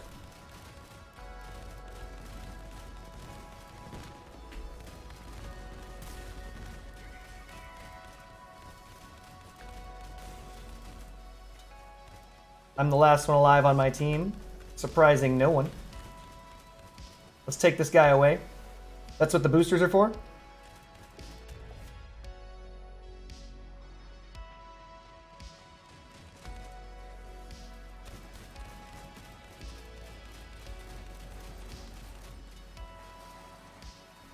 Activating the boosters.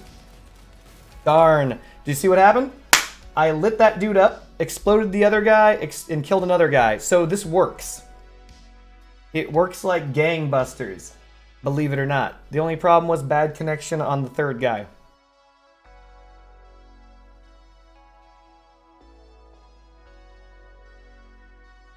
So we're going to boost on in there.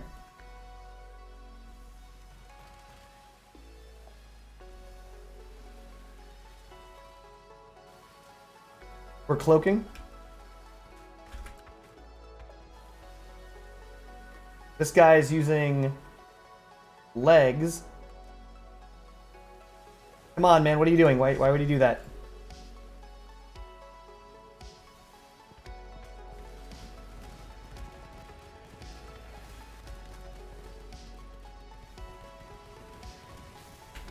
There we go. Excellent connection.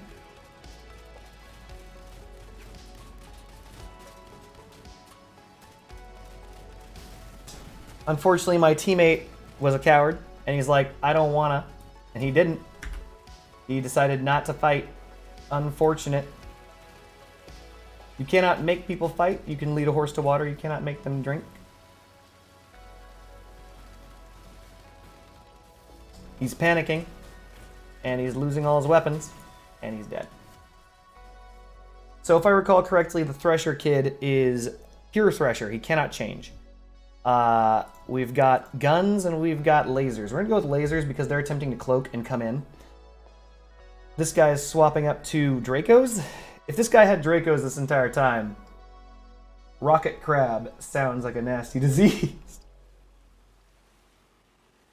What are those? Fortunes? What are those? We've got double fortunes. I don't even know what we're doing here, chat. Team doing what they want.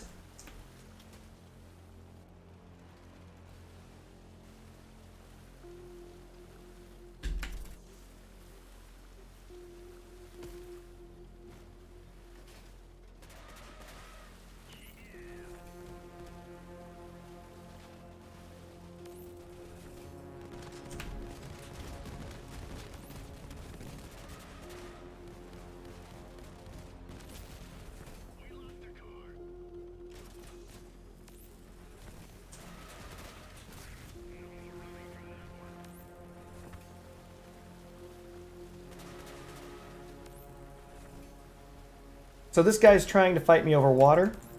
That's where I have the advantage.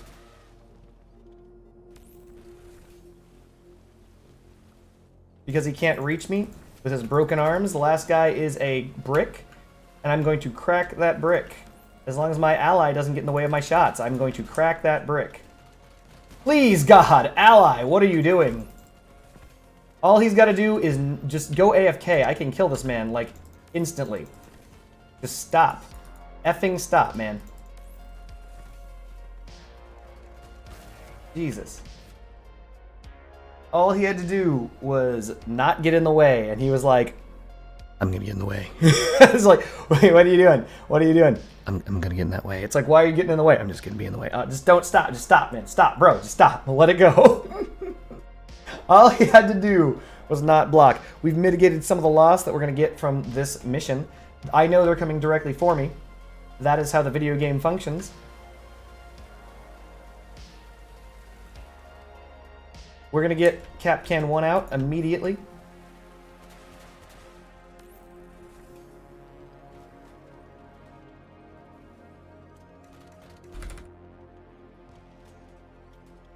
This guy, for some reason... Get that Kapkan out.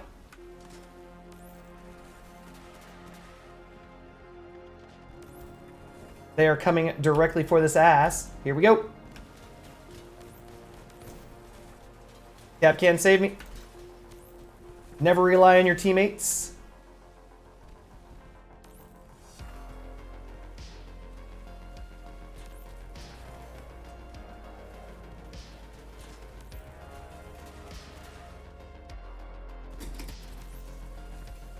I'm gonna assume they're both dead right now.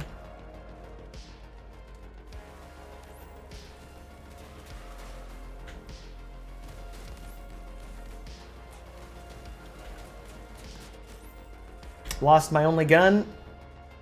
So the only thing I can do right now is to suicide on this man.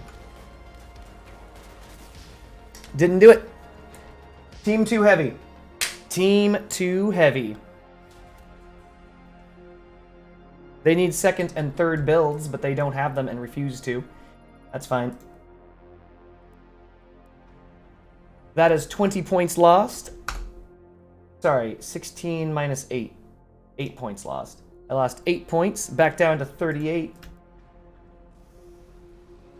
I think I should move that booster. Center booster needs to be moved somewhere. I just don't know where. I can move it up.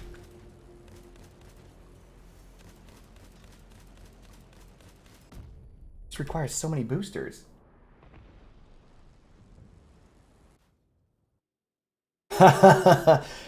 Kapkans are awesome. Too bad they cost half a Bitcoin. We are in trash. Oh god, we are in trouble. Not sure what I should do here. This guy's using... Oh god. Alright, well. Yeah, barbed wire. Good thing you got your cans back when they were cheap, because they are never coming down. Cap cans to the moon with the stonks. All right, this guy is ramming me. Excellent, well done. Just gonna leave him. He wants it, he can have it. Space is all yours, buddy.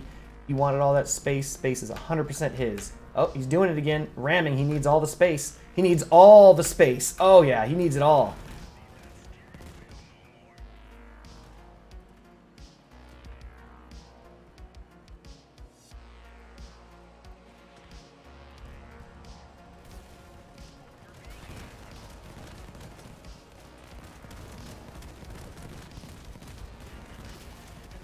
Amazing. So we've got a laser brick, and the droner is surprisingly useless. What a shock. Amazing. Whatever. So we're playing the Cloak Up Runaway game.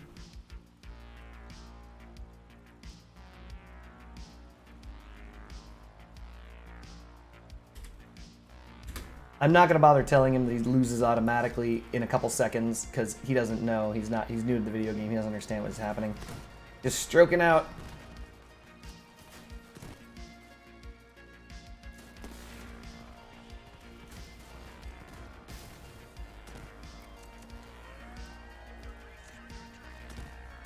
Oh no!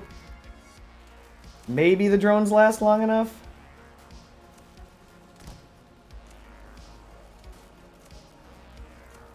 The drones last long enough. Excellent. Based on what we're fighting. Oh.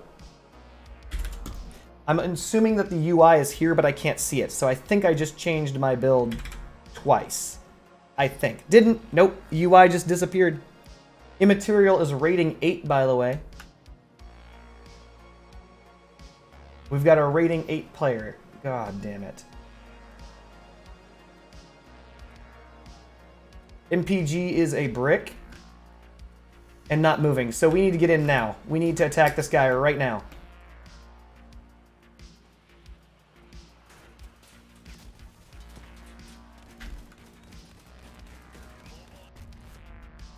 That's what boosters are for, chat. This guy wants me, but I am boosting out of here. At 170 kph, he can kiss my ass.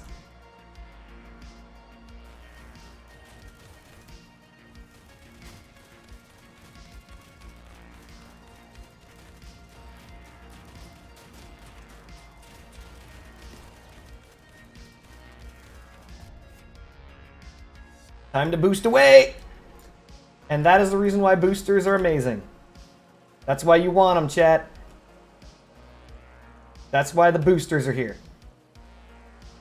I'm too hurt to fight. I'm not going to. We're just going to stay away. We'll go for the... Save it up for the cap.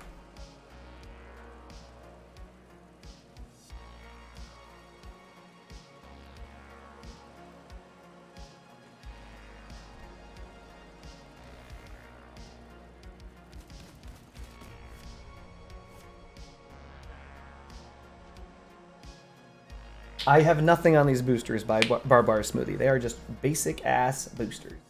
BAB. Basic ass boosters.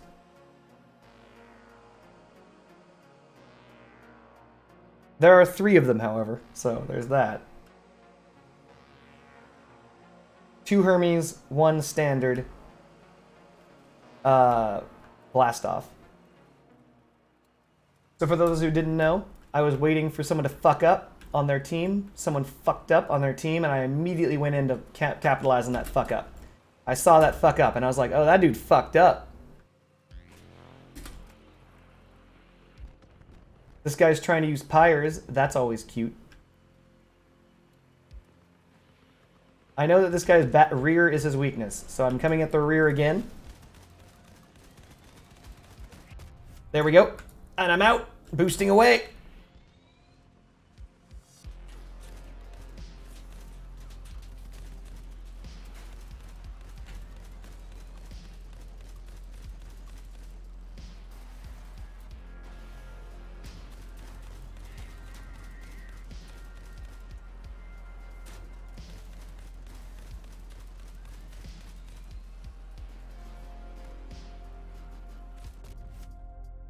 And that is the reason why, that is a head crab build. You grab the tiny builds and you just shove them into a corner and you just punch them. You just punch those tiny ass shotgun builds. You just punch them. You just punch them in the throat. Bam! And they're like, oh my god, my throat. And you're just like, shut the fuck. You just keep punching them, chat. That is the head crab build in and of itself. You put your hat right on top of them. They can't escape because builds work that way. You get stuck together, and they're like, what the hell? I'm stuck between here. And the only thing they get is this. Just bam, bam, bam, bam, bam, bam, bam, bam, bam, bam, right in their face. That's it.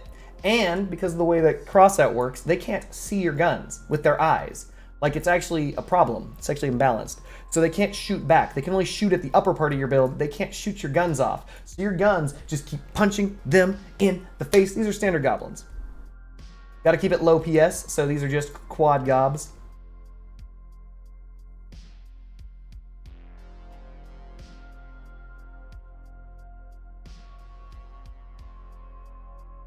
So the reason why this is such a good speed is because I sacrificed all that weight. Like, this is all lunatic parts. I don't think I have anything that's not lunatic on this because of the fact that, well, actually, no, I have like 3 parts that aren't lunatic.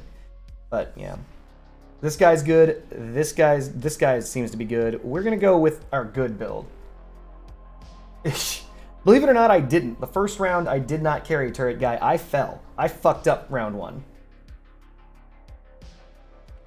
The drone guy actually managed to pull off a win out of nowhere. Alright, so we're going to stick with that as our head crab build. And we're going to... Ooh, that's not good.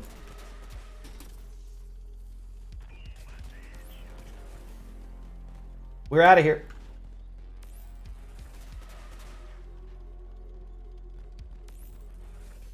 He's back there somewhere, chat. He's chasing me.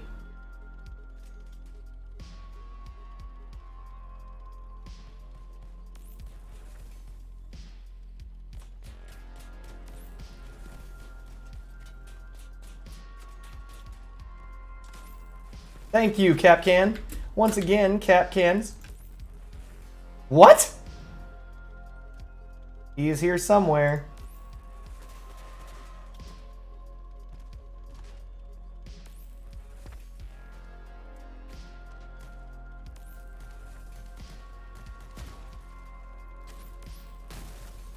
Thank you, Capcans.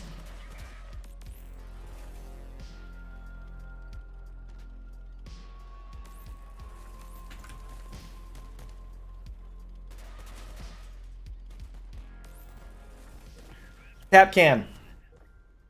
All about the Capcan chat. Did you see that? 100% Capcan response. They're like, target the guy with the lasers, walk at the laser guy, just hold down W and LMB. Meanwhile, me, get this Capcan the fuck on the ground. I'm just like, get out of there, Capcan, save my life. Save my life, Capcan. Capcan be like, you got it. Can't trust your team. These guys are good, too. These guys are... We've got a gold leaguer here. They are not bad.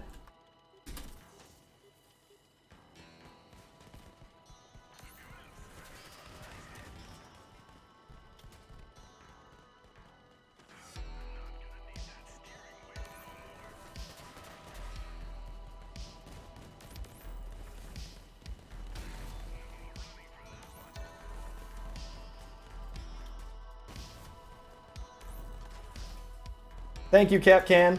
Thank you, Capcan.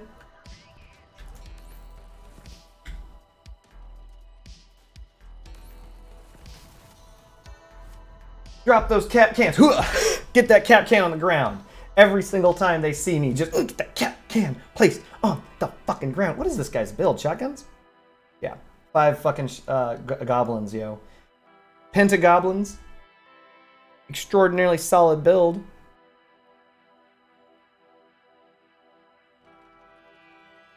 I can't believe that everyone here is over 1K. Everyone here is trying to drag our fucking asses out of 1K. We want out.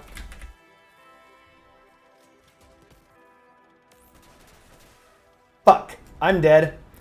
GG, chat. I am dead.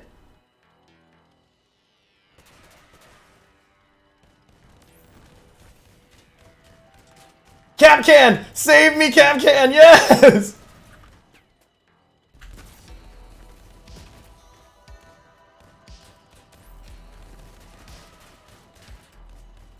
No! Kapkans, no! Like, seriously, they didn't notice them running directly at me? They couldn't win a 2v1? What is going on?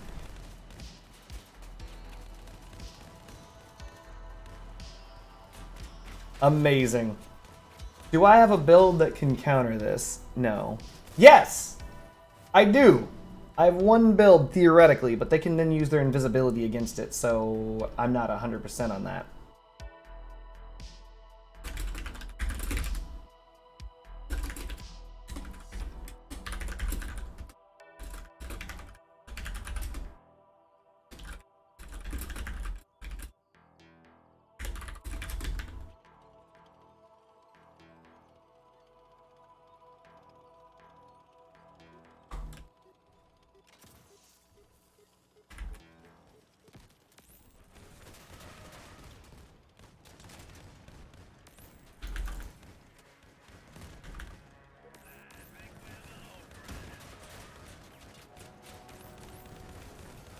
This guy's not even helping. He doesn't even care. He doesn't even care.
Amazing.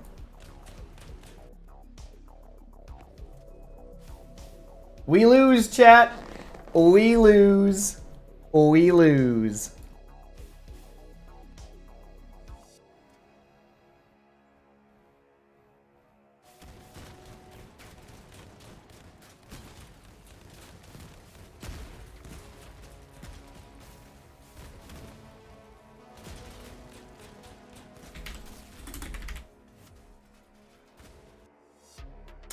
Unfortunate, chat.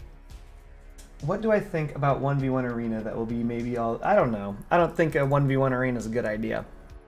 1v1 arena is like the mating call of the loser is 1v1 me, bro. I don't feel that that's a good thing. Crossout is a team-based game. And that's just how the game has always been. It's just team-based, you know? Because the overall idea is this. Look at just what happens in standard arena play. How many items are banned in standard arena? You can't use the Tusk Cabin, you can't use the Lancelots, things like that. The reason why you can't is because they would dominate 1v1, right? So certain things in the game are hard to defeat in a one-on-one encounter. And it comes down to who detects the other person first to wins the video game, basically, in a 1v1. Yeah, you don't have to rely on your teammates to win, but everyone's the same build. Everyone's just a fucking Lancer. And if they ban Lances, then everyone's just the next thing. And then at the end of the day, everyone's just an invisible shotgunner waiting to get their invisible shotguns into their opponent's body before they get detected. It's just a bunch of invis shotgun bullshit. Right? So, should there be a 1v1 me bro mode? I don't think so. Like, it just, because again, it's just rock, paper, scissors. If you run scissors and everyone's at paper, you win. It's nothing good about that. Also, people with a lot of money end up being, again, favored heavily.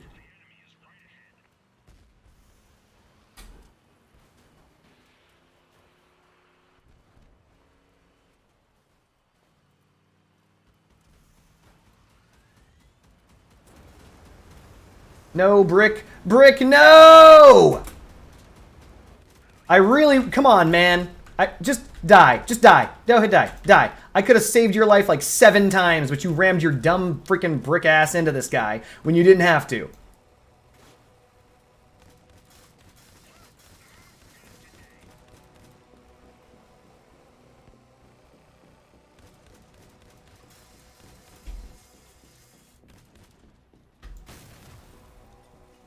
This dude rammed him for no reason.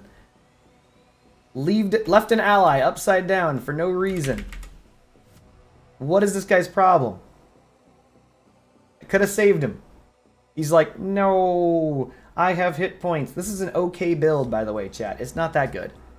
It's not that good. He's not even at 9k. It's not that good.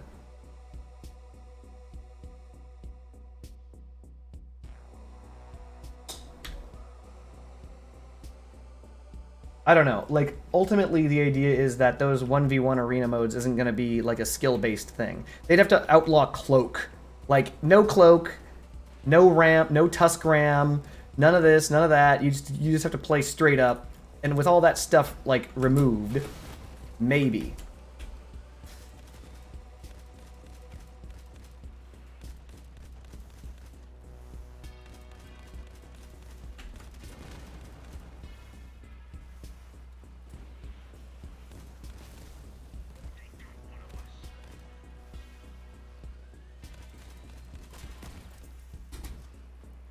Cloak didn't work. That's weird.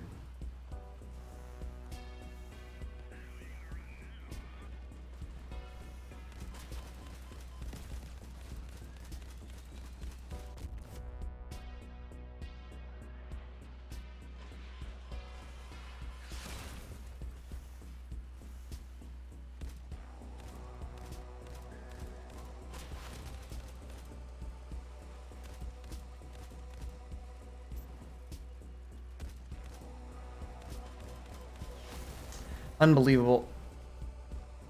No lances, no cloak, 5k PS limit. It's like you have to add in all these caveats for a 1v1 mode.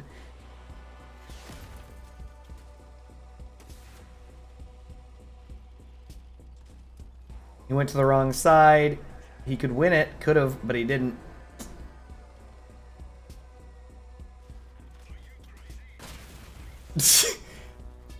Amazing. So we've got a guy using rockets.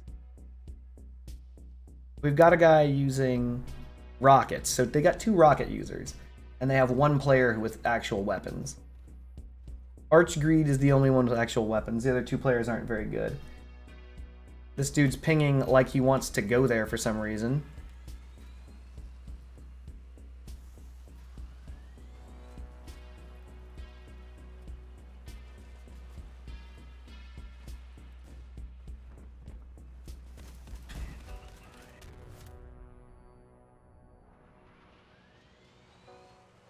This guy wants to hit me with rockets, which I'm fine with. Just shoot him. Unbelievable. Time to eat rockets in the butt. Time to eat rockets in the butt, because my teammate, hilarious. Good job, teammate.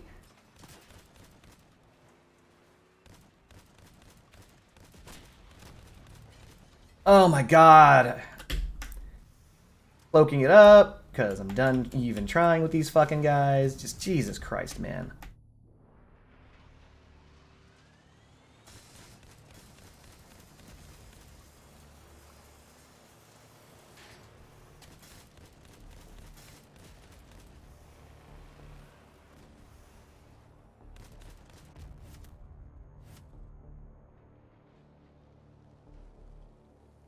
Pyres would be mushrooms out of rock, paper, scissors. Pyre builds are not real builds. They're just not. They're not real builds.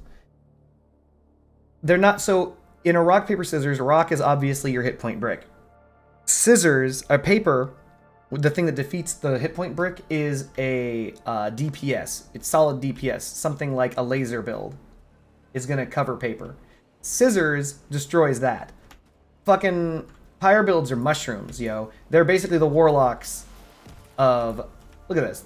Oh, he hit me with his little pyres. They're not that good.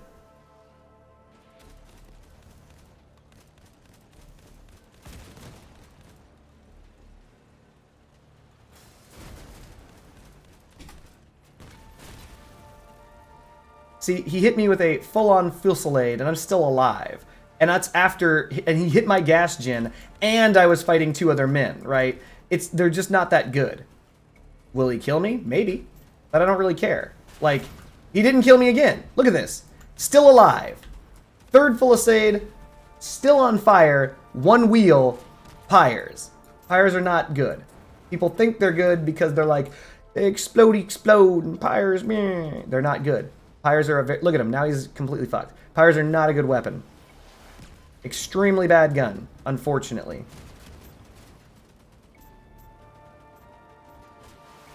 Holy crap. Yeah, nope, missed. If they had to be rock, paper, or scissors, they would be scissors, right? Why? Why would you drive into the mines? You don't have to do that.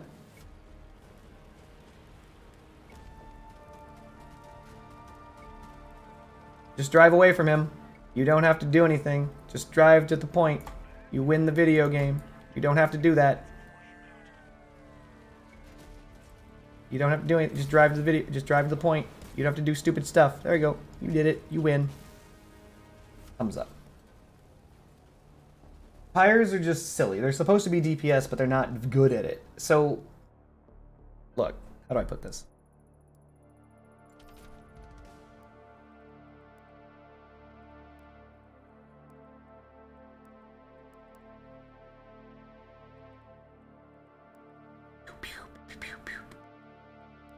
So every build is the same. They're all Pyre Dusk. You each have between 5 and 6 missiles. This one's smart. It's trying to use heat to increase the damage of the Pyre. That's it.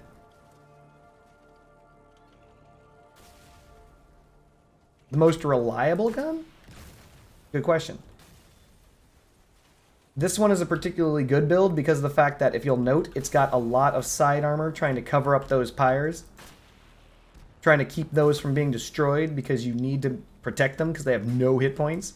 And yeah, they're going to crack open any of these builds because they're all made of paper and are meant to explode in one hit. But Pyres are extremely bad. Meant to explode in one hit. Please continue exploding. There we go. Yeah, you can have them on different buttons. This one doesn't need them on different buttons because it's actually using the trombone as support. The trombone will trick people into cloaking or something so that you can hit them with the Pyres. So the Pyres just don't do enough damage, and that's fine because they're not that good of a weapon. They're low power score. Like, they're okay. The problem is their burst damage, and that's not a bad thing. But you can miss, you need radar locks, you have to be close. I think they're perfectly fine, but I've yet to see... The team that I've so far, in CW, in Arena, the team that loses is the one with the Pyres on them. I'm not worried whenever I come across enemy Pyre players. I'm like, oh, sweet, they have Pyres on their team. Because I know they're unreliable. The damage just isn't reliable. The most reliable gun is most likely the Scorpion if you're the best shot in the world. If you're not the best shot in the world, then that changes some shit up. That's a good question. Let me find the most reliable gun to answer that question first and foremost.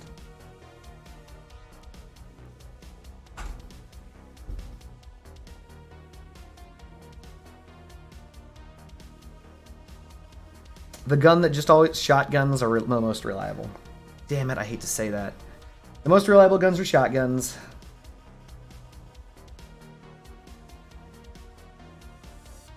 Blockchains are very reliable.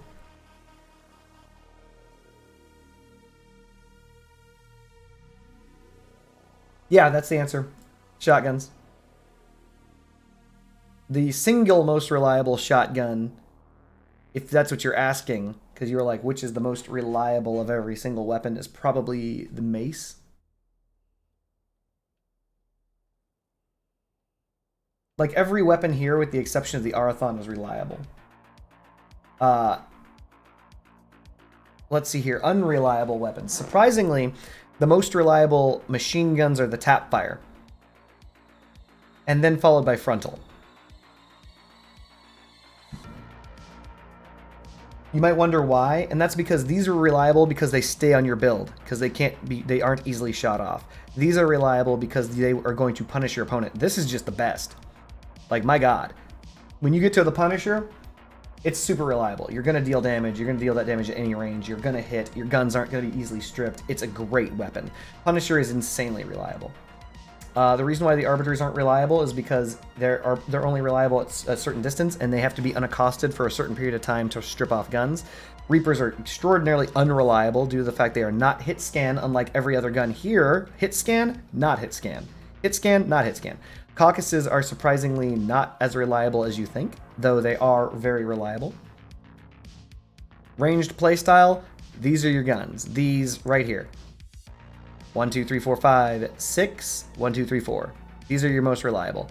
Surprisingly, even though the Tackler exists, it is not very reliable. Its accuracy has been turned to shit. Cannons used to be reliable, but they are no longer... They're still reliable, they're just not good, barbed wire. The damage they deal is not high enough. Their DPS is far too low. The fact that they converted their damage from pure explosive into explosive bullet is a huge downside. So they lose reliability. Rockets... Wasps are okay in reliability because they have a good refire rate. ATGM flutes can be reliable if you're good with them.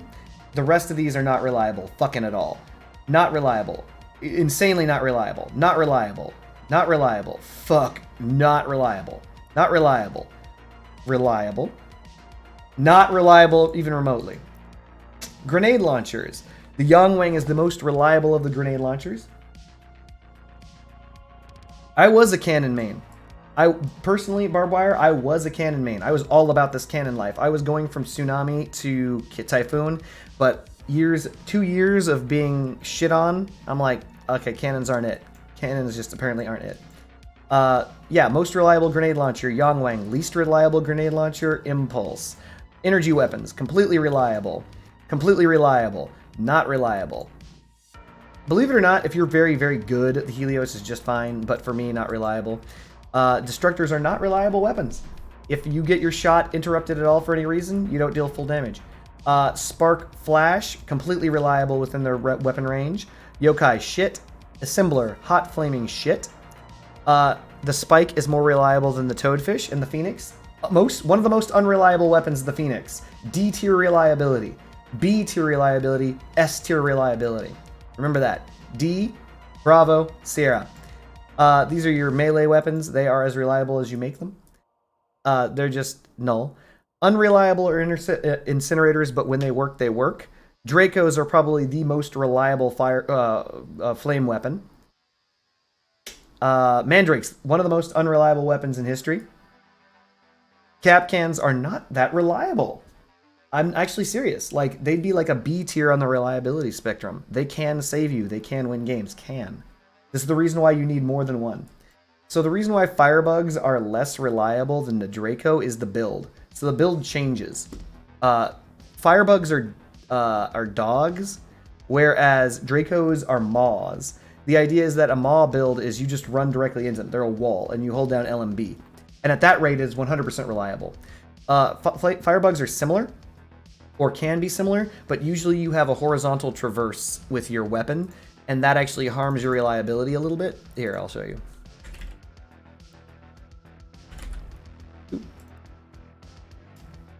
So this is an example where you can aim left and to the right, right? And what's interesting is, remember, I think I showed, you weren't here for this earlier, David. I was showing someone, fire is a projectile. It is not a beam. It's not instantaneous. So because of the fact that fire is a projectile, do you see that slow-moving, rolling projectile right there? That projectile that's going off in that direction. Watch this. That is the projectile of the fire, and that's the speed of it as well. So even though firebugs have the horizontal traversal, projectile velocity is still garbage. So it's really hit or miss. And so if you're using a horizontal build, which is to the strength of the firebug, then in reality you have a less reliable build than a Draco build. The Draco builds are just walls, right? You're not trying to get any of that horizontal traversal shit. You're trying to crash your shit directly into them and hold down left mouse button and just spray your hatred directly into their build, right? You don't give a crap. You're just a wall. So Firebugs become less reliable than Dracos because of that. But anyway, back to the reliability spectrum. Kapkans, not that reliable, only because of the fact that if they drive directly over it, they can break it, or alternatively, if it gets an attachment, it can be broken. They added in a weird thing where if the Kapkan line passes through terrain, it can be broken. What this means is that sometimes the Kapkan line can be broken even on near open terrain, so that's less reliable. Kings, reliable. Jibokus, not reliable at all. Fortunes, not reliable. Rippers, not reliable. Porcupines, crazy reliable. They'll do what you want. You can just poop these anywhere. I would say like A tier reliability. Annihilator drones, Bravo tier reliability. People can shoot them down. People can do all sorts of shit to get rid of them. Or people have no defense at all. If they have no defense, the drones win. If they have defense, the drones are completely ineffective. Insanely unreliable. D tier reliability. Vultures are feast or famine. Either you feast or you famine, and you will feel either or when it happens. Corvos, completely reliable. Emily's, completely unreliable. Arguments and scimitars are reliable. Adapters are reliable. Kaiju, if you're very good, is reliable. Just similar with Scorpions, very good with reliability. Skinners are reliable. Enlightenments are trash. I'm not even going to bother rating an enlightenment on a reliability scale. I shan't be looking down upon that and giving forth any judgment. It's trash. So we need this to be 6 away. 1, 2, 3, 4, 5, 6. This can come back to here. And this can come back to here.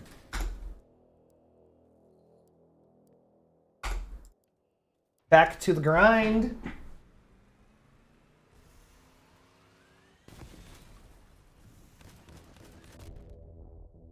So yeah, most reliable weapons are shotguns.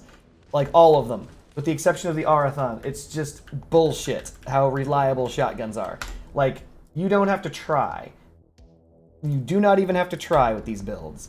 They are completely reliable. The weapons will do exactly what you want whenever you want. You're just like, oh, what? Rip this guy a new asshole? You got it. Thanks, shotguns. Oh, let me just cloak up and heat it up and do it again. Just rip this guy a new butthole. Woo! Thanks, shotguns. Shotguns. They are just perfectly reliable in every situation. They are too good. Every shotgun is actually just a little bit too good.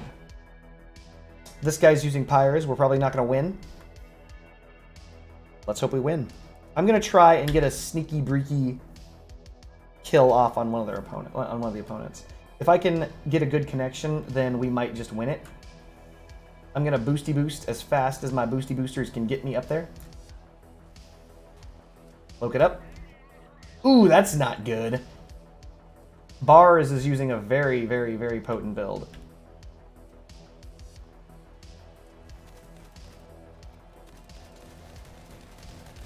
He's using Caucasus, or he's using Corvos or something.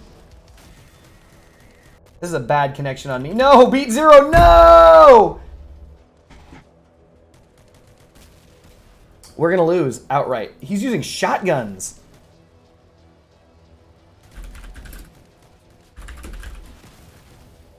Okay, so he's using a brick build. I should have stuck with my original build to defeat him. I can crack him.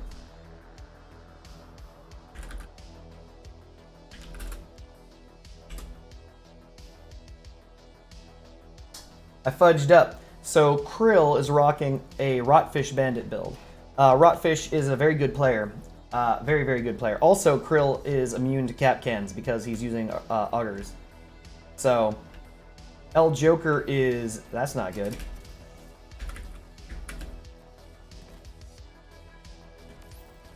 Kapkan? Nope.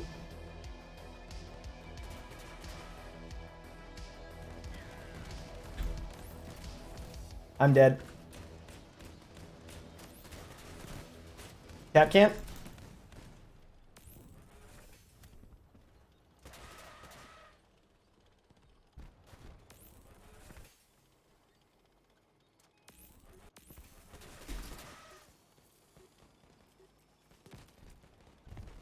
I'm in trouble.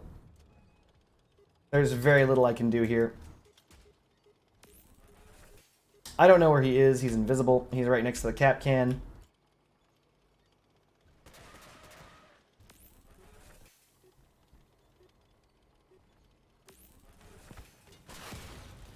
That's that.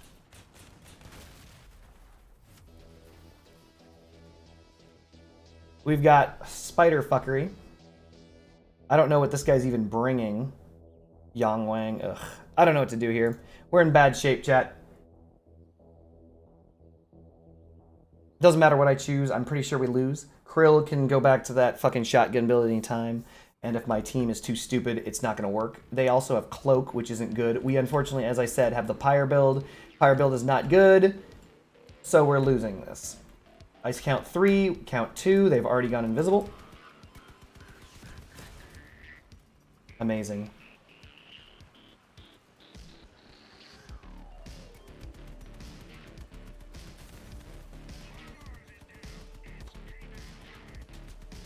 Got these fuckboy shotgunners on me, and our Yang Wang is busy dicking around with the worst player.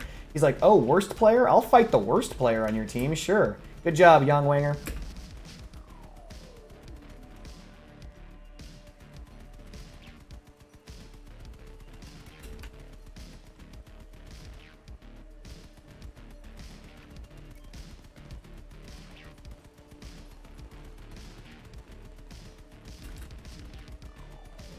300 hit points in.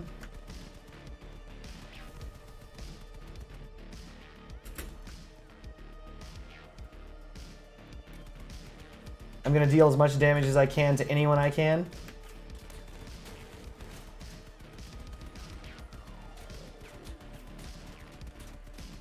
$400 hit points in. They're both cloaking up, driving away. I see his invisibility.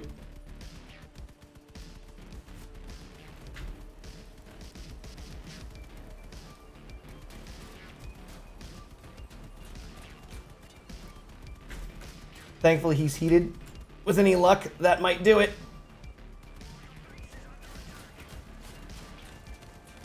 Nope. My teammates gave up, so even if I won that round, it would have been over. GG's. 20 points, sorry, 16 points right down the shitter.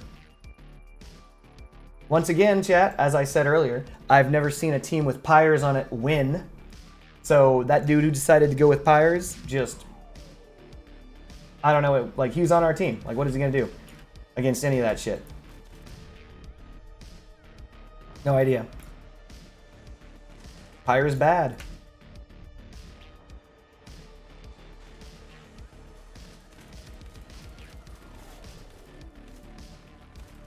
That's right, those were caucuses. I could have won, but timer.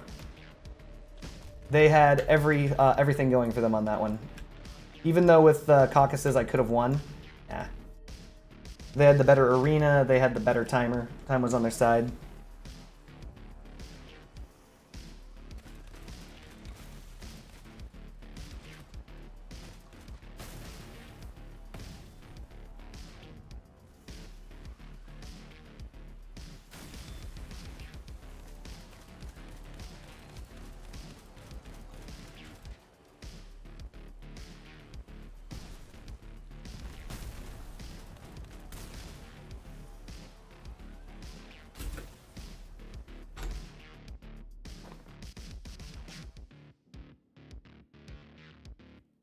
Stupid gas gen. Ugh.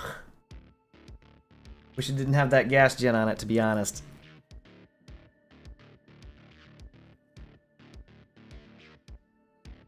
But I need the cloak.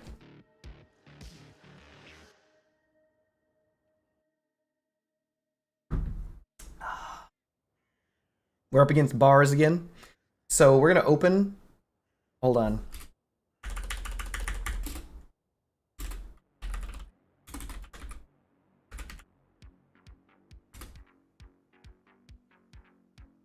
Free win with Pyres here, but you carried me in one of those. Oh, Immaterial. I remember that.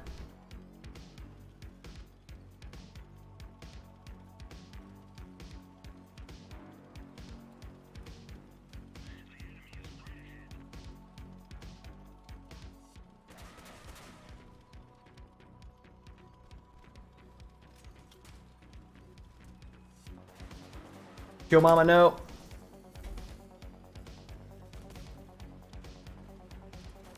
No! Joe Mama, no!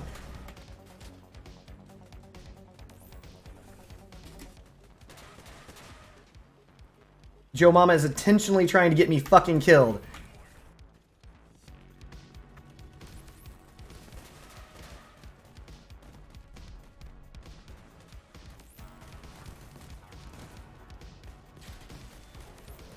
Amazing.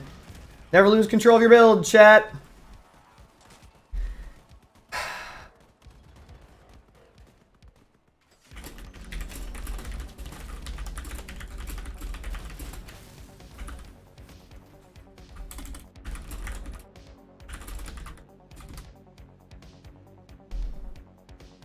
We could have won that so fucking easily. No, we can't. This guy's trash. We're bad. We're in trouble. He's a rank 0. That's another 20 points, 16 points down the drain.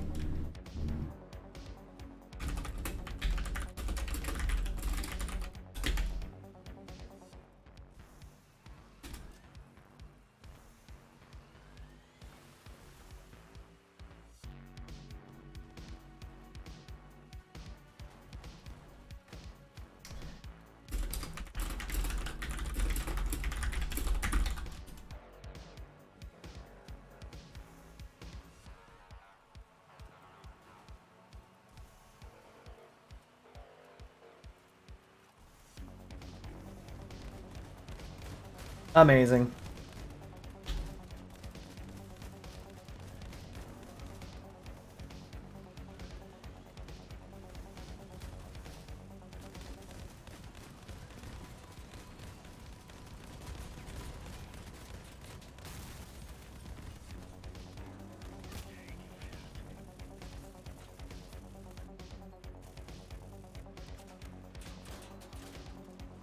So let's watch Vigorous and his low-tier build play the video game.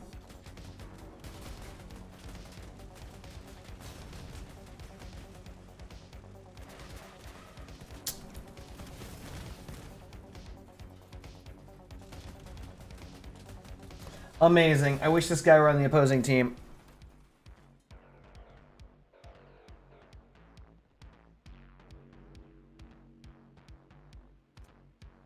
Whatever, we lose. You know what, Caucus?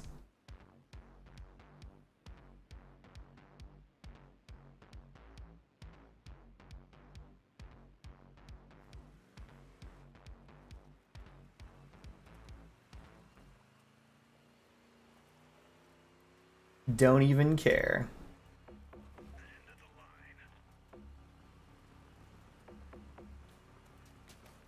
A tower build, he doesn't even give a shit.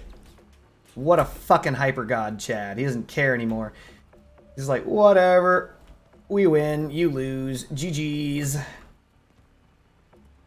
Oh, he's coming over here, aren't you, Joe Mama? You're not even gonna push. No pushing for Joe Mama.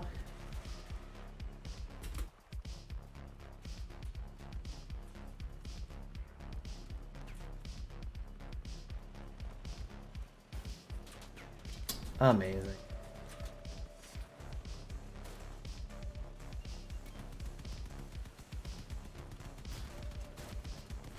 Some fuck-ass Youngwing fuckboy.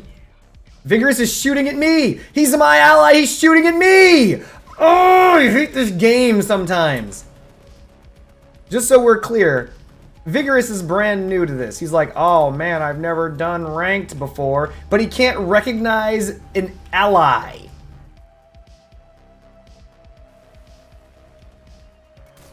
Seriously? Never mind. Not even gonna bother typing to this guy. Not even gonna bother. Joe Mama was like, chill, dude. Fuck you, Joe Mama. This guy literally is shooting me. Vigorous was like, who's this? I'ma shoot you. I'm confused. I don't know how to play this video game at all, but I'm here in ranked. Oh, God. All right. I gotta calm down. The salt.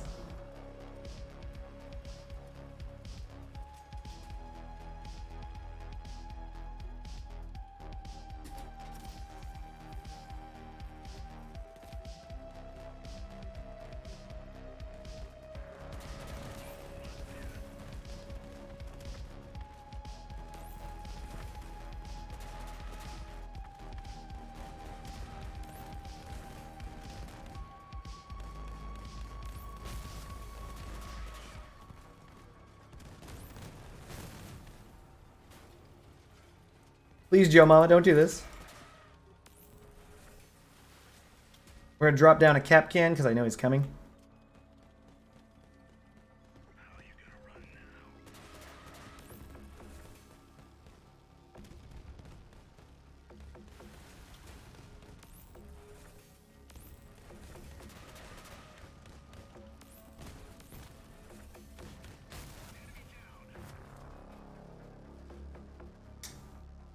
Ugh.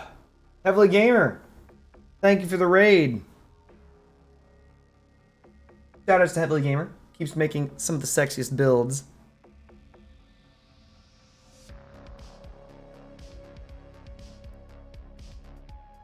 We're waiting for triple bars to fuck us to sleep.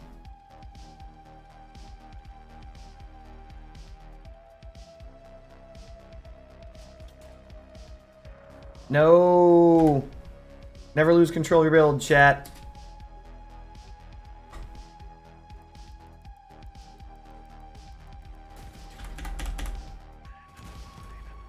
Good job, Vigorous. I've been begging for help since I flipped.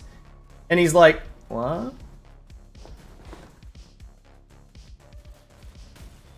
Oh well.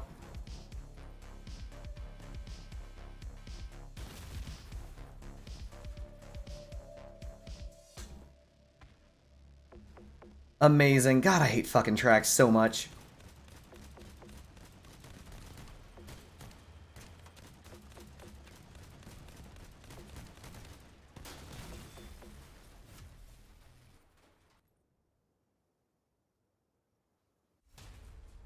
No, Heavily, I'm just here rocking ranked arena.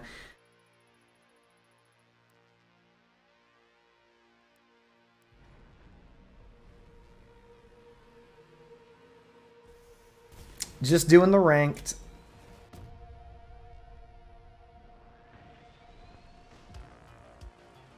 Fuck me. That's embarrassing. God, I hate tracks so much. Oh, you went uphill? Flipped. Yep, so I flipped over, begged for help, pinged, begged, pinged, watched the enemy team roll directly at me very slowly, watched my teammate be like, what? I'm just watching you and do nothing, and then I got killed. My fault. Never lose control of your build, chat. I think I absolutely need to do something about that build. It flips over too much. Literally too much. The number of times that build is flipped over is insane. But that's the thing. Hold on a second. That's the thing. This thing is... Isn't that the right width? That's the right width, isn't it?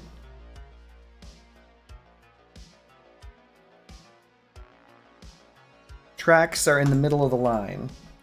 Tracks are in the middle of the line. I don't understand. This build doesn't flip over.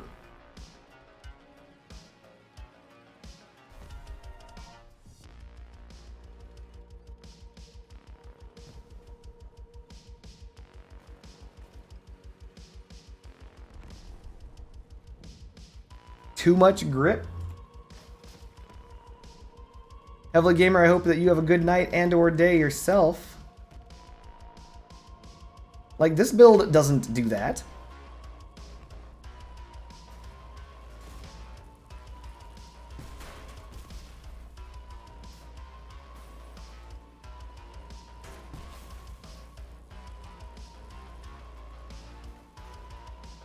I think I'm just being bad. I don't get it. I know this build also isn't good. This build needs a lot of work, but I ain't got time.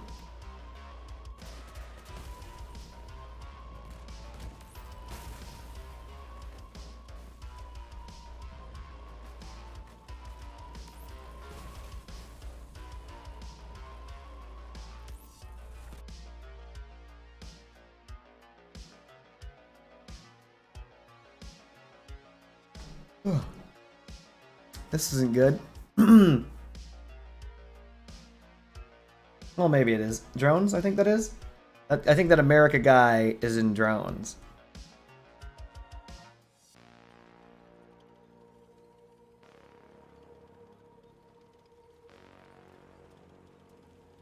Nope, shotguns. Alright, well at least his guns are reliable, though it looks as though he's downloaded some other build.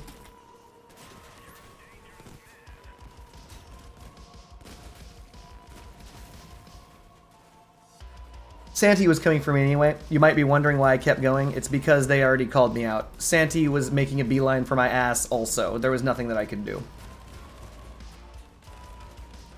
Kaluuya is apparently walking with shotguns. I don't know why he decided to change up. Wedge shotguns are only alright. So wedge shotguns are target a specific build, right? We're all going shotguns. Fuck it. So the hat build counters the wedge build, surprisingly enough, right? The brick shotgun build counters the hat build, and the wedge shotgun build it is just all shotgun bullshit. So for example, I could kill Lord Rainier by simply sitting on top of him with this build.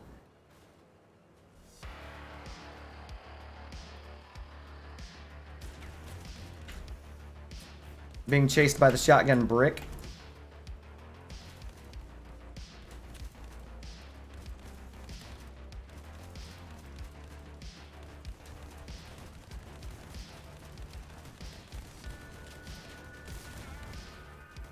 Someone hit my gas gen. Miles for you is their trash player, but it doesn't matter.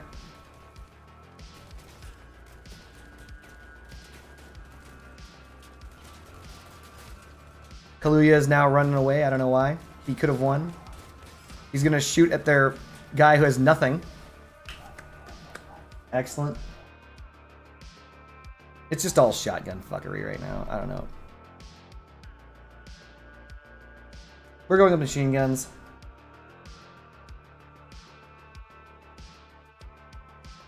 I am absolutely being first targeted, by the way. Even though I was in the fastest build, they still were choosing me over everyone else, so it didn't matter what I did. I've been the first one down in every single round, every single match so far of this fight.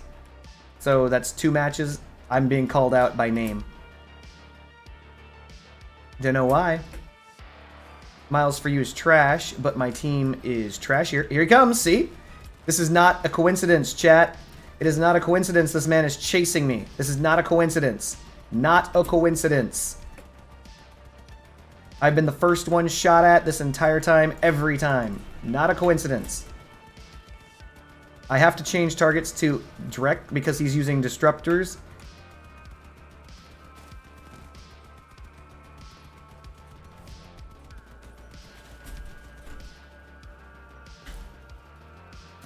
Unbelievable.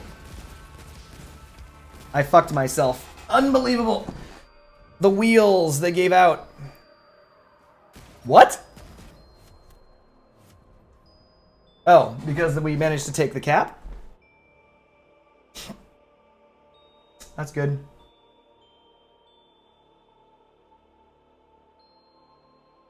I wish this guy would use his destructors or use something else. But whatever. Hovers don't counter everything, but they can counter anything, if that makes any sense.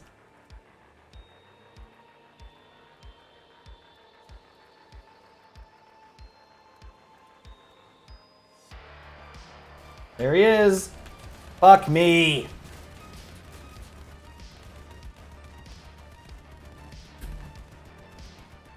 So I'm going to stay targeted on the guy that I want dead, swapping it up to their hover.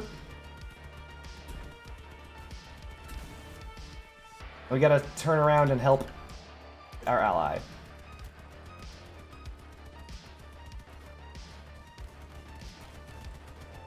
We're not gonna pass in front of him for any reason. He's got guns. He is not unarmed.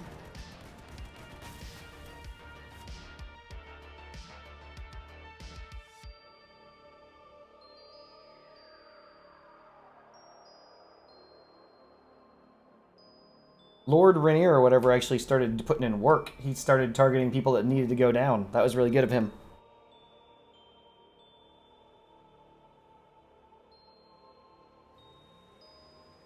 My goal is to stay far, far away. But then again, they know that, which is why they're rushing me down. They've got fast shotguns. Santee is invisible.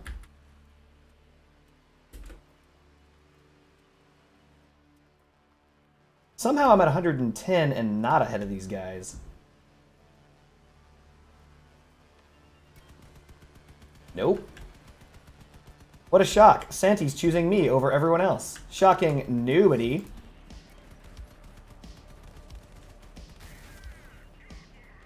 Hey, Santee.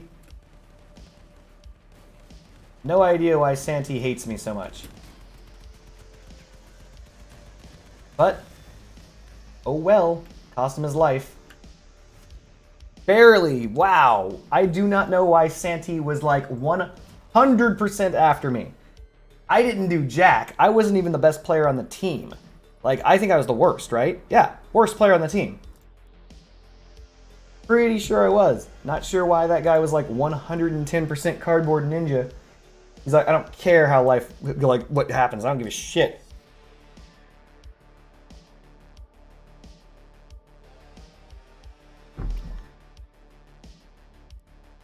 Though, I am having an epiphany. Have you guys ever had an epiphany before? Sill! Thank you for the follow, my man. You shall henceforth be referred to respectfully as chat.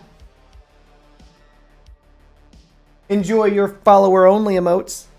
Such favorites as never lose control of your build.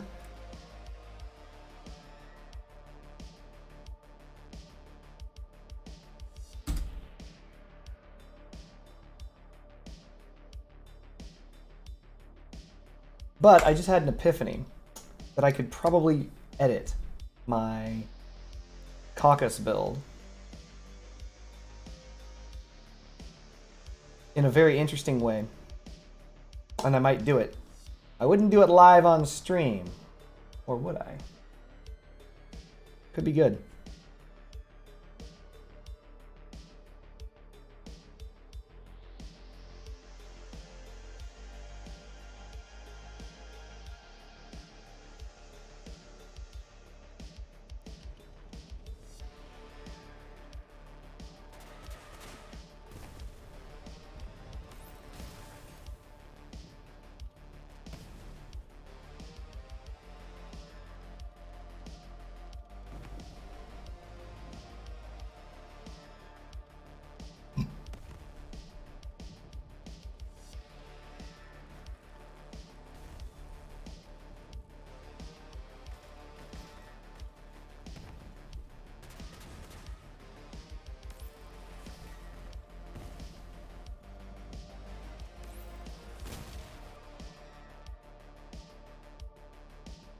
Oh, Santee again on the opposing team. F that. Wait, what? Is this the same team? This is basically the exact same team. This is the same guys.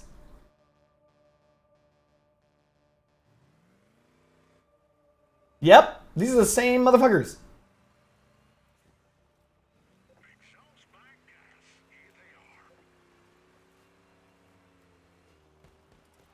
Shocking no one. He's diving me. Here he comes. He's coming right after me. He's just chasing me.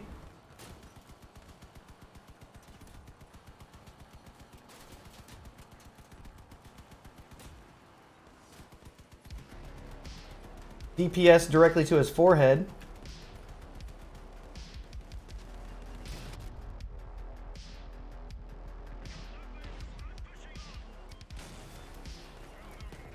Never targeting anyone else. Santee's after me now. Here we go.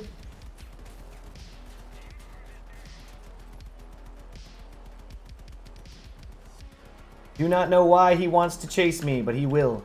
He will chase me forever. He's going to be right here.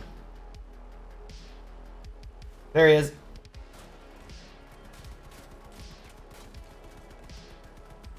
Do not know what his problem is, but Santee fucking loves chasing me.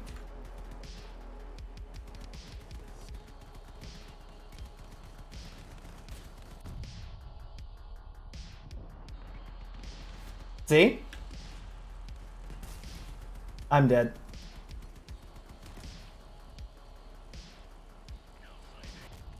There's nothing I can do about that.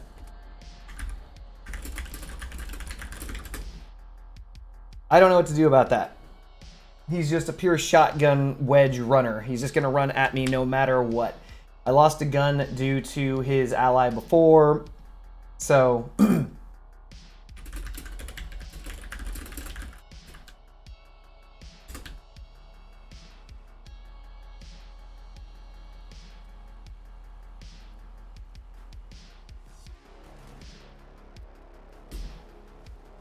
Nope.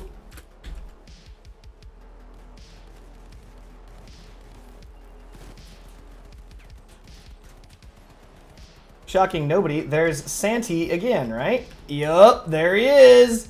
Time to leave, because Santi's chasing me all the way over here. He doesn't care. He doesn't care. He's not even trying. What is his fucking problem?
Once again, here comes Santi.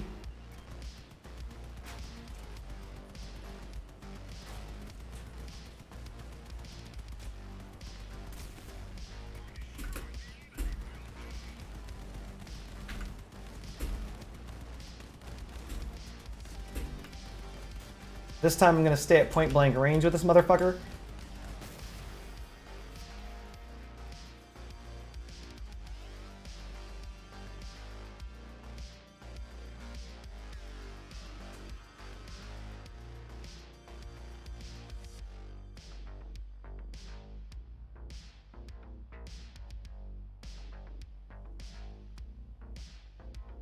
Ugh. So it looks as though I'm gonna lose my guns no matter what. I have to play... Oh no! Oh Jesus. They don't even care. They don't even care that he's flipped. They're still targeting me over him.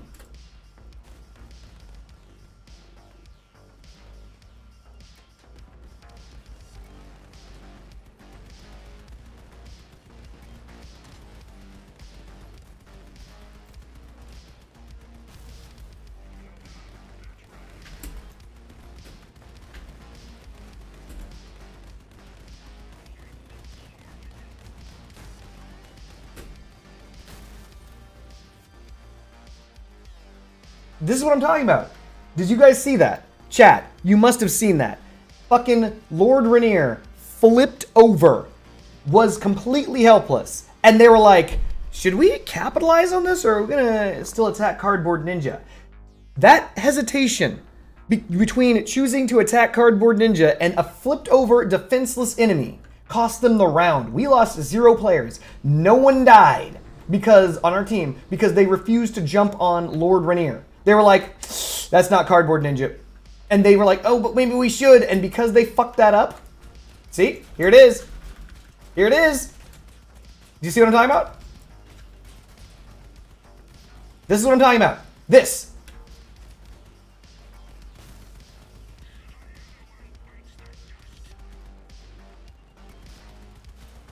over any and all other targets. They didn't give a shit.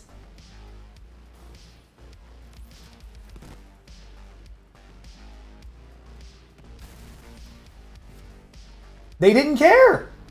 I don't understand it. What's up, Friendship Money? What's with the frowns? Amazing. They didn't give a fucking shit about 2 other players every single time. They're just like straight up, kill Cardboard Ninja. I'm not that good.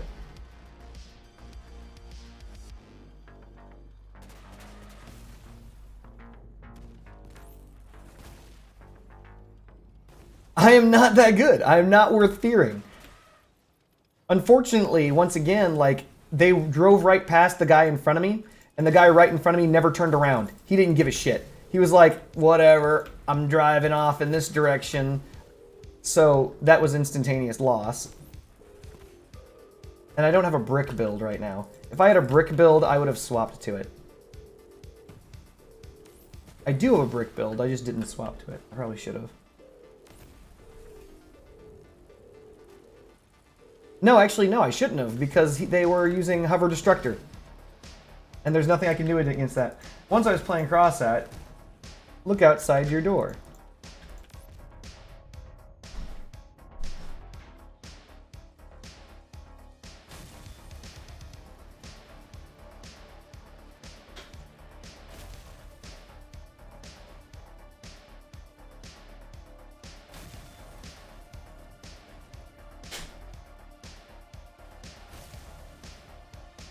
How did that game go, Friendship Money?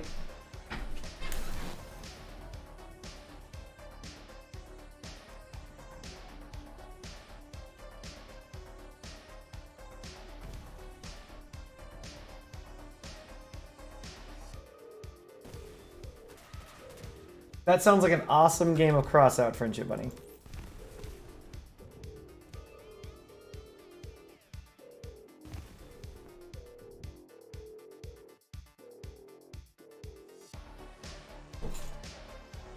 Fuck! We've got a pyre build. That isn't good.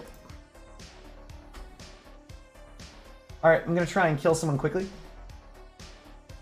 You shot all those people with the build named Looked Outside Your Door? So I'm gonna go in the opposite direction of all of these idiots. We've got Fuck You Pines, which is not good.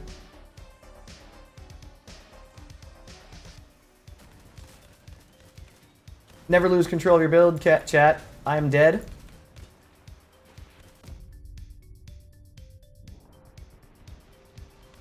Wow, that guy knew I was self-destructing. Didn't even know. Pyre is completely useless. Shotguns destroyed immediately.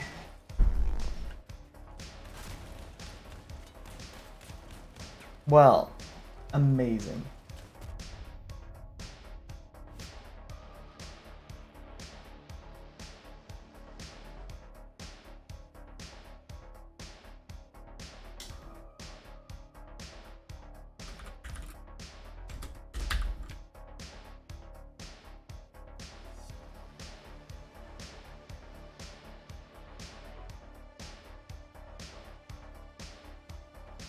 Indeed. This guy's asking for help when what he needs is a better build. Sneezing.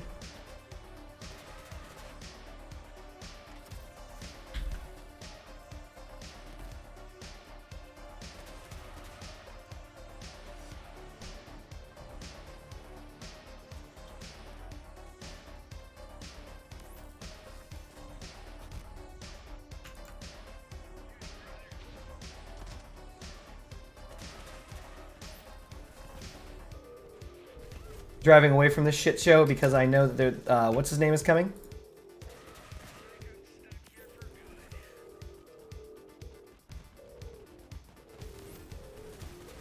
Capcan, stay away from that.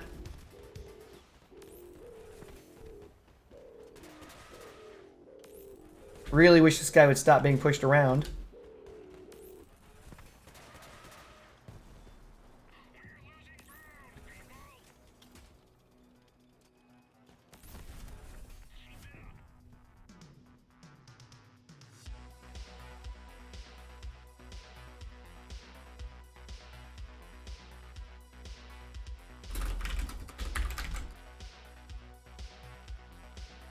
Albert Ovechkin, whatever the frick his name is, refuses to play anything but Pyres.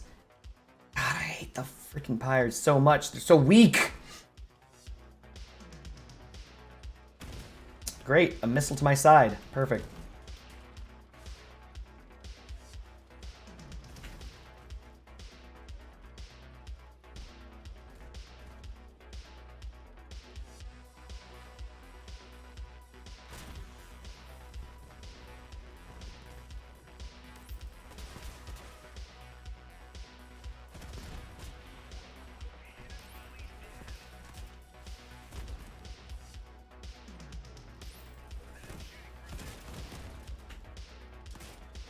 From Capcan to Capcan, get fucked.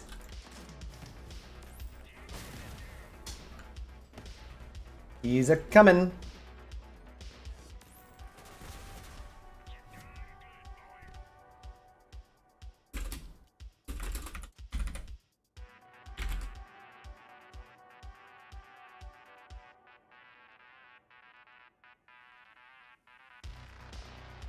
Albert refuses. Outstanding. Oh, that's a really interesting build name.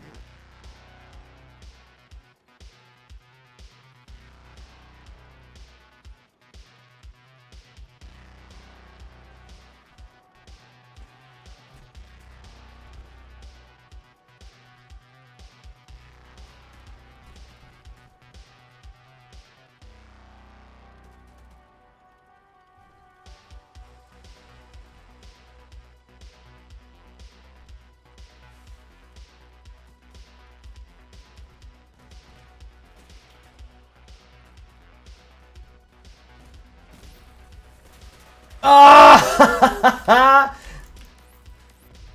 This fucking guy right here.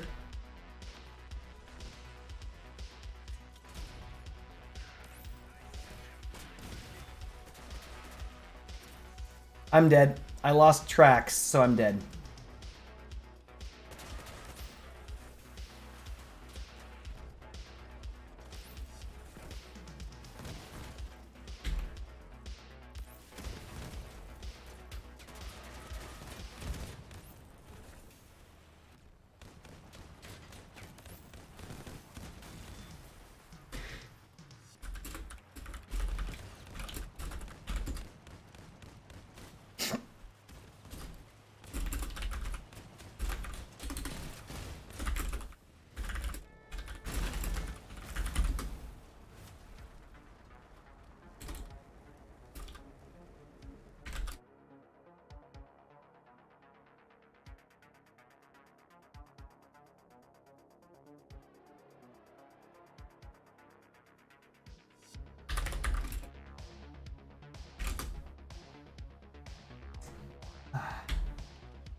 We are going to lose this, chat, because Albert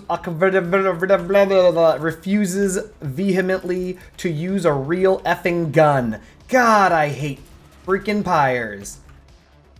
We just can't catch a break.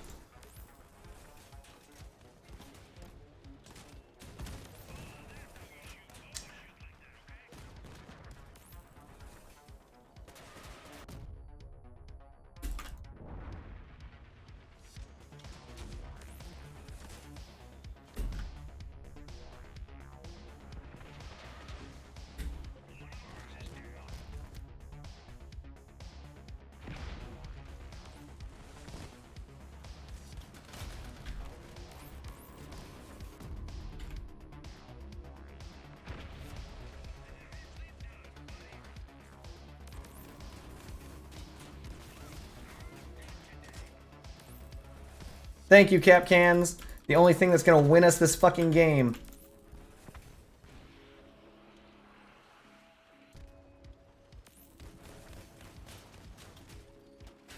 Capcan, save me! Fuck you. Oh my god. Capcans. Jesus.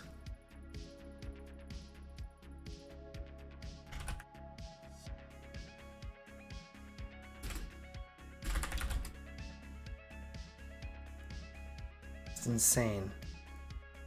Alright, AFK 1 second, chat. I have a feeling Friendship Bunny wants me to check my mail, which is nowhere near me.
And I'm back.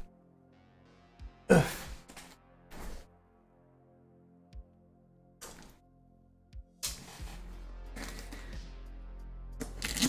Despite the fact that cap cans cannot be reliably used to win a video game, that can be mitigated by having more cap cans. No way.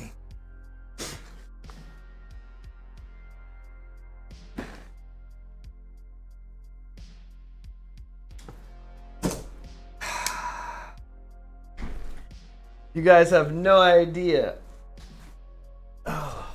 what just went on.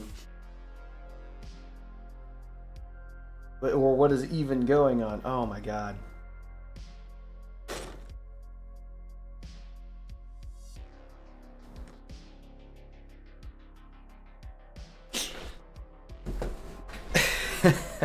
One second, gotta find my phone, chat. I left that somewhere.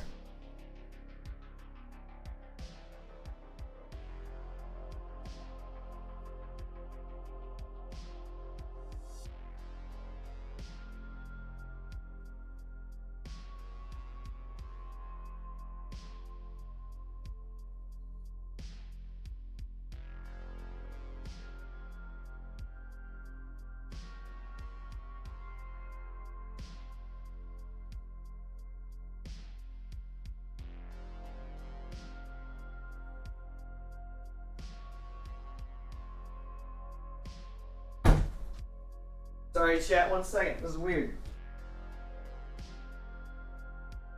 I actually don't know where my phone is. Never had this problem before in my life, I swear.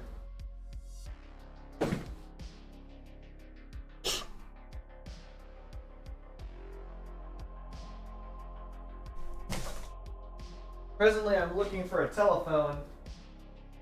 I do not find it.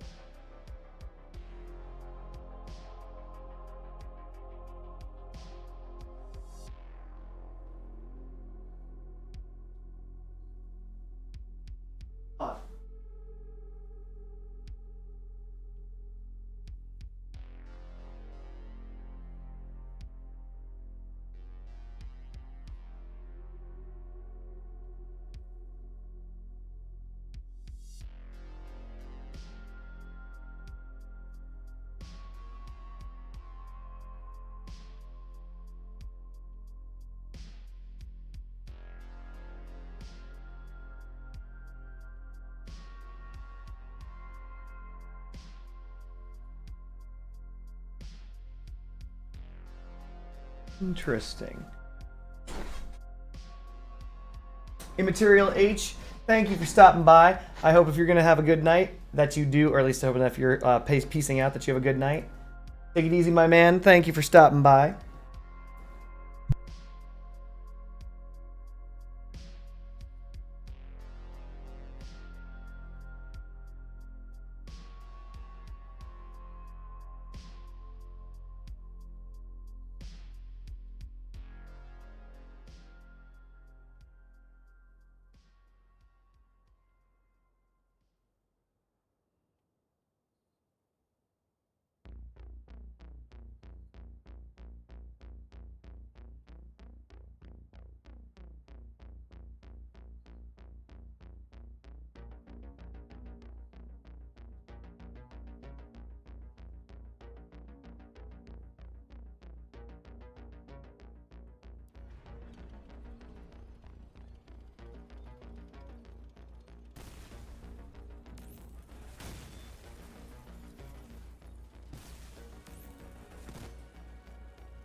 Well, I'm getting fucked.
Ugh, not gonna lie, chat.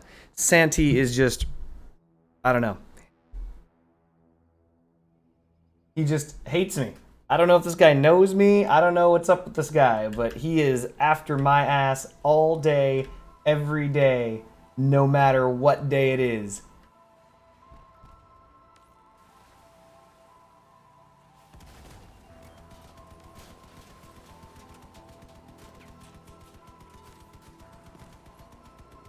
No, here he comes. Here it comes. I do not know why Kaluha wants Joe Mama so badly. Now he's got his 30% damage reduction, so he's very durable.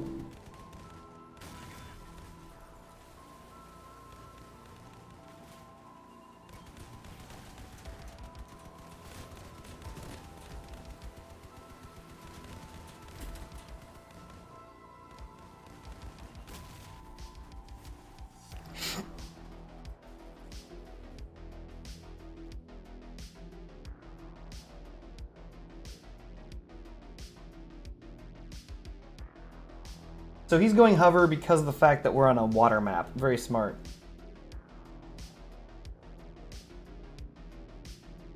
Honestly, I'm not playing the right build for this map.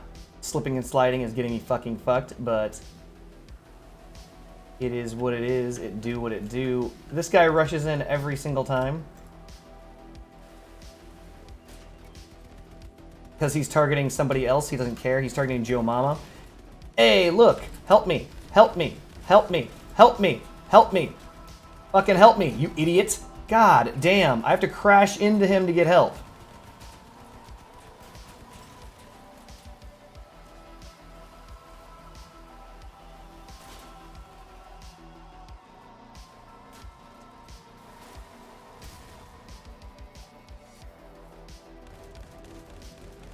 We lose because Kaluha refuses to do anything other than attack some random player. What is wrong with this guy? Oh well.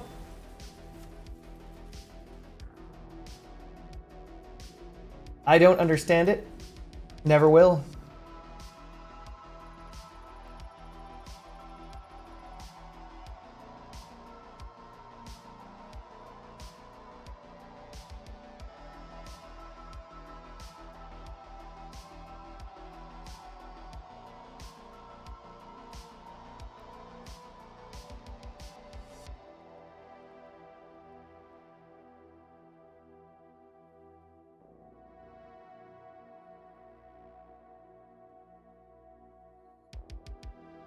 Some of you may wonder why I move this around. It's because oftentimes I find myself aiming off to the left and my guns line up and I don't shoot. And I'm like, why is that? So I'm just determining whether or not right or left is my predominant aim over.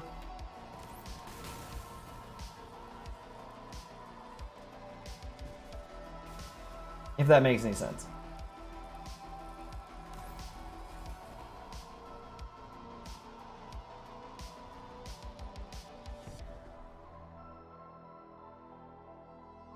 What do you want to bet we're the same team? Spider AMG This isn't good.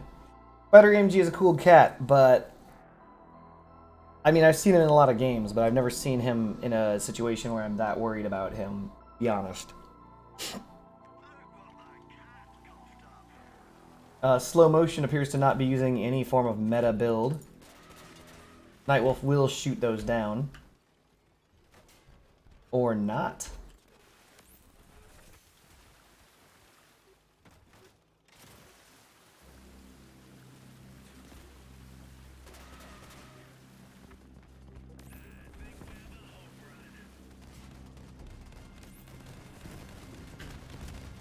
No idea what the fuck is going on here. No idea. Just trying to get away.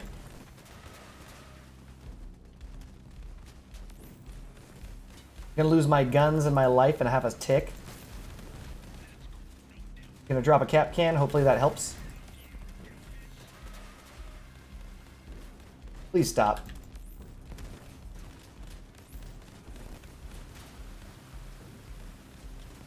Another cap can to save my life because my team is being terrible. Slow Motion just does what he wants.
Not bad.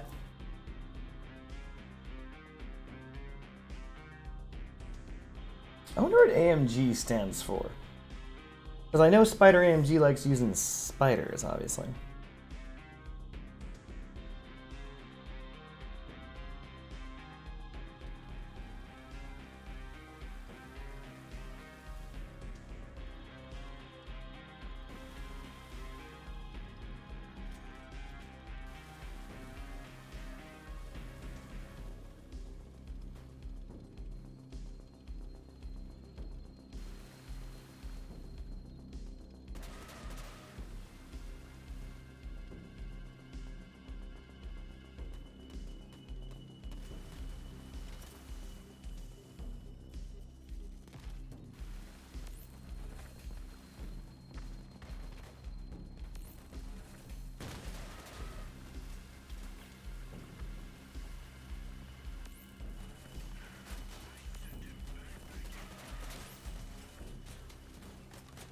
That was a mistake. I'm not going to make it out of here.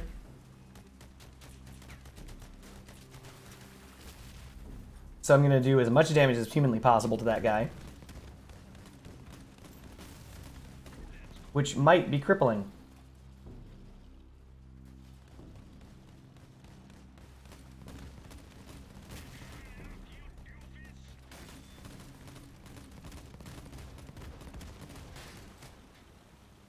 Yep, that'll do.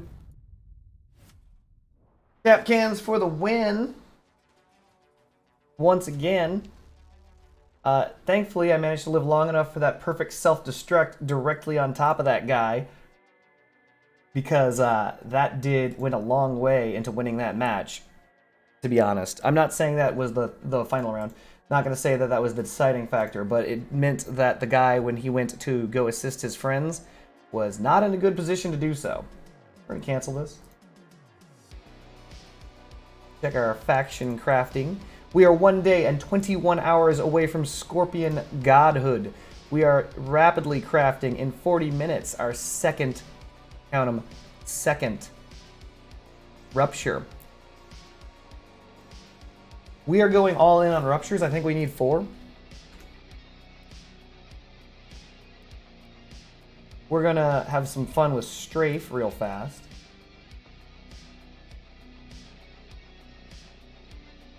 Hold on, man. Because I don't have it. Oh, the cloak, yeah.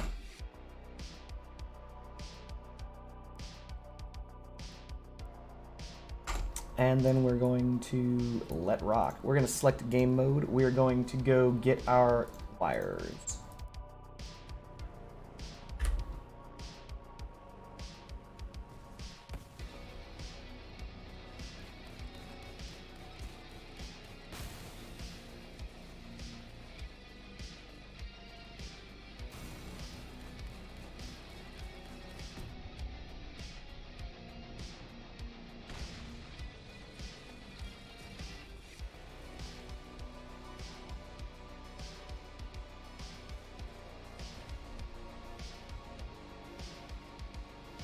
What's really funny is, and this is just an aside, after that speed nerf and everything comes down to the pike to shit all over, like, cross out speed, this particular build of mine is going straight into the trash. Like, it's an insane nerf for this particular build.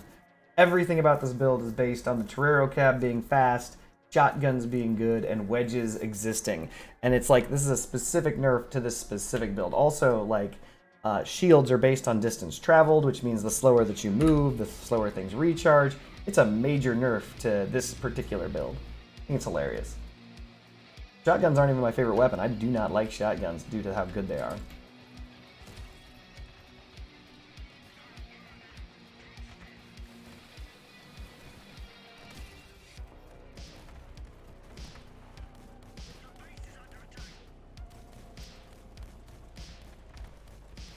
There we go. Get that shit out of my face. There we go. We're going after the Scorpion, Lord RMS. Gonna go around.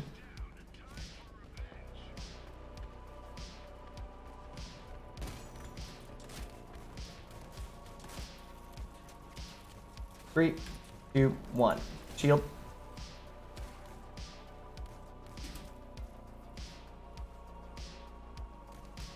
And that's a bad feeling, isn't it?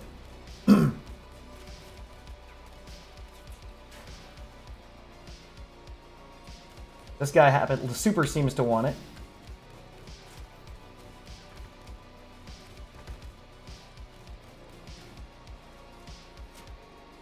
Amazing. Targeted me anyway through shields and whatever.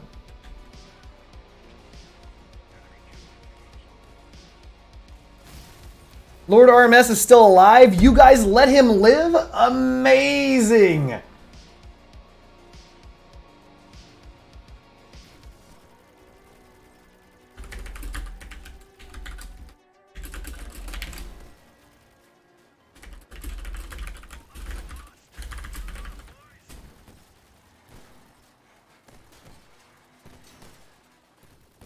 Watch this. Donnie or is gonna die. Boom! Loses all of his guns.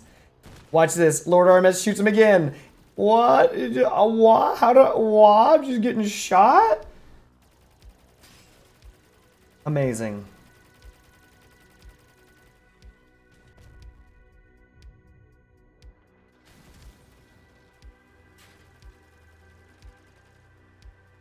Alec is slowly working his way toward Lord RMS to do what the rest of my team can't do. Very slowly. Oh no, he's being intercepted. They're protecting him. Lord RMS will never die. How stupid is this? Finally!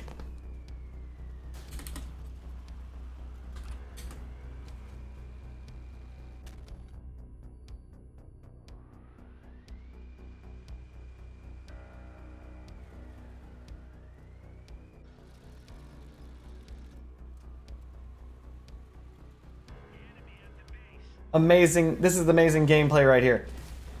Bot too stupid to unfortunately make it. He's slow. Why is he so slow?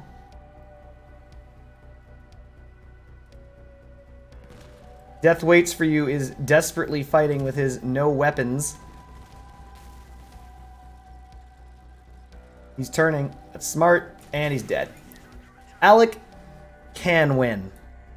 He's a cannon bot. So that means he's got a big D. Big D cannon bot. Don't fall! There it is. Cannon bot's going to continue on with his day. He's going to be like, well, I'm going to walk over here then.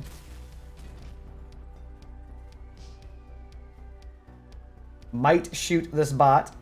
If he does, we win. Oh, he shot, but he didn't shoot the bot. I didn't think you could miss a stationary target. We lose. I can't believe it, but we do lose. Because he's trying to shoot the bot.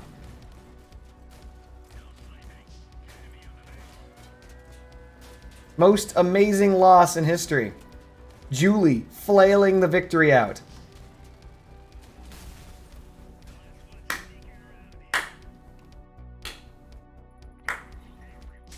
Unbelievable.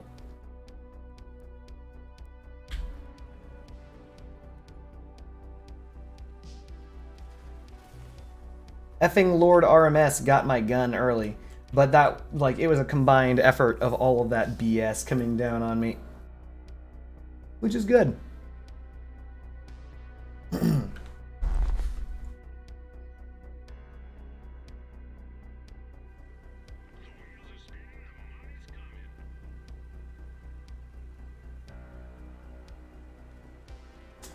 Why do you make me so sad you don't like shotguns? I scrapped my Voltiers. So, the only reason I don't like shotguns is because they're so good. They're a little bit imbalanced.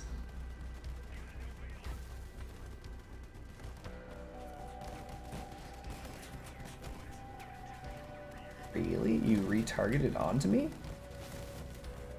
Great job, Ceremonial. Like, you see me trying to leave.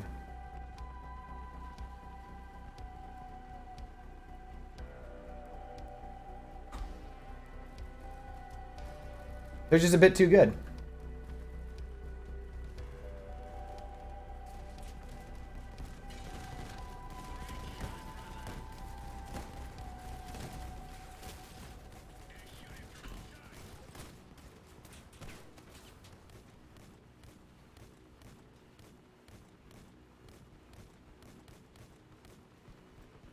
See? Like, I just aimed kind of in the direction of that guy's guns. Got him. Alright, we're done here.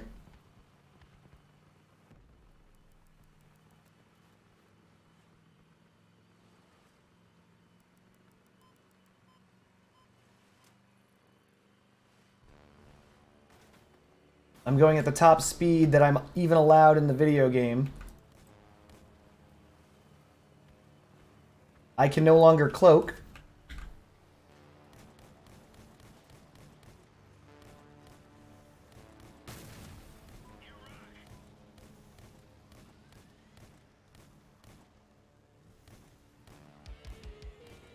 And I'm not going to get anywhere near these guys because they have Dracos.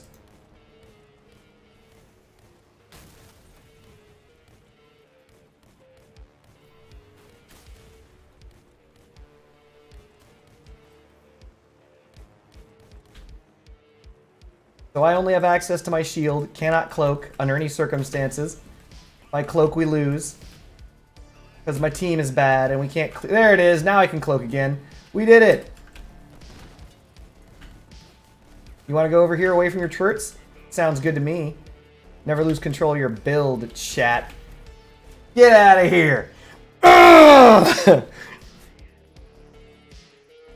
Yep. Team doing whatever they were doing. Jesus Christ. I pinged that so many times. I played as long as I could outside of the arena, literally down to the last millisecond. Probably. At least second. At least second. I don't know about millisecond, but my god, I didn't have very much time to get into that fucking circle, did I? Team decided to be like, nah, we ain't gonna do nothing. We're gonna cloak it up, and we're not gonna do diddly shit because we don't have a choice. If we do anything, we're fucked.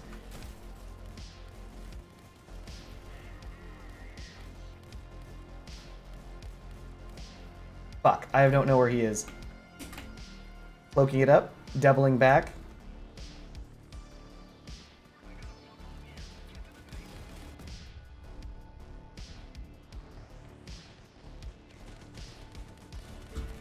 You're not the only one with shields, my guy.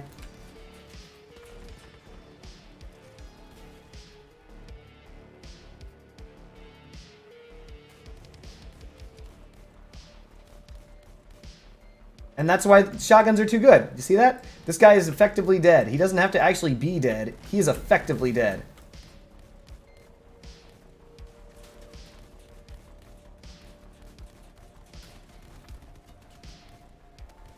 Melodestin wants my attention. There, now you have no guns. Is that what you wanted? Here, let's remove David's gun.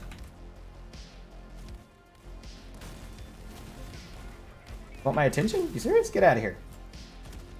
Oh, you can just remove those drones by just shooting them. Neat.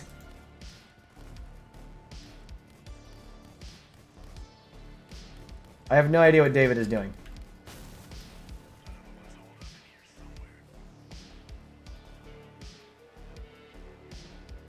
No idea where the last guy is.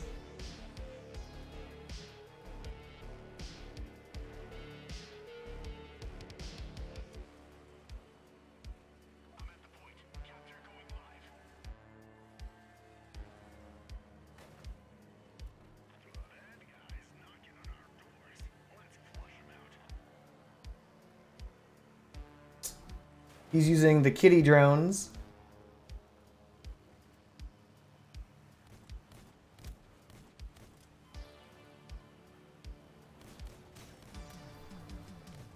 Let's get rid of those.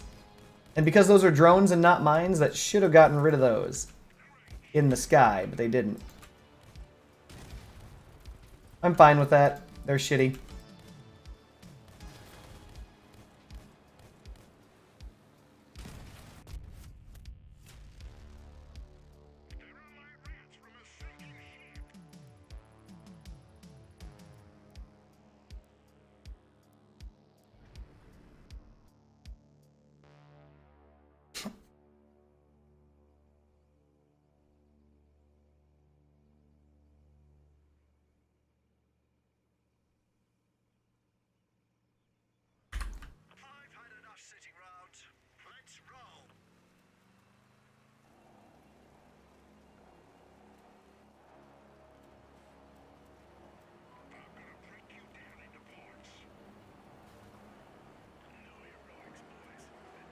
Ugh.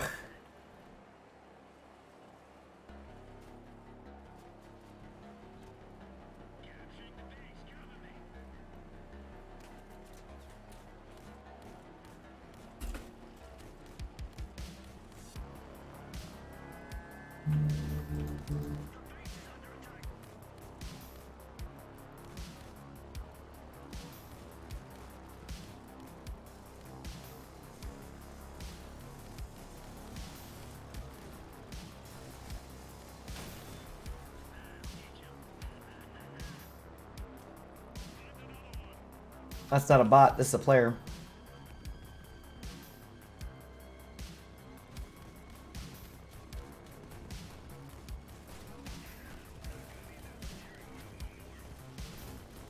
Oh, he's a droner. I was trying not to get in front of him because I thought that he had was crickets. So I was like, oh, I don't want to be in front of this guy. He's got crickets. No, he's just... Great job.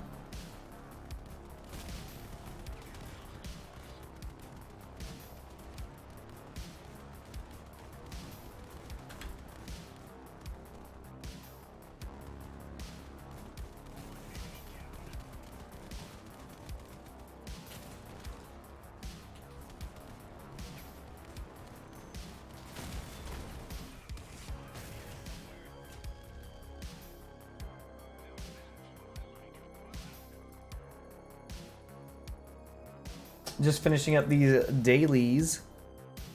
Oh, that's all of them. Shit. I was gonna unqueue.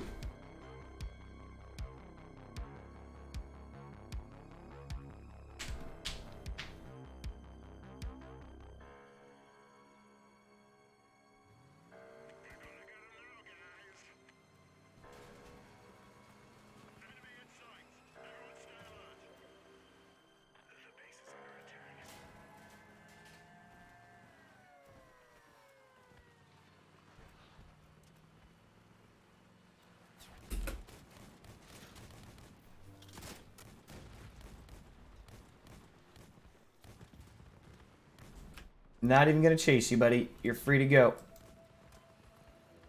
F those drones.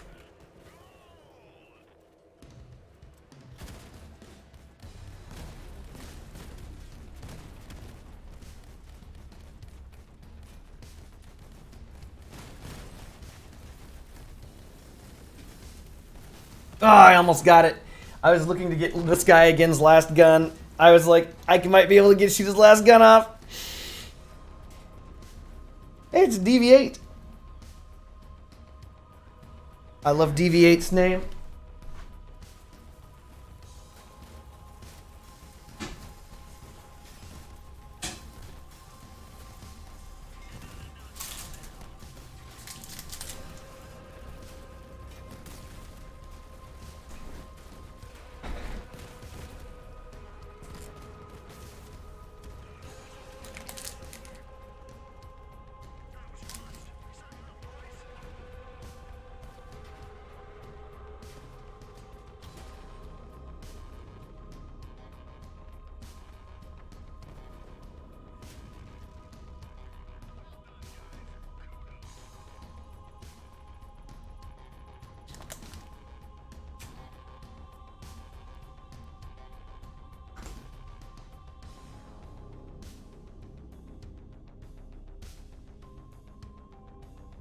David, thank you for stopping by. Hope you have a good night.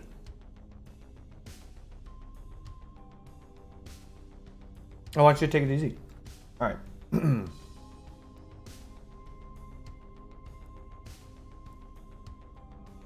Thanks. Believe it or not, not a lot of people say you too. I'm surprised that meant so much to me. Kind of came out of nowhere. All right. Maybe I should just build a shotgun wedge. What do you guys think?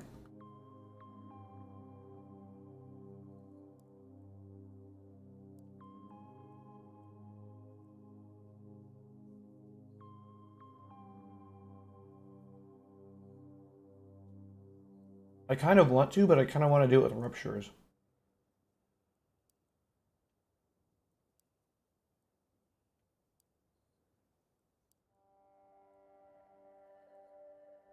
Little boy blast off. Let's just do that right now.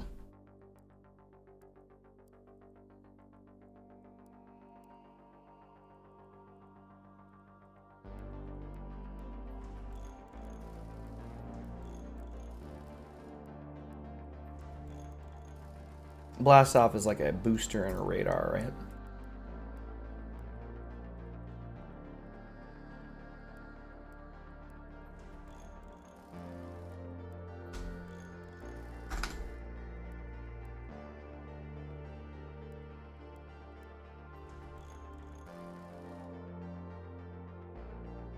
Well, I'm 21 minutes away from a second rupture. So, Spirit Guy wants to see a shotgun wedge super bad.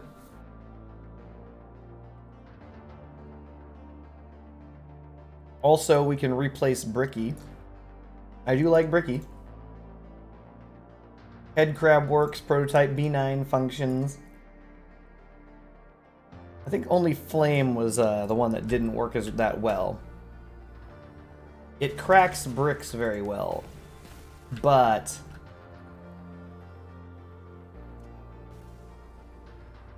gets targeted and rushed down really easy.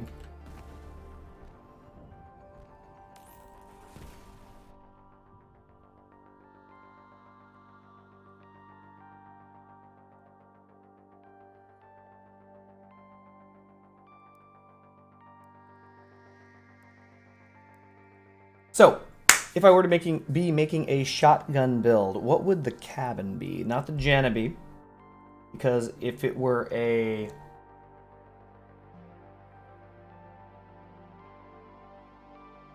If it's going to be a rupture build, maybe the Torero, most likely the Torero. Ghost could work. I'm not going to do Ghost, but it could work. We could try for the humpback face tanky bullshit, where you just drive at your opponent in a humpback with shotguns underneath it, and that works. We could do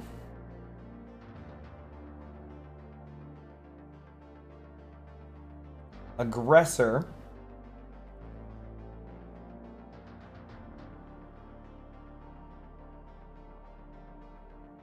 What are we thinking? Most likely the Torero.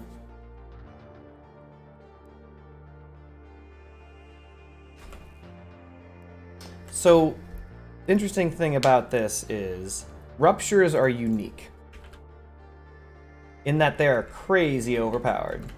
You can hide a rupture better than just about any other weapon in the entire game. You can do something like this.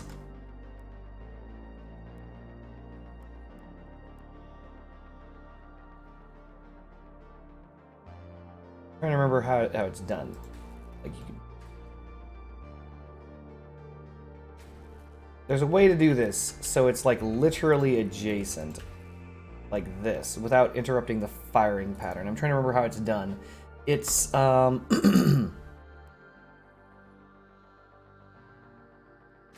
small plows, it's not train plows.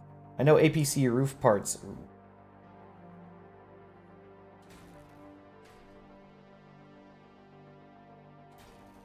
Would have sworn APC roof parts worked. I don't know why this provides more of an angle.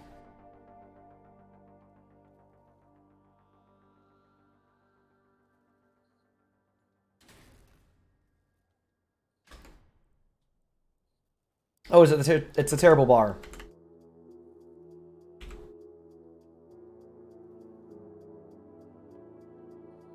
You do something like this.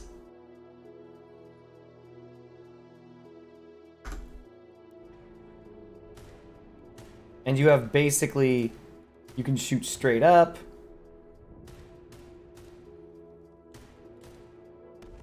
All that sort of stuff.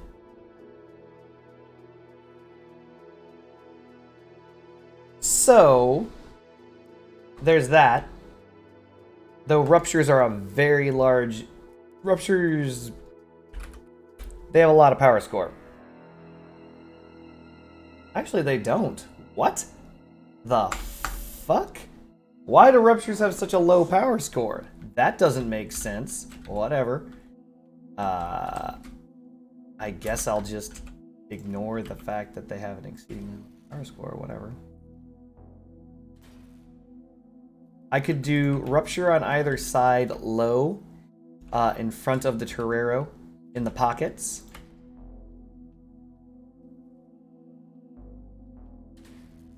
Vertical ruptures.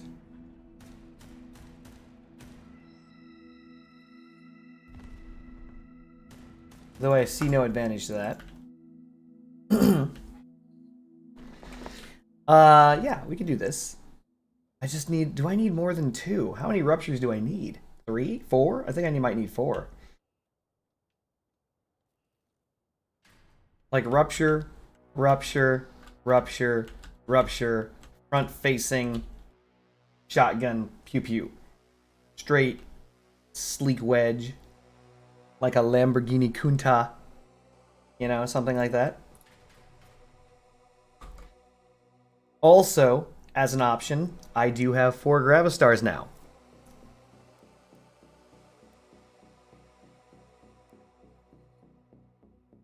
I think that a favorite cabin would be basically required for Gravistars, though.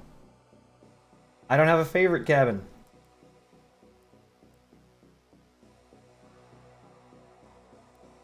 $2,000. Ugh. I just don't have one.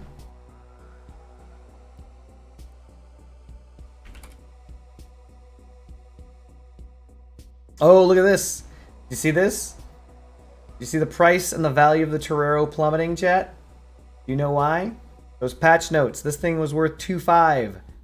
And then the patch notes came out where they're like, we're gonna remove 15 kilometers now. Ah, it's in free fall.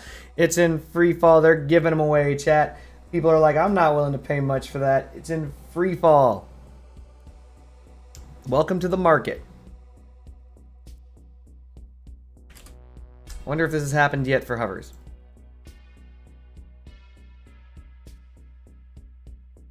It fell a little bit.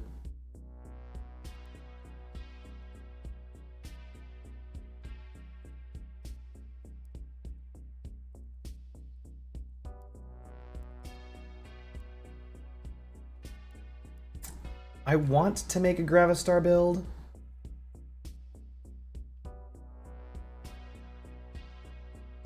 But it's so difficult for me to come up with one.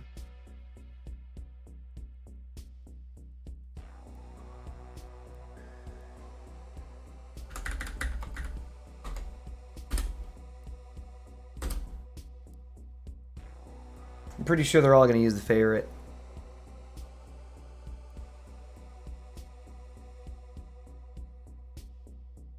There are no 8K, 9K Gravistar builds? Doesn't make any sense.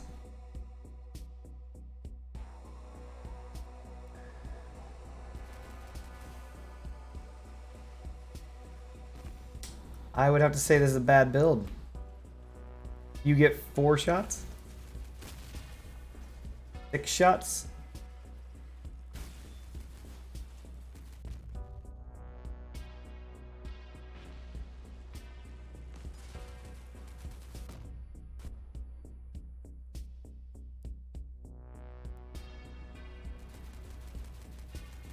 Dual grab with favorite, not a bad build.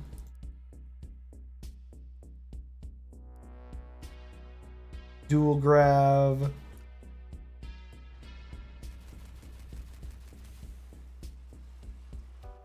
This is not a bad build. You charge it up, you get your electric feats running.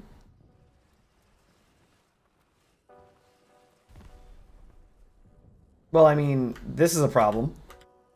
This is a little bit of a problem. But other than that, that's not a bad build. Whoa, this is No Lifer? No Lifer, my man. OSNX, the No Lifer. Good on him.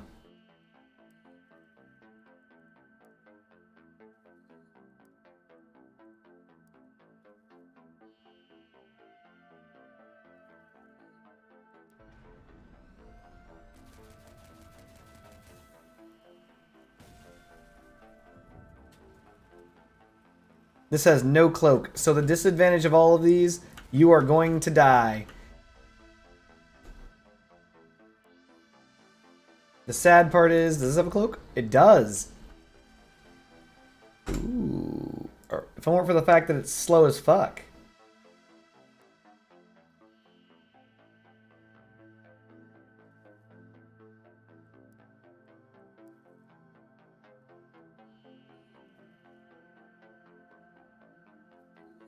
Can't serve version 3.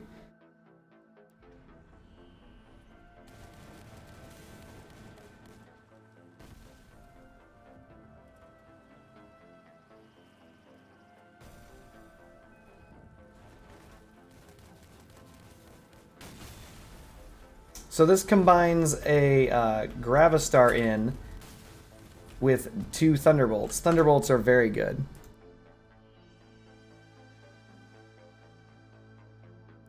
They still have yet to be nerfed.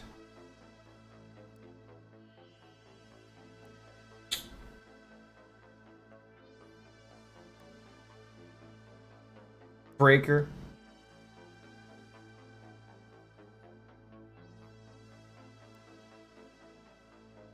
So yeah, your real only options are the Photon and the favorite.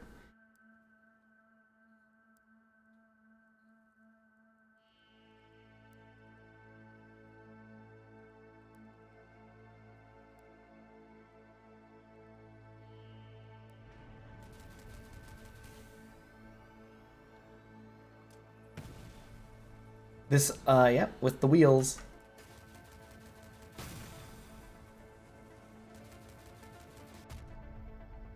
Well, we gotta find out how much damage this does in one fully charged burst. It's very important to find this out. Charging up the wheels. Here we go. 1200. So it can do damage very quickly. But 1200 is not a lot of damage.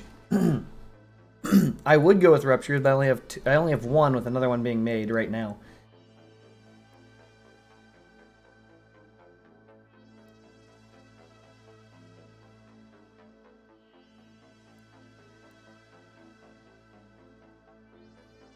What am I missing? Shiver. Ah, he's using double shiver. What? How is he able to pull this off? He's using double shiver.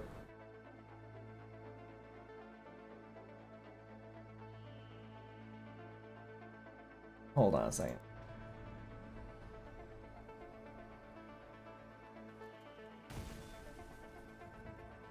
Double shiver, double Aron Seal. Quizzical. So that means that for his, this thing cools down really fast.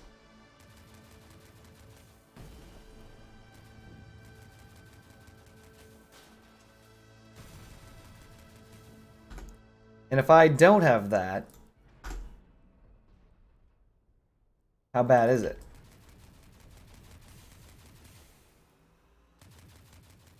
Pretty bad. But what if instead, because I don't have another shiver, I put it in a chill.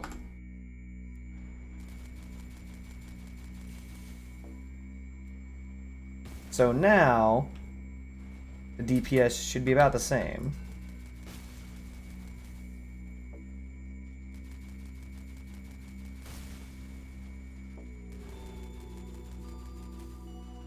(6-1). So we're going to compare 6-1 versus whatever he's using.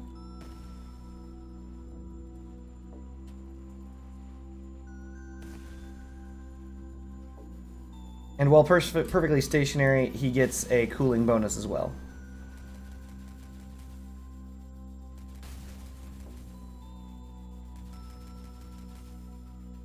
Once again, unbelievably hilarious. Radiators win again. Okay, what else am I missing? Just the paint. Damn, that's a cool. The test dummy is a cool paint. Just the paint, and this was 275. 130 to 275 is the difference.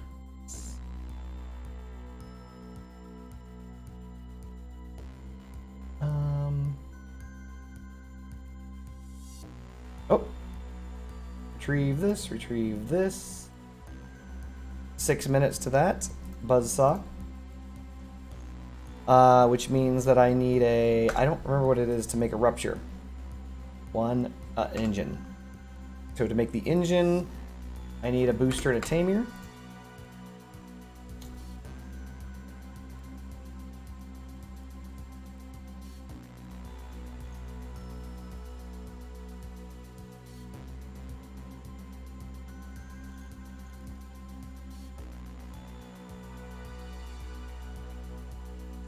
We need to create another booster, which is, I believe, another booster and a radar.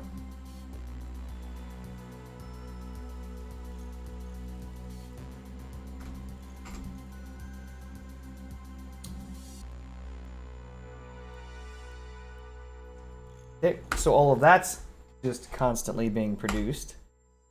We can then increase our durability in some way, shape, or form.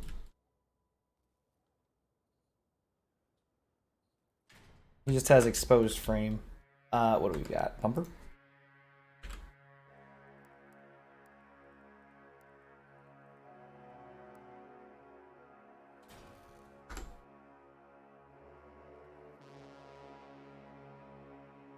I can't find the recipe I was looking at a few days ago. It was just mushrooms and beef. What?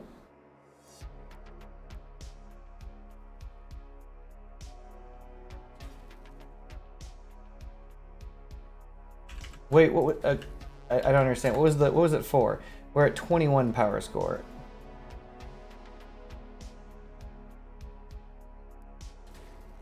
Nope. I'm bad at math. 31 power score. Yep.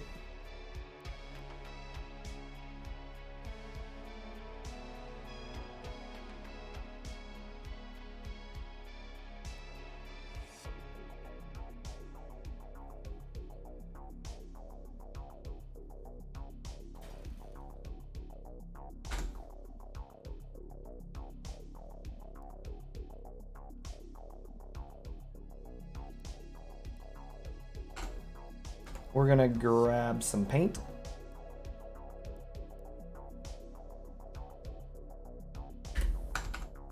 Whatever.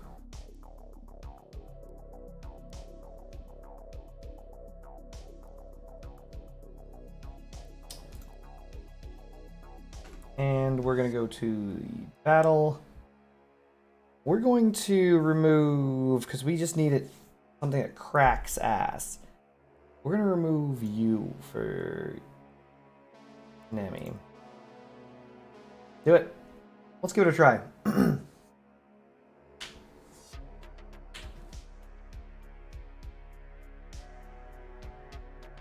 Friendship Bunny, maybe if you told me the meal or said the meal type, like what are we talking about here?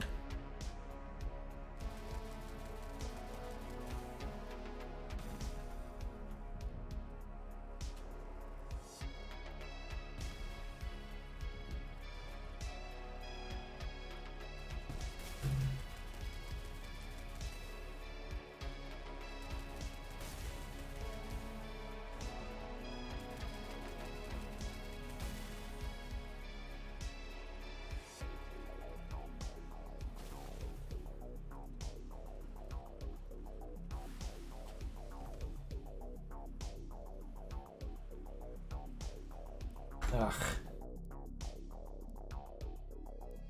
Immediately to the water. Outstanding.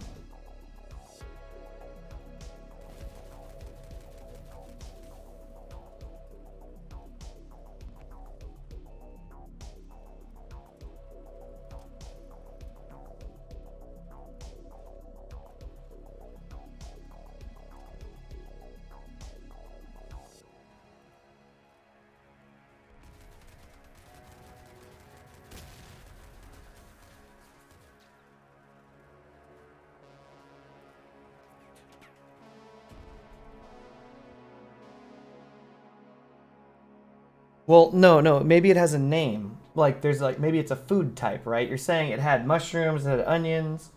Oh, you're talking about burgers. See, there we go. I'm like, maybe there's a food type. And, you know, that way we can figure out what you're looking for. Oh, God. Space Pirate Ore, no! Alright.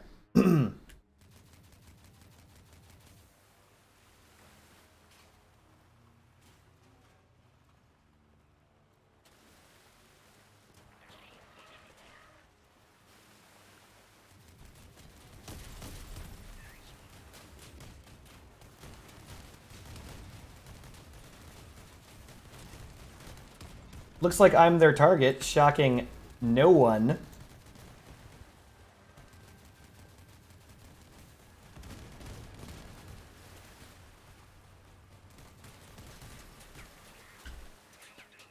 It's the end of me.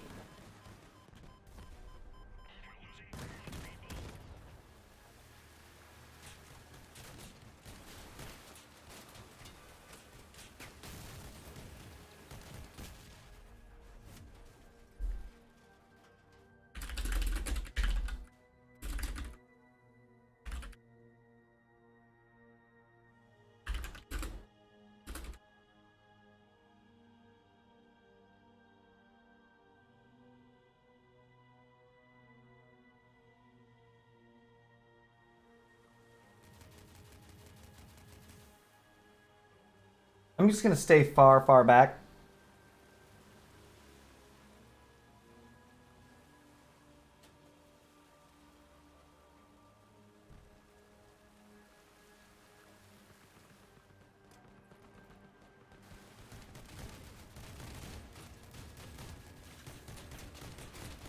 Stripped instantly. Amazing.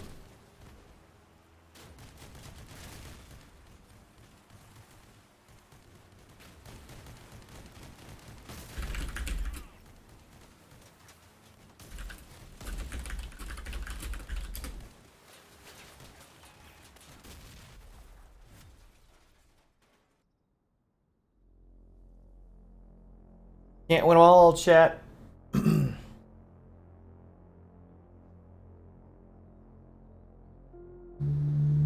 I won't be winning this one. 16 points right down the drain.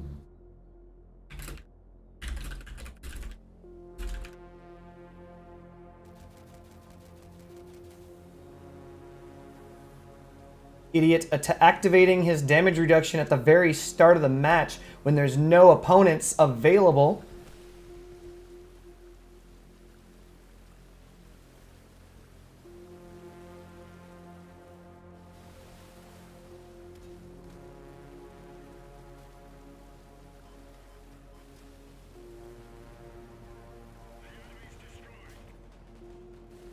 I'm gonna have to let them literally fuck my team before I even consider attacking.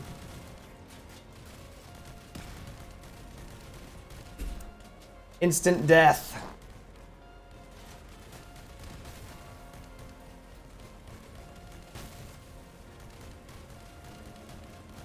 Wall of shotguns. That's just basic Spitfires, by the way. Like, that's just basic. Basic Spitfires. I think, right?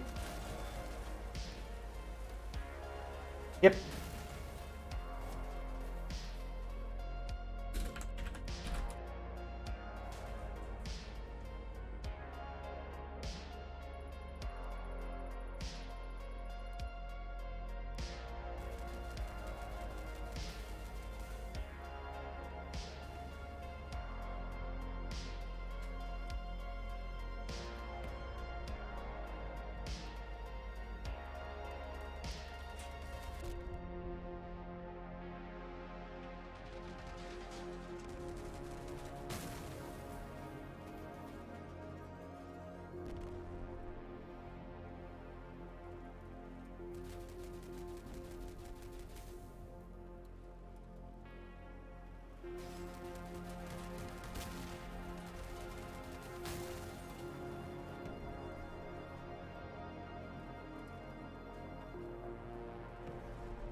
What I don't understand is how these guns were entirely incapable of out DPSing regular Spitfires.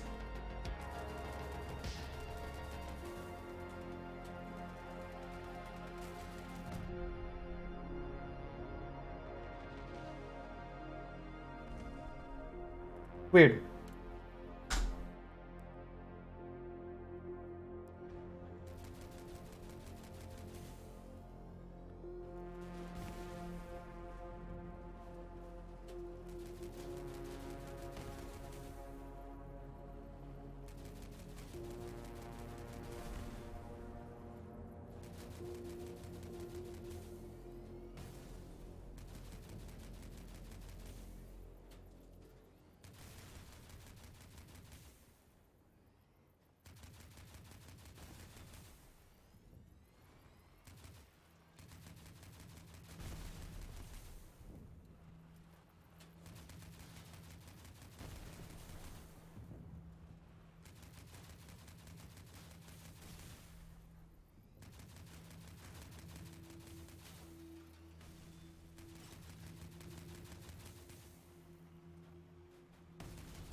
What wedge can I make for around 3k gold? What are we talking about, turret guy?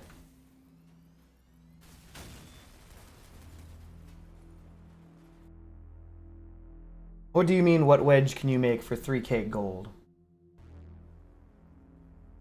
Hey, at least I get my points back. I'm just going to follow my heart and do this without a recipe. Good.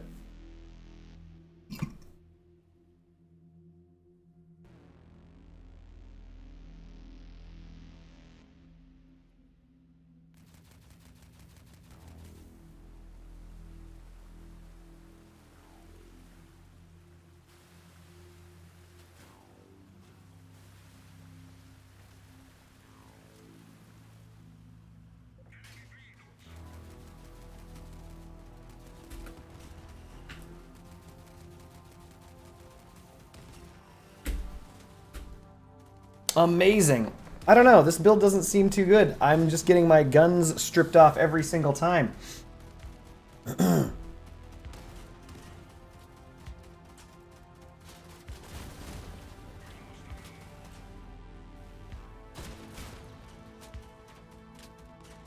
The cabin will cost you 2K?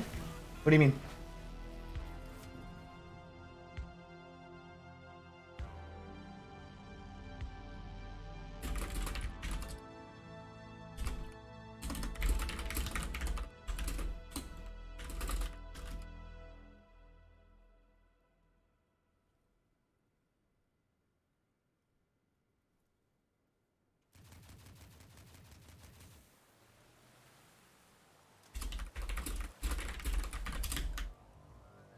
Amazing, I accidentally wasted my cloak. Don't, no, wait. Don't pick up the Torero turret guy. Just wait. Just wait on that, okay? This guy's literally making a beeline for me. Are you fucking serious?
Amazing.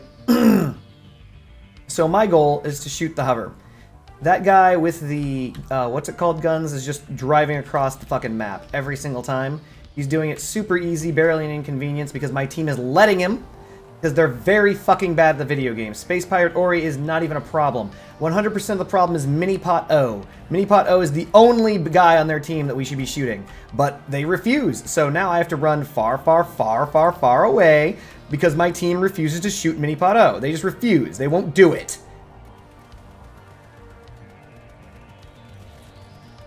Great job, team.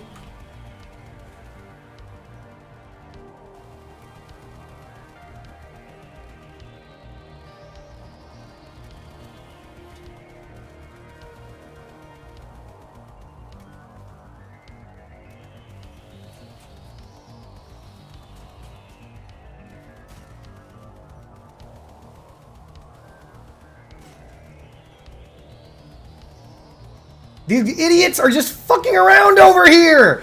Oh, this pisses me off so much. I have to show up, do all of this just to get them to retarget onto the one guy with a gun.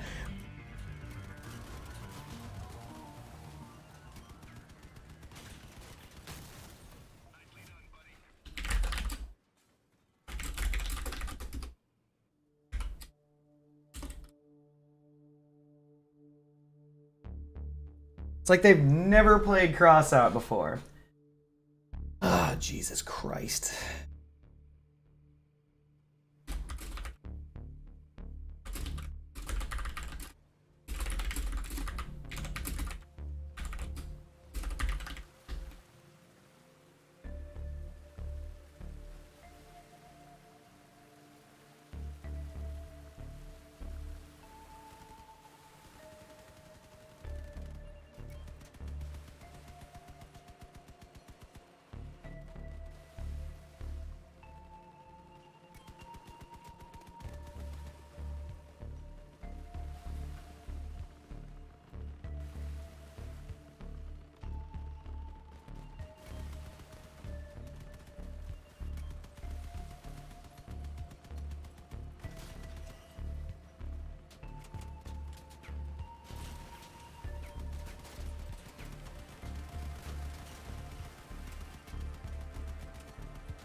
Something in that guy is on fire, so I had to shoot him.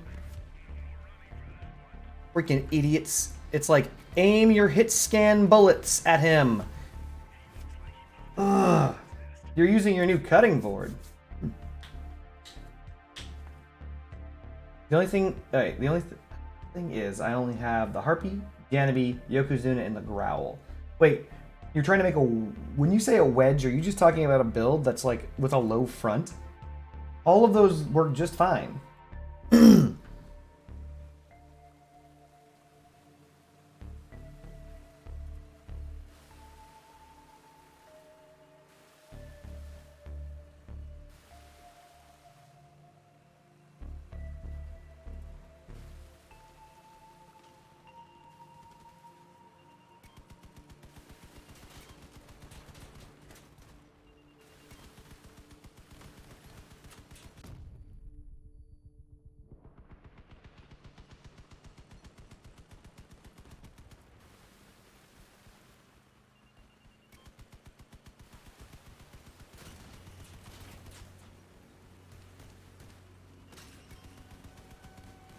You took off 2 of my guns?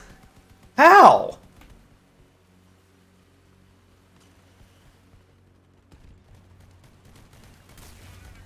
Whatever.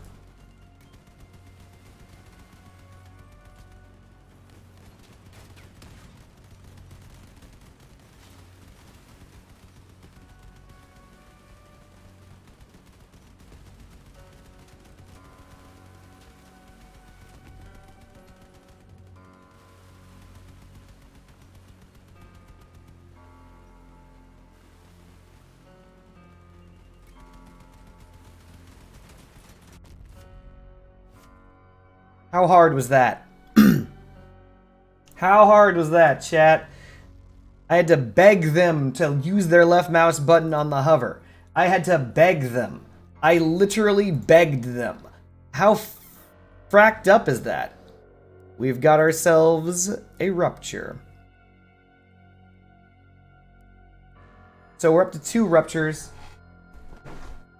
Honestly, I'm not feeling the lasers. Honestly, this is the same problem that I keep having with these things. So if you're looking for a shotgun wedge, you can do that with the Janabi. Or the Growl. But if you're looking for a 7K, I think that the Growl at 7K is a bit out of its league. But the Janabi will work just fine. You should use that. I know that technically you are a wedge and you want to be going straight, but it works just fine.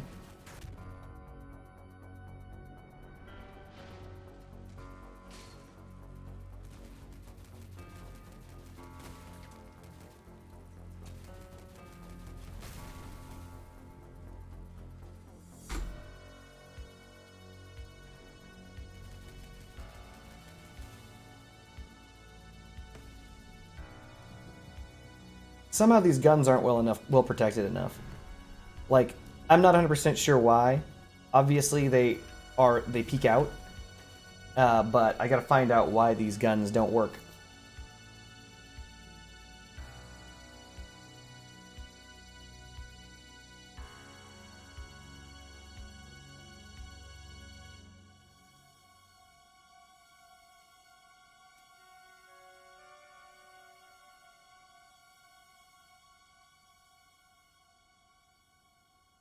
No, you should probably use it with wheels over small tracks. No, don't stop, F-Guy! Oh god, what are you doing?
Sincerely wish this guy wasn't ramming into me.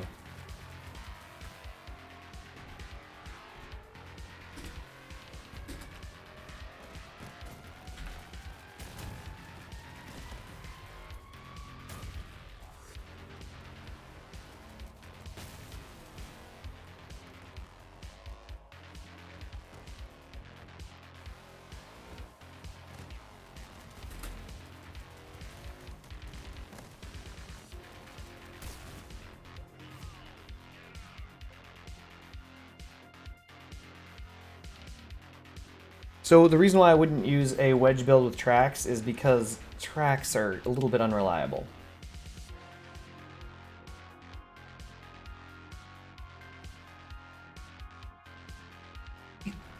But if you want to use wheels, go right ahead. Hermits, they seem to work just fine.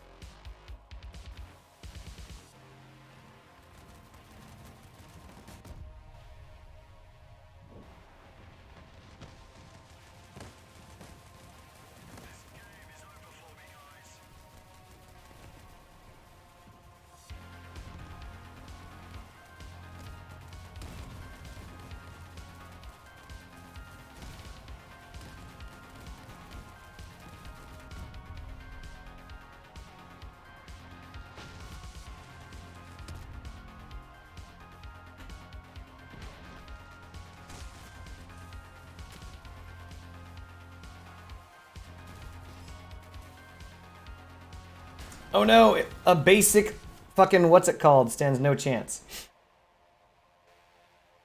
Basic Gravistar has no chance.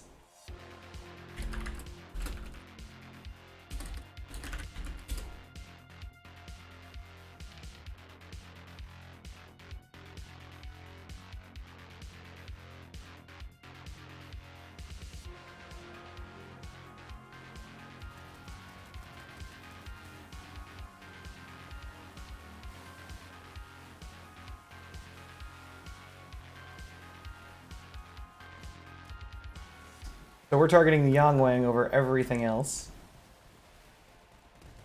Not even gonna fire until I find him. There he is.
I think F guy is already fucked, isn't he?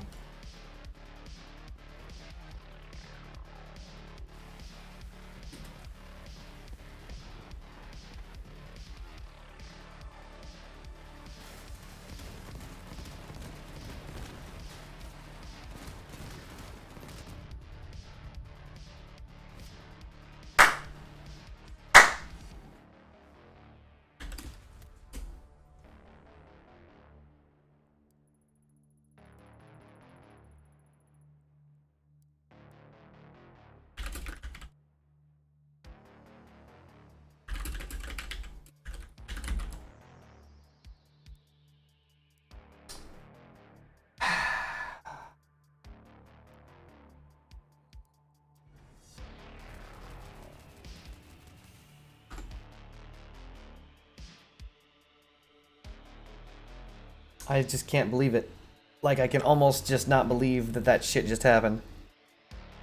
We've got a dual caucus garbage player. Oh, man. Mace boy? Alright. I will take a look, turret guy. Oh, my God. I just can't believe this shit. Like, we are in a very, very, very, very bad way. I'm not 100% sure how we're losing these super easy matches.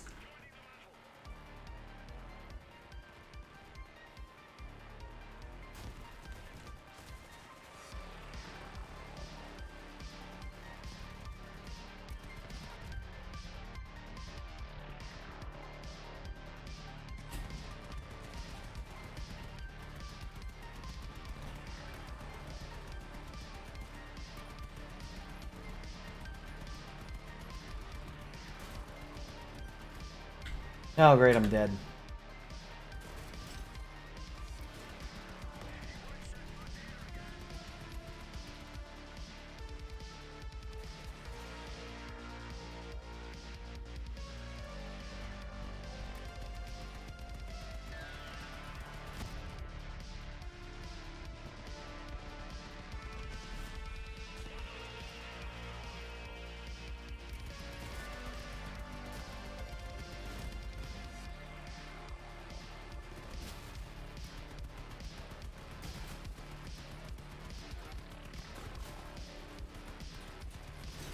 Amazing. Just amazing.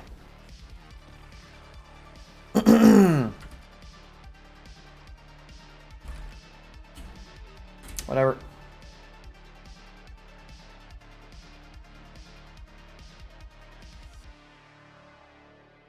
It's alright, Friendship Bunny. You can't... You can lead a horse to water, but at the end of the day, they're still a stupid fucking horse. You've heard the old saying. They can't do anything. They just don't know what they're doing. Can't hold it against them. We've got some guy using a pretty danged good Yongwang build, apparently. Even though the rest of my team can't do anything about it. It's actually not that dangerous if they would just pull their heads out of their asses. But they won't.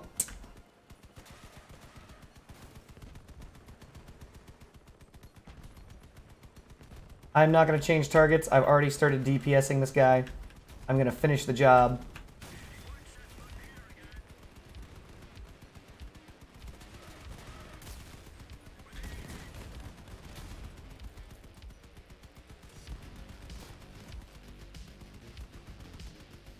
How many hit points does this guy have? Holy shit. There we go.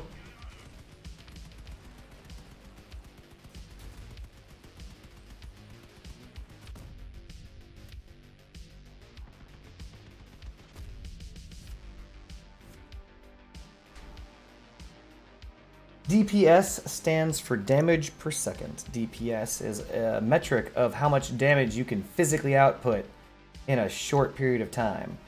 Oh good, he's changing to a different effing build. He was using a very terrible build. Hopefully, now we have a chance of winning. Like, these three builds look decent. Well, not that guy. Real Ruin's build is trash, but Reflection's build was garbage. This guy's just throwing wang shots as far as he can get them. Just wanging it out.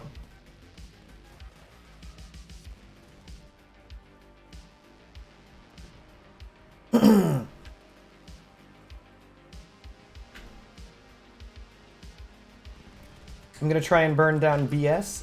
Just kidding, gotta take down these turrets. Now I'm gonna burn down BS.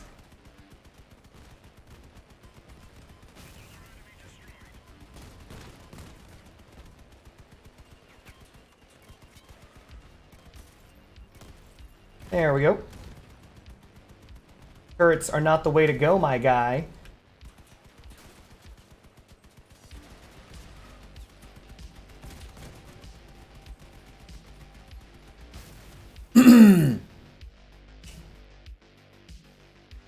No, DPS does not mean you're just attacking someone. It means that damage per second is the amount of damage a weapon can do in 1 second.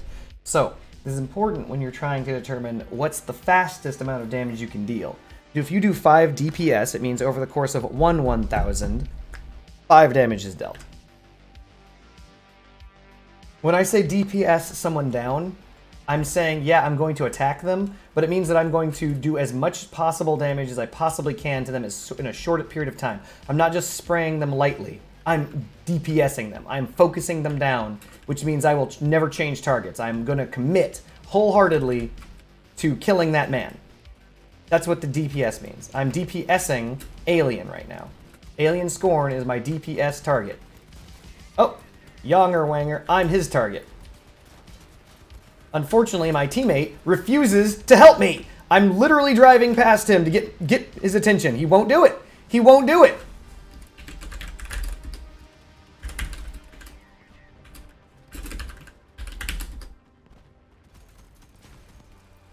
He refused. He still refuses.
Oof. We barely won. This guy's typing GG like it was a good fight. That was not a good fight. We nearly lost again. Black Sir walked right past them again. They're just like, we're just gonna hide right here. Fucking Black Sir again, and they didn't do anything. They're just like didn't respond.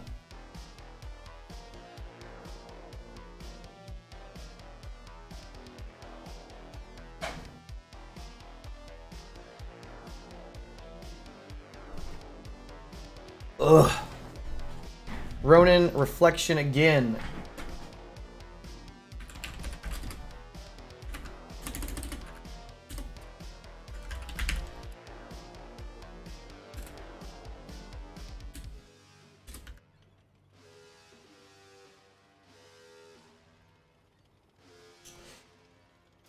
We're not going to win this match because Reflection is on a shit build again. I don't know why he's doing this.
Whatever. I'm not even gonna bother typing these guys. Easiest 250 coins in your life. Enter crossout contest, and it was supposed to be a random draw for 5 winners. Only 5 people entered. Ha ha! Nice. So right now, chat, I am desperately trying to get away from Black Sir. Unfortunately, my team is bad. They have just refuses. So there's a cloaked individual. That is not Black Sir who's running in. That is somebody else. Oh, it is. I got debated.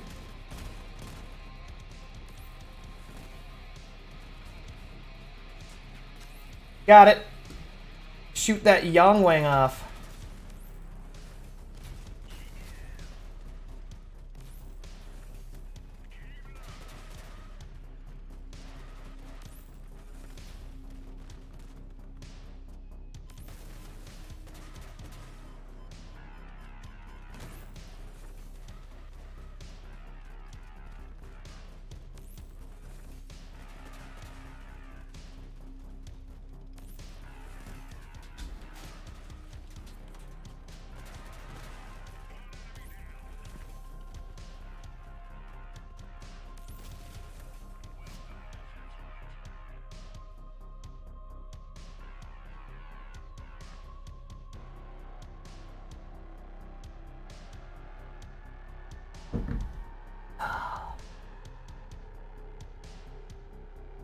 Well, Splattercake, I have to admit, those are the easiest 250 coins of your life. I'm surprised I didn't know about this content, this raffle.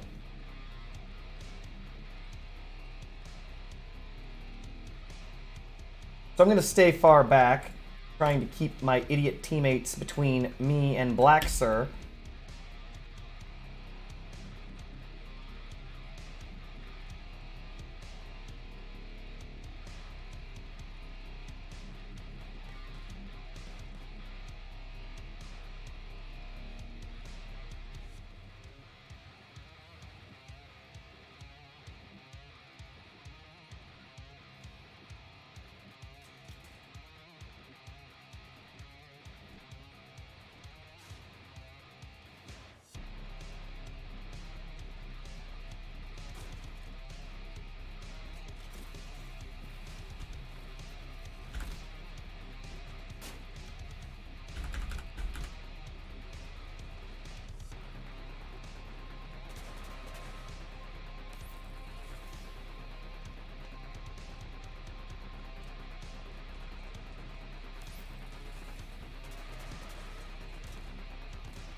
Dang you, cross out subreddit.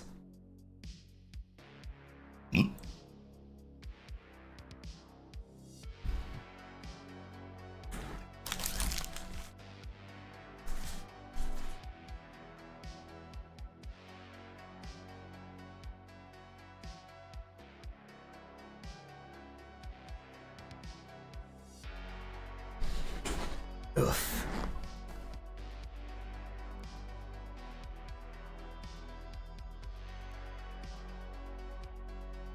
How you been, Splattercake?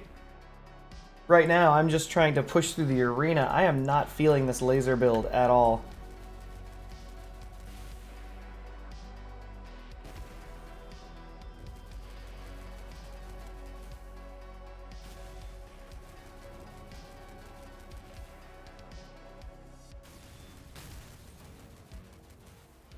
I just feel that the guns are too easy to strip.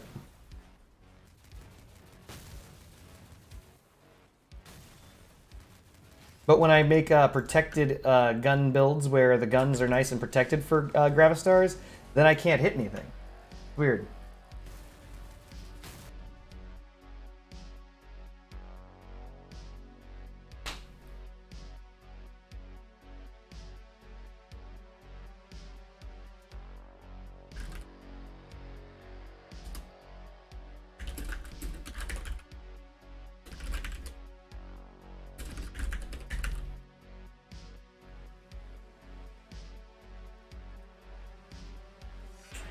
We are in trouble.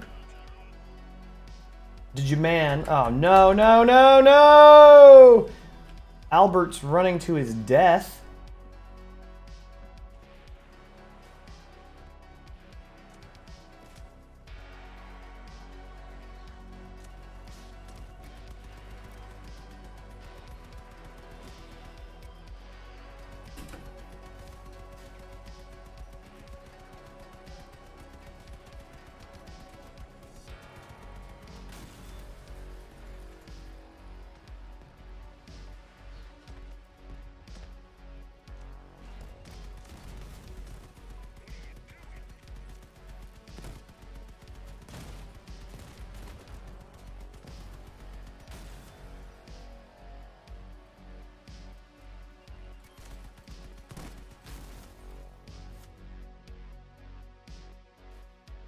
Well, I got a target on my back.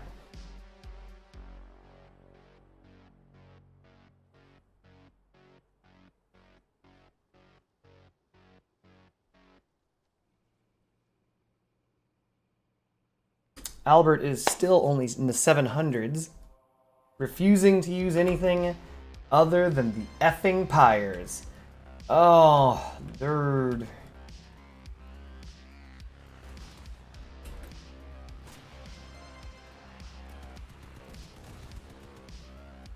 Him love pyres.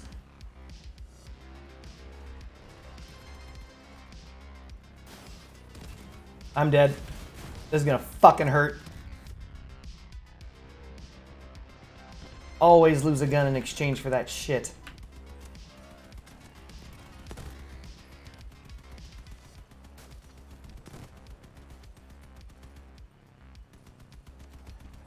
Stupid effing teammate, too busy fucking around. Missing shots with his garbage cannons.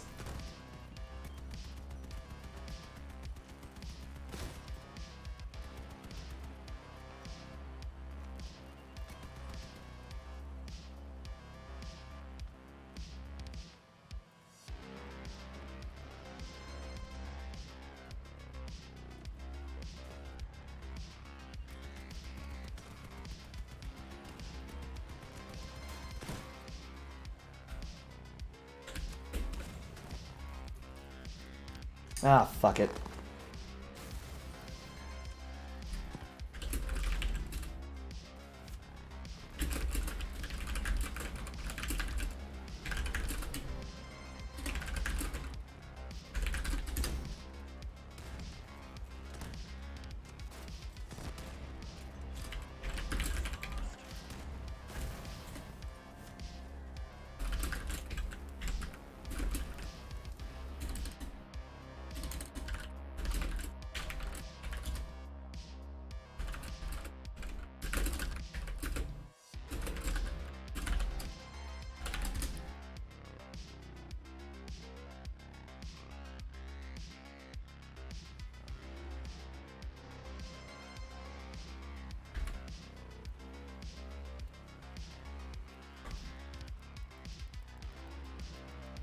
Oh, dude, you man, you fucking...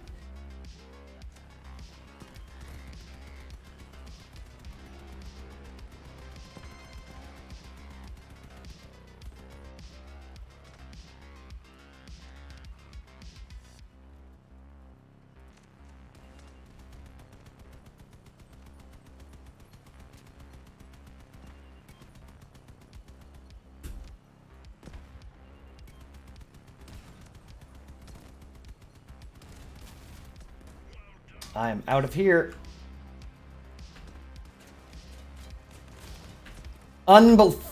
Fuck-ass leavable. Help me! Shoot him! Shoot him, you idiots! Shoot him! Shoot him! He's like, wah, there's an enemy flying around right in front of me? Wah, me no shooty shoot with my pew-pew? Shoot him!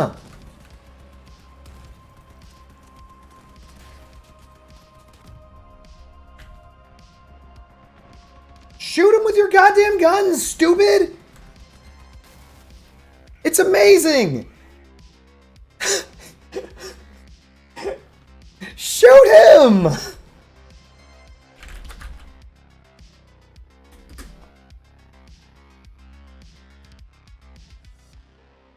Ugh. This is rough. This is just rough.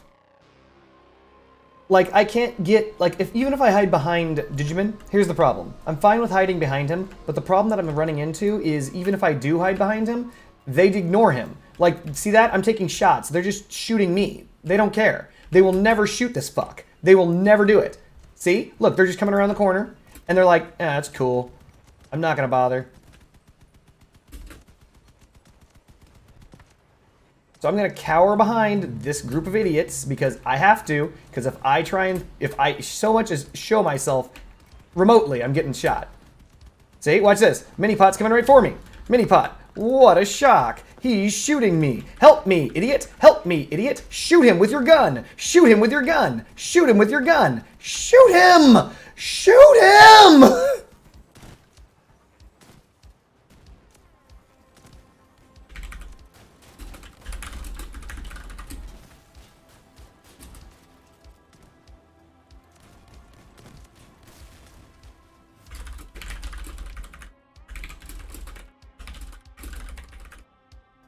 Whatever. Saying anything to these people is pointless. I'm not gonna bother. Oh, he's going back to Pyres. He's going back to Pyres, chat. He's going back to what he knows. Losing rank points. There's nothing we can do. This is a very frustrating match because I wish.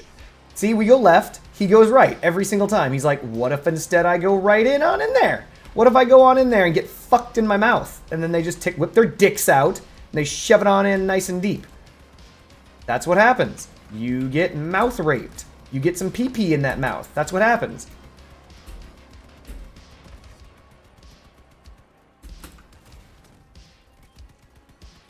So why am I targeting this guy? Because he's targeting me.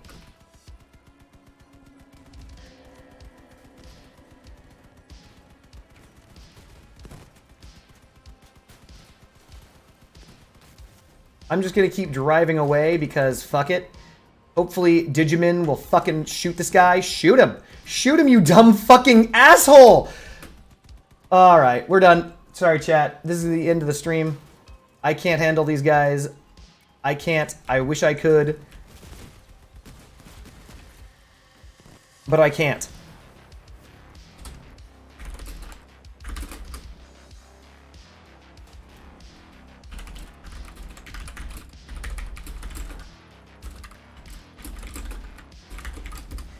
Unfortunately, long story short, Arena gets salty quick because there is literally nothing more frustrating than playing in the arena with people who are literally autistic.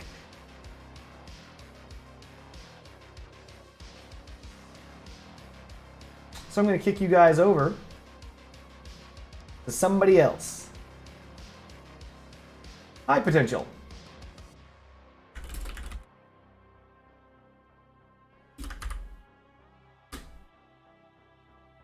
Neat.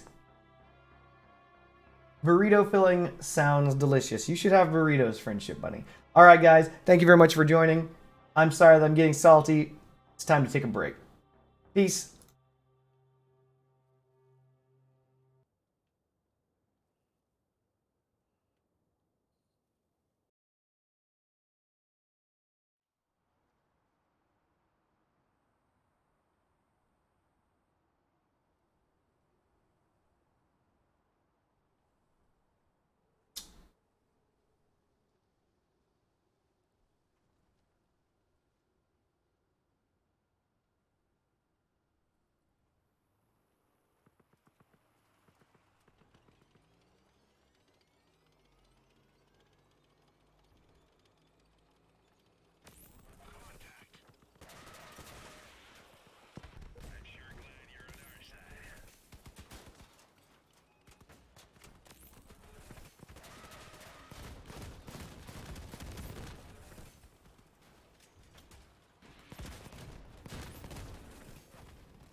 Alright guys, today we give survivors the sheer power of Nemesis and make them give up. These are some really nice games, so if you enjoy, please subscribe. Here we are, 3 flashlights against the Nemesis. Let's give it to them. Spawn down your ship for a moment. Unless they're very lucky in that corner.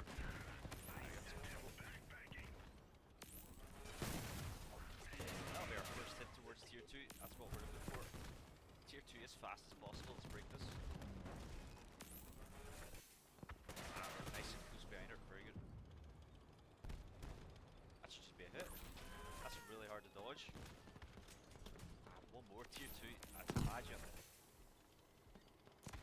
hits equals tier 2. Nice. This time. Oh, if that was pyramid hit, she was hit. Not quite though. She tried the chain blind. There's the tier 2. But you saw it near right here. That's another flashlight normally, look. Yep. Let's have another one. Very nice. Deal the damage that's needed. Flashlight. I know someone's nearby. Yeah, she was right behind me. There's another flashlight as well, we'll find her soon. Let me get this down here, I think. She presses E, let's take the M1 for the stack. The first gen. They probably will get the heal, sadly. Let's try and stop it. See them right there. Is that the third flashlight, or it is? They're all here. We know where everyone is. Let's swap there. Looking for someone else. Is she around? There she is, yeah.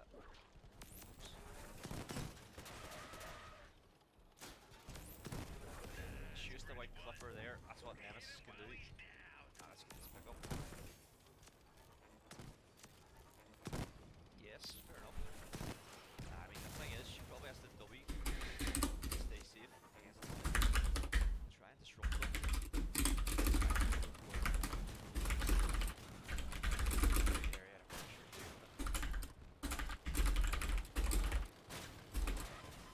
Get her. Made out of the tier 3 something like that.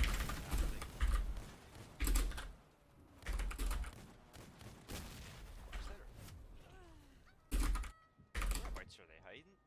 I know they're lurking around. Ah, there's one of them. Someone's back there though, yeah. That's how I can one there. Can't dodge it. Crouching doesn't do anything.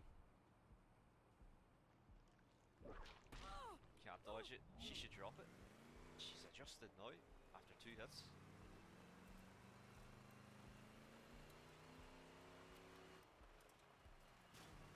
The Cheryl team's got it out.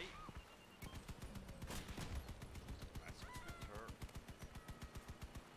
Yeah, look, this one's, I guess they're rushing. They're playing zombies and then just heal them. Okay. Is this going to be another DS as well? I feel like it is. Yep. I just can't find anyone else. Nice, it's not. Love that. Someone bolted behind me.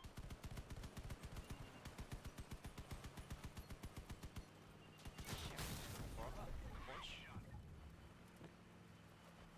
Double punch because let's save the best for last. Let's go after you as well. She had dead hard. Where is it? Nothing. She's DC'd away out of the match. Nemesis equals DC. Right? I know where the last 2 people are. Oh, that's the other dead on hook Cheryl, isn't it? There's like 3 of them. Probably a pre-vault. Yeah. She dodged into it. I made sure of it.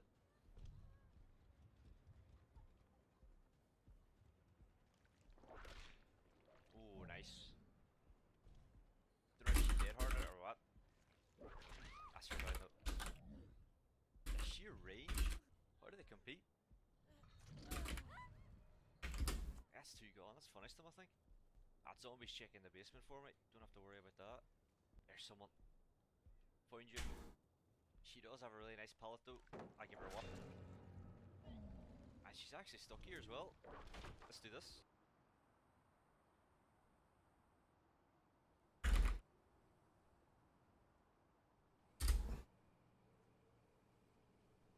Laugh just knowing how much you're suffering. I gotta be honest.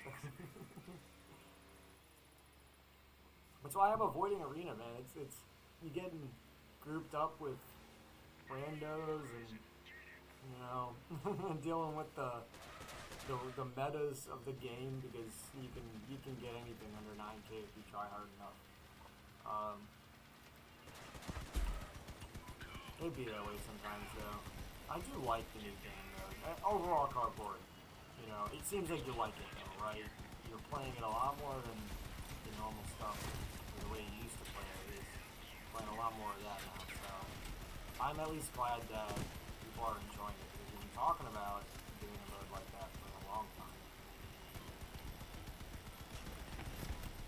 Yeah, anybody from Hardboard's chat, you know, if you guys were fucking, you know, Elon Musk, if you were Bill Gates, if you were Jeff Bezos, what would you do if you bought Crossout? Would you add to it, change it, remove it, delete it? Give everybody free everything? Yes. But is that really a good thing? I mean, removing the profitability of the game? Well, give every How to keep new it alive, player then? that signs up for my channel and subscribes to it. Come on, Helen. Come on, Helen. There we go. You know, and then you have to consider every single person is going to have, the way Crossout is, not everybody's played every weapon, right? When you get into like Call of Duty or something like that, for the most part, you know, everybody that's skilled in the game has tried the weapons and knows what they enjoy playing, right? If you get into that kind of conversation with Crossout players, they're going to be like, well, actually, I play this, and I think this needs to be nerfed. You know, I'm a Scorpion, and fuck dogs. They need to, dogs are bad. Oh my god, Rose with a party of 5. Jeez. All the love today. Was it Oh just my me or did gosh. something massive fall down on top of Hello, someone's head? folks from Rose. Rose, you've been playing the Fortnite today, haven't you been? Alright, or Oh no. yeah, they've been, or actually, Chuck, I'm gonna match Power Squirrel a little bit better here. Or, even better. There we go.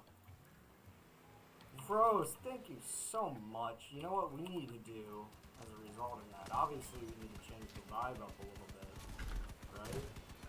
Rose, you know what I'm gonna say? Gotta get some Viking shit up in here. Where's my playlist at? Alright. Got any suggestions? Oh, Electric HD. Welcome, welcome. Thank you very much for joining us. I super appreciate it. How are you guys doing? Is everybody having a good day? Coming in from Rose. I don't know if you're familiar with Crossout. Hopefully you are, because Rose is also doing some Crossout. Where's my Viking stuff? I gotta find it now.